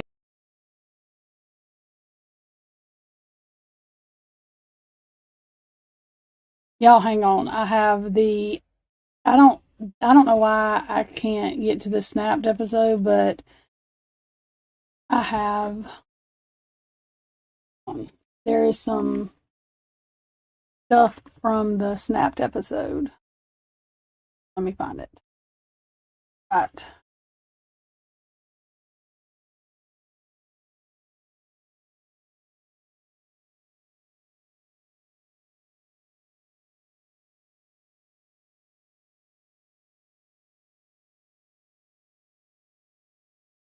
Okay, yeah, this is.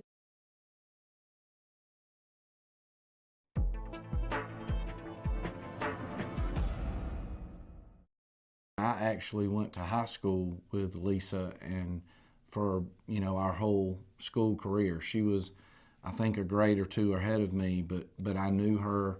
You know, we were friends and acquaintances in a small school, small private school. And so, yeah, we knew each other for our whole life. When I first started investigating this case, we thought Lisa, who I had known forever, was a victim of a child who had been murdered. Day 2 or 3 of the investigation, we realized that Lisa was actually the person who caused her daughter to be murdered. And so the whole, for me personally, the whole investigation, you know, took a different light when I'm, you know, now looking at her as the cause of her child being dead. I did not know of another crime where a mother had hired a hit person to kill their biological child. And so we started kind of looking around on the internet to see if, you know, how many of this type cases had occurred across the country. And of course, this was back in 2007, and at the time, I think we found 2 cases, maybe 3, where, you know, it had occurred around the country. So it's just not very common that a mother contracts to kill their biological child. Kenny Walton had worked for the Grahams and worked with Kevin in the construction business and doing odds and ends for them. And they had a falling out over a race car and some other situations work-wise. And I felt like that they originally, you know, felt that he was involved somehow. Kenny had a reputation of being a muscle guy, a strong-arm type guy for different various people around town. And so right off the bat, they threw his name out. But we had nothing to connect him to that. They were just saying that. What we had to do was follow the evidence. We knew that they were with the friends, and that's where we had to start. And eventually, they were able to lead us to Kenny, and we were able to get some evidence to corroborate their statements. But that's how we got to Kenny Walton. I think that the driving factor behind Lisa was several things. I think they were in financial strain, and it was causing a wedge between her and Kevin, her husband. And I think that when Shay got into this last bit of trouble, they had already spent tons of money on her, according to Lisa, with bonding her out and paying her fines. And, you know, I think they had sent her to rehab potentially, and, you know, just different things that they had spent on her. When she decided to skip bail and lose $100,000, I think the culmination of everything was just too much. And Lisa decided that she couldn't continue to, she would be better off with Shay dead. And I just think that all of that obviously weighed more on her than any of us can imagine. But you know, you still wonder. There were so many options of letting her go back to jail, or, you know, hold her till she went to court, or, you know, if you thought she was going to run, you know, take her back to the jail, get her. And I mean, there were just so many options that could have taken place instead of taking her life. You know, Shay didn't deserve to be killed. I don't care what she did wrong. I mean, she could have been the worst drug addict in the world, and that still don't mean that she deserves to be shot execution style on the side of a dirt road at 10:30 at night and left there, period. I just feel like that there were several things, not just one, that Lisa was dealing with to make her do what she did. And none of us can say for sure what that is, but we can certainly have our opinions as to what she was, thinking.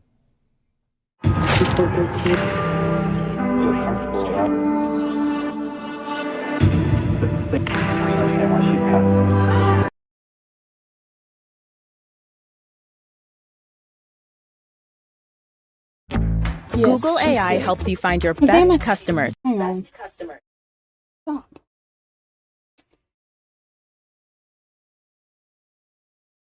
Yes, she's sick. Like, yeah, she's sick. When she was laughing that day, I was like, I don't even remember what I said to her, but she looked at me. I guess she thought I was going to be scared of her. I was like, hire somebody. I was just, I didn't care. I cannot. Oh my God. I didn't like her anyway. Because she really thought she was going to get off with this, y'all. She literally had herself convinced. That's why she was so upset when she got sick. I was like, you're not getting off with this. They changed the county. The reason they let her out of jail is they had to. Something about because the judge died in the middle of the case. That's why there was a mistrial. I guess that's how they had to do it. I couldn't remember exactly what because it took them forever. But she put her ankle monitor around the dog. Because the only way they let her out was on an ankle monitor. But she was smoking dope like all the time. And I know that because that's what Mom did all the time. So like, I was like, she was jealous of Shay. That's what it was. She thought Shay was sleeping with her dad. Like, literally, that's how jealous she was of Shay. I'd never heard that crap about Kenny's cousin. I think that part was just added. She thought Shay was sleeping with her daddy. That's how sick the bitch was, okay? She was jealous that Shay could be a stripper. Like, she was jealous of Shay. She has always been jealous of Shay. It is ridiculous. Who the fuck is jealous of their kid like that? Oh my God. I mean, y'all see, told everybody she didn't even like Shay. I understand that she was costing money and that, I mean, her daddy was probably maybe too lenient on her, but I think her mama caused a lot. I just think what I think.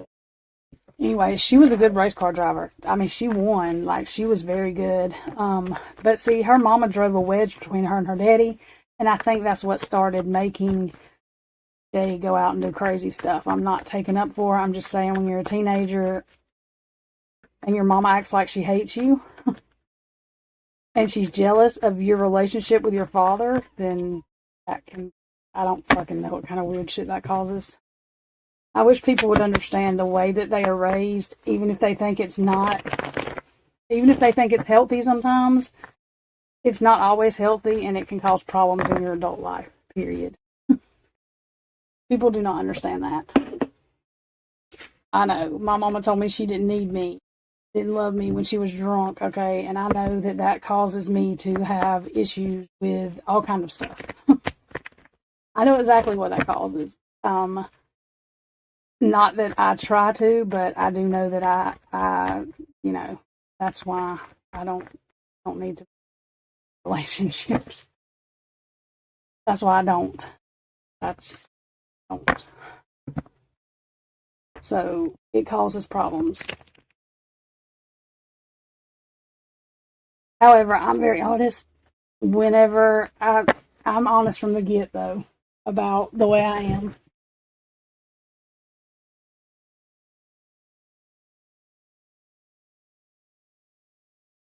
I go ahead and tell every mistake that I've ever made, probably. So it is what it is. I know exactly what's wrong with me. I mean, I really do. I know exactly what.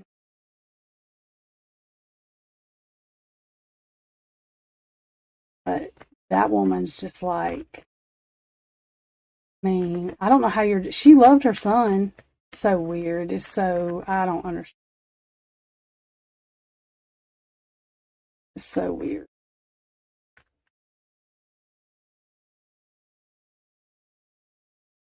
Cards must have told me what?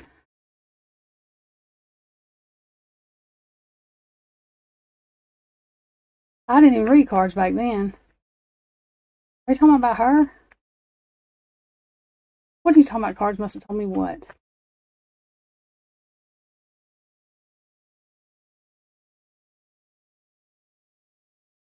Oh no, I knew what was wrong with me before. I know what's wrong with me. Hi, P Fox. I've been waiting on you all night. I can't believe you're just now here. No, Trisha knew what was wrong with her a long time ago. My issue is I tell them motherfuckers my problems. They just shouldn't allow them to handle them. That's all. The issue is the other freaks don't know what the hell's wrong with them. That's the problem. You just want, oh yeah, I forgot you probably weren't working. I don't know why I was thinking it was working. What is tonight? What day are we on? Friday? Oh, Friday. We are on Friday. I wasn't thinking about what week it was.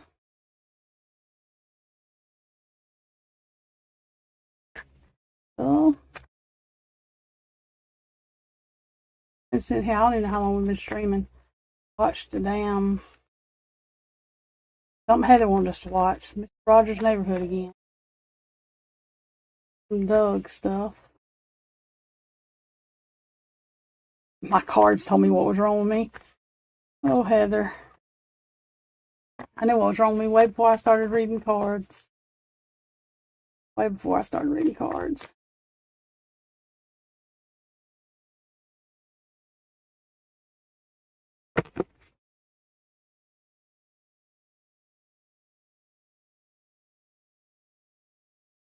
Is what it is.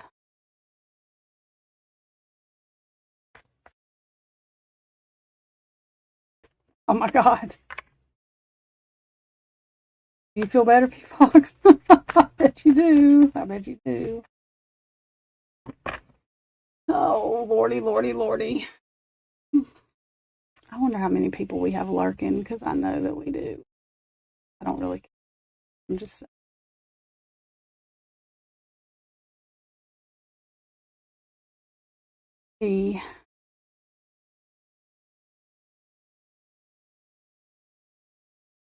Lurk away, lurk the fuck away.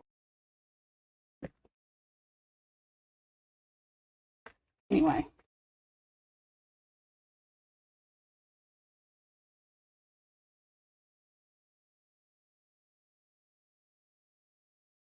I have not slept 12 hours. Hang on, y'all.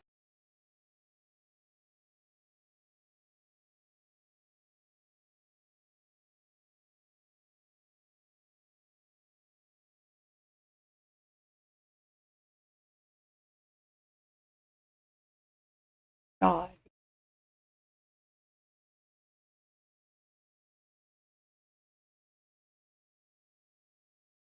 God. I cannot.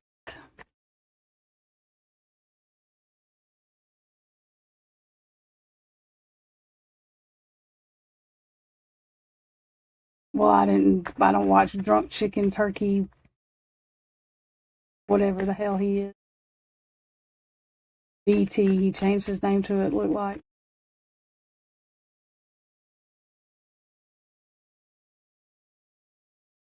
Well, maybe never mind, shut up. Anyway, something mean? I'm going to blame it on you if I do.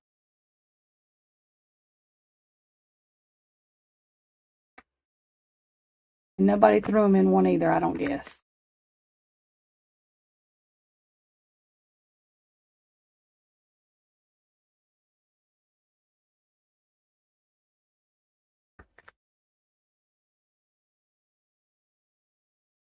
Dirty dirt.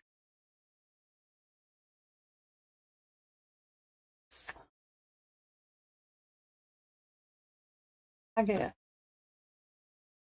Just to hoax another day. Yeah, well.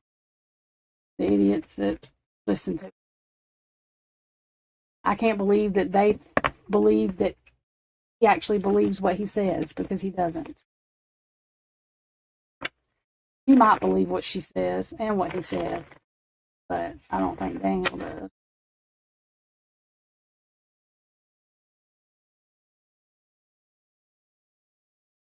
Only because I've heard him talk before he got like that. I mean, I used to watch him.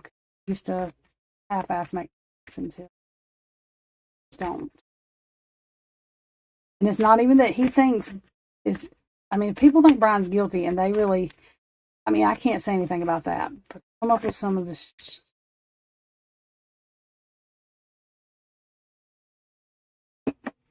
I can't. I was not there. I cannot say 100% that anybody's completely. How are you going to be a UFO conspiracy channel and go to true crime? I don't know. He said he was.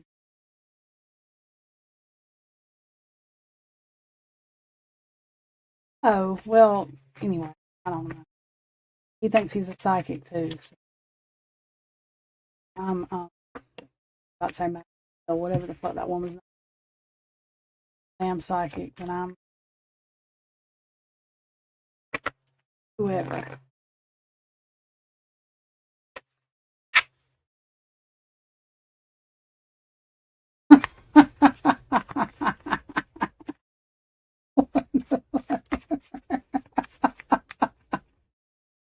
Oh God, I can't, Heather.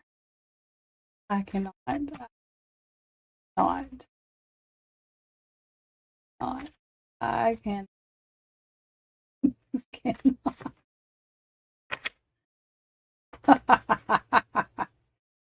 Oh Jesus Lord! I feel bad for Blue every time they do. You don't want to agree. Yes, that's why I'm laughing at it, because it's true. I probably wouldn't be laughing if it wasn't true.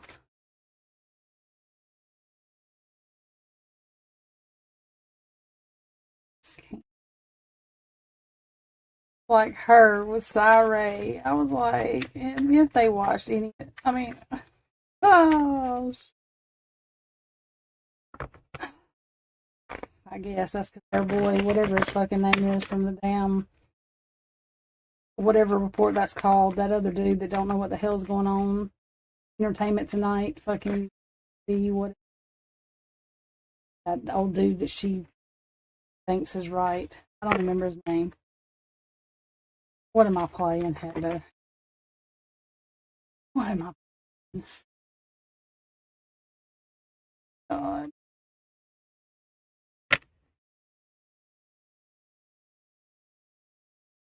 Get me kicked off. At the end of the day, the prosecutor... Oh, is this yours? Okay, it's yours. Okay. Good with you.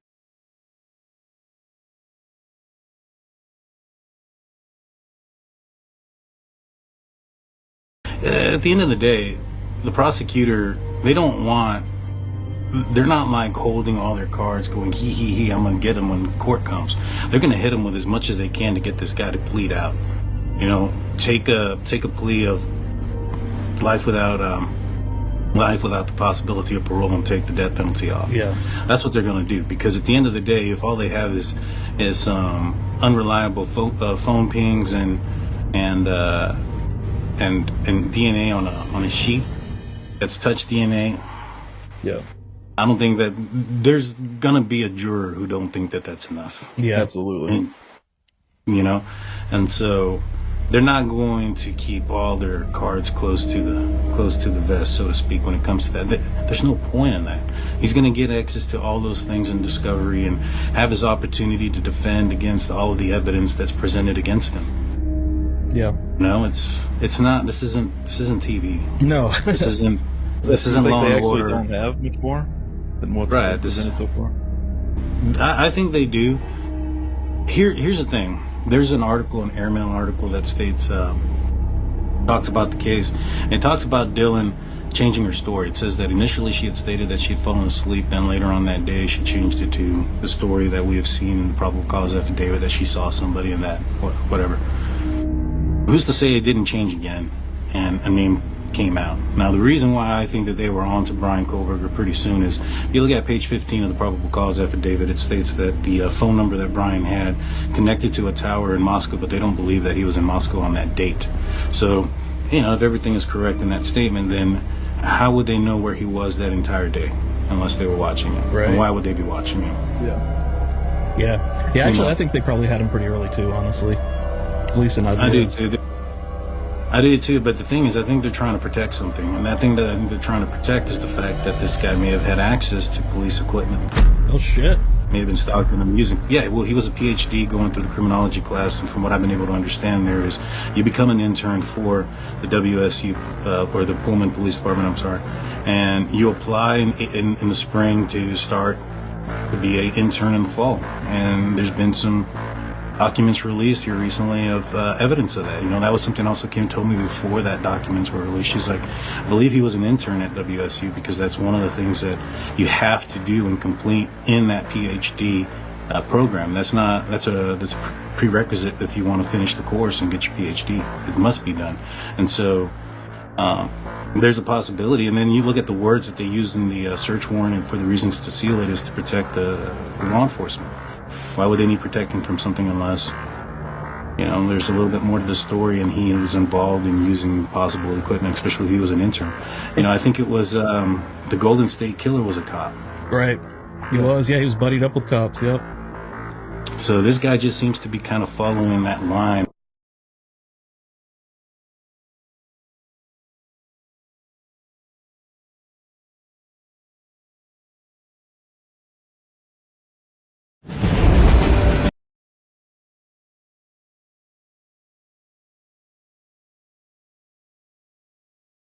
That's funny. Yeah.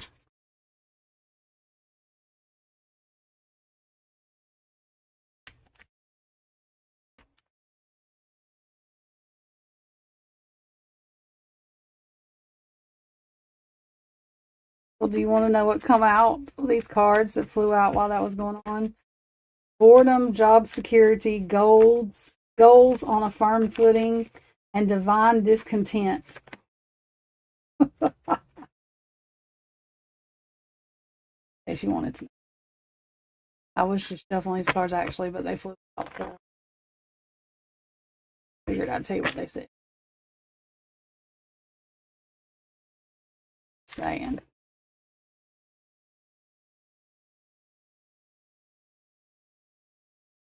Lord have mercy, Lord. Okay. If y'all want to, we can.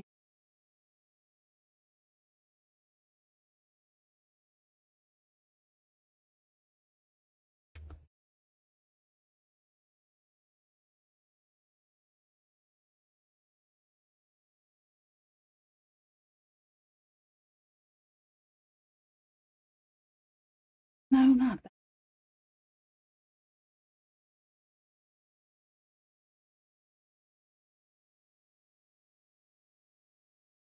That's not it either. Where the freak?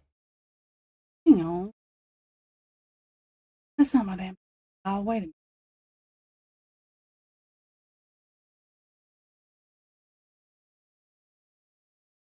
a minute. Oh. Did I pull it up already? And we'll watch that one.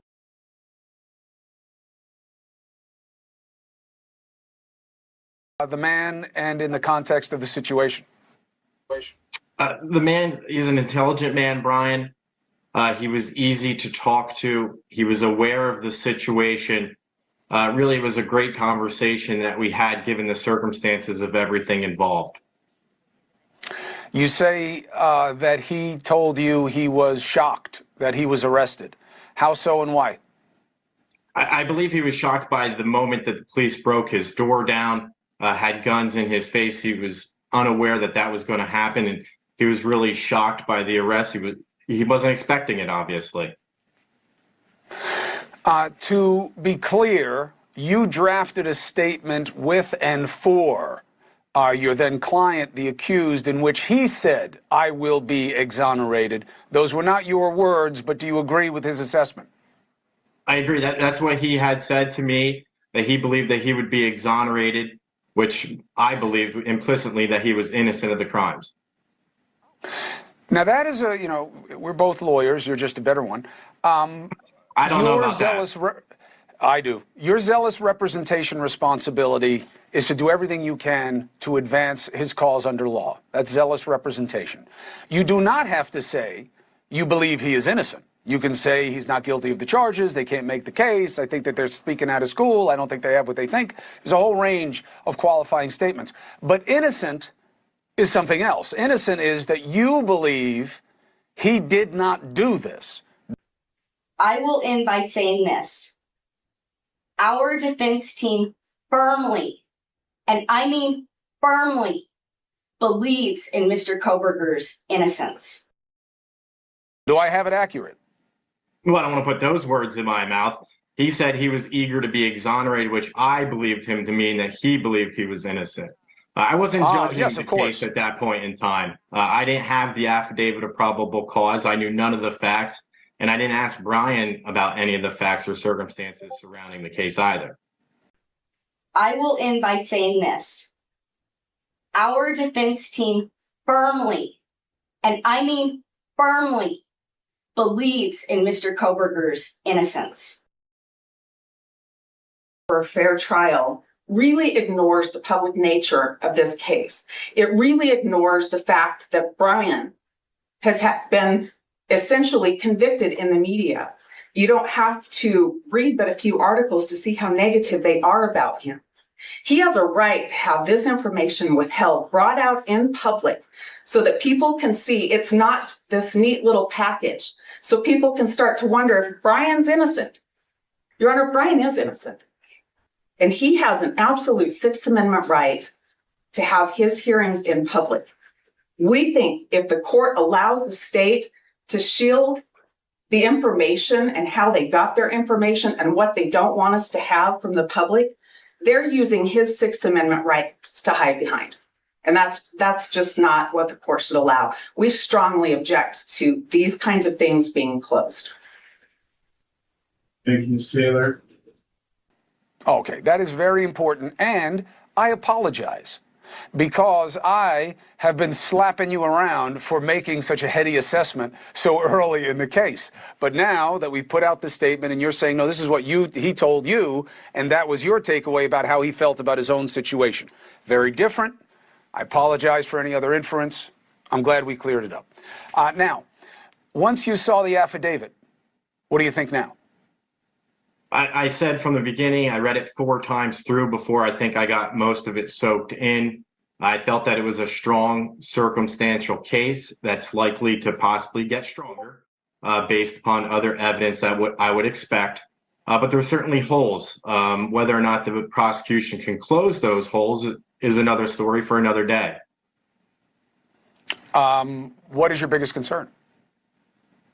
I think the biggest concern is obviously his DNA on the sheath of the knife that was found in the room next to the Mogan body.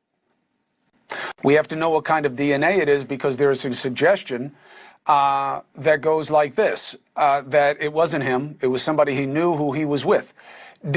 Without violating, or this would only help his cause, do you have any reason to believe that it could have been somebody else, that he wasn't alone? That the man who was shot in the shootout at Washington State University, the security guard, is he relevant? I don't have any knowledge of another person being involved. Again, I never asked Brian any of the facts and circumstances surrounding the case. I made that clear from the moment I sat down with him that I was simply there to represent him for the extradition proceedings and that his attorney in Idaho would really be taking the case over and would want to hear his story first. Is it unusual, even with that admonition, that people don't tell you why they're innocent and why they didn't do this, and here's what's wrong with this situation, help me, help me? It was certainly a unique situation for me. I've never had it like this quite before, where such serious charges an individual was facing. But I really wanted to make sure that he understood that I didn't want to know about the facts and circumstances. And I did cut him off several times before he was able to tell me anything about the case. He asked when he was arrested, we are told, has anyone else been arrested? Does that sound right to you? That's my understanding of what's out there. When I spoke to Brian about what he said to the police, and he did speak to police for approximately 5 to 15 minutes. before invoking his Miranda rights, he couldn't recall what he had actually said to them. Did his disposition, his demeanor to you, play as someone who was or was not connected to what happened? I don't really want to judge that. I treat my clients with respect and build a rapport with them, even for the short period of time that I was speaking with Brian. I wanted his trust for that short period of time so he understood what I was trying to do for him. I thought was in his best interest. I still believe what I'm doing for him even now is in his best interest. So I really wanted to build that rapport, and I don't question things like that. Especially Counselor, without seeing the affidavit of probable cause.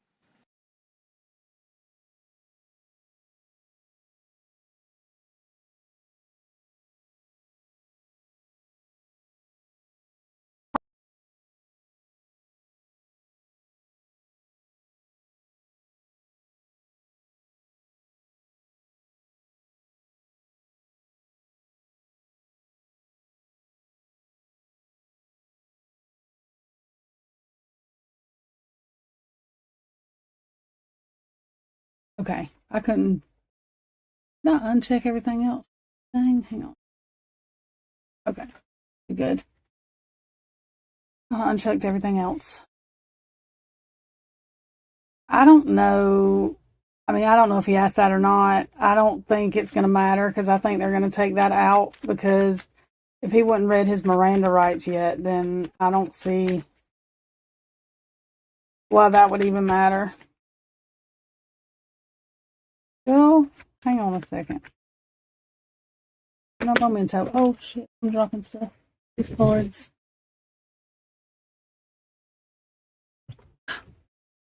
I'm sitting here trying to figure out.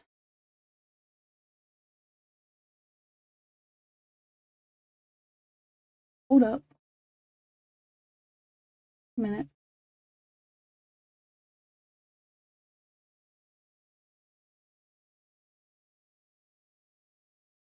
Larry Levine is with me. He founded Wall Street Prison Consultants. He knows what Bryan Kohberger is experiencing tonight. Like I said, Larry went to 11 different institutions. Every time you transfer, Larry, and you're coming into a new institution, what is it like from the inmate's perspective? Like, take me to Bryan Kohberger's view and what he's doing and thinking right now. Well, he's starting over. I mean, you go to a new place, it's new people, new routine, new correctional officers. You know, what the officer you had on before me said was correct, that he's never going to be in general population. This guy is going to be living in a cell, high security for the rest of his life. He's not going to experience any type of real social interaction with any of the other inmates. So every little noise he hears is going to get to him. He's not going to have a lot to do. He's not going to have TV. Essentially, he's like a vegetable in there. And this is a hoax. This is a hoax. This is a hoax. Moving him to a new place, you know, he is internationally known. They said in the old jail that it was a mob mentality in Leda County. Well, what does he think is going to happen in this new jail? Everybody knows him. Everybody knows him, I don't know, throughout the world. It's going to be probably the same prosecutor. It doesn't matter if the judge changed. It's the same charges. He'll get the same sentence. I don't see any value in this move. I mean, Leda County, I think it had 24 cells. This jail has about 1,100, and the high security wing where he's at has like 88 cells.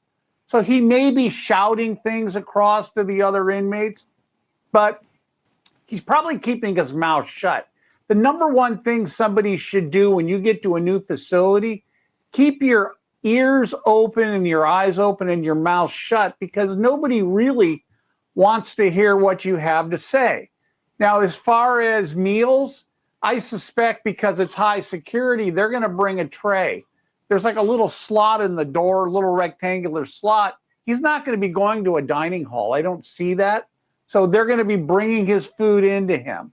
maybe he'll get out 2 or 3 times a week to take a shower. And then maybe somebody will come by with a library card. They'll give him some books. He may have a Bible in there or something. He could probably use the telephone, but he's not going to socialize with anybody. I mean, this guy's like a vegetable. It is a county jail. It's not a state prison. He could probably buy some commissary items.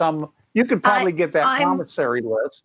Yeah, but I was interested to find out if it was better where he was because it was familiar and comfortable, and he got to know it for 2 years, or if it's better. You know what? But I have to go, Larry. I would have a longer conversation with you, but I have this breaking news on P. Diddy being arrested tonight. We're going to have a. By the way, they probably took him into custody because they figured he was a flight risk. That's why they do that. This is a hoax. This is a hoax.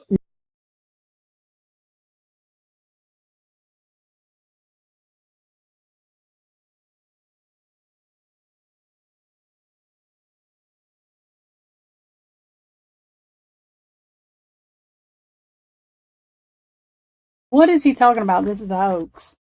What's a hoax? I'm confused. What the hell is he talking about? Is he talking about them moving him was a hoax?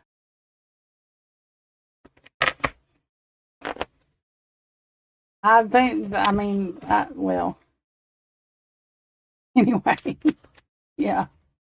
Potato head. That's what I got from that. Potato head.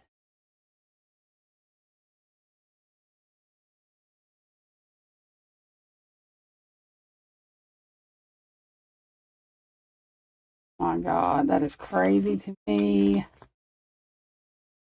It's crazy, crazy, crazy, crazy. Okay, y'all, it's 5:20, probably 6:20 some of y'all's time. I'm fixing to end this live. I'm getting tired. I can't remember if I think I have a reading that's come. I don't know if it's coming out tomorrow or not. I have to look and see, but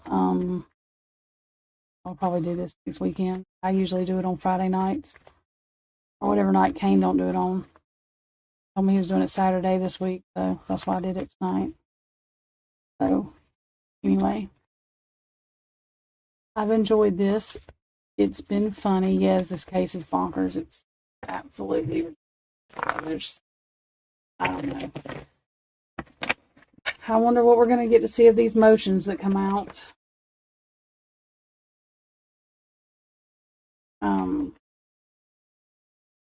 I still think it's funny that Ashley's name is the only one appearing on a lot of these court documents.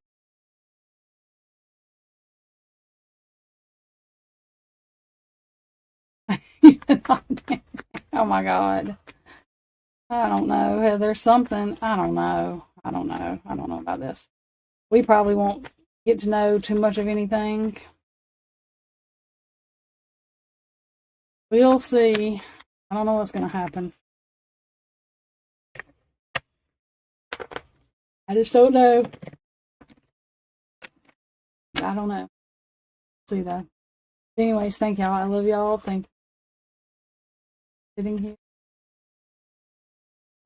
I thought it was interesting. Heather always finds something to watch, which is good because that means I don't have to talk the whole time. So, thank you, Heather, investigator. Speaking of that, Heather,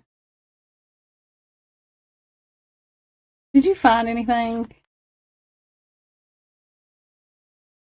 that we were talking about? I just want.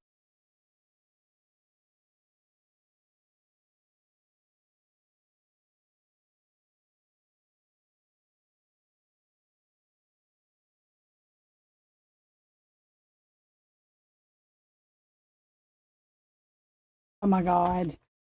Text me, Heather.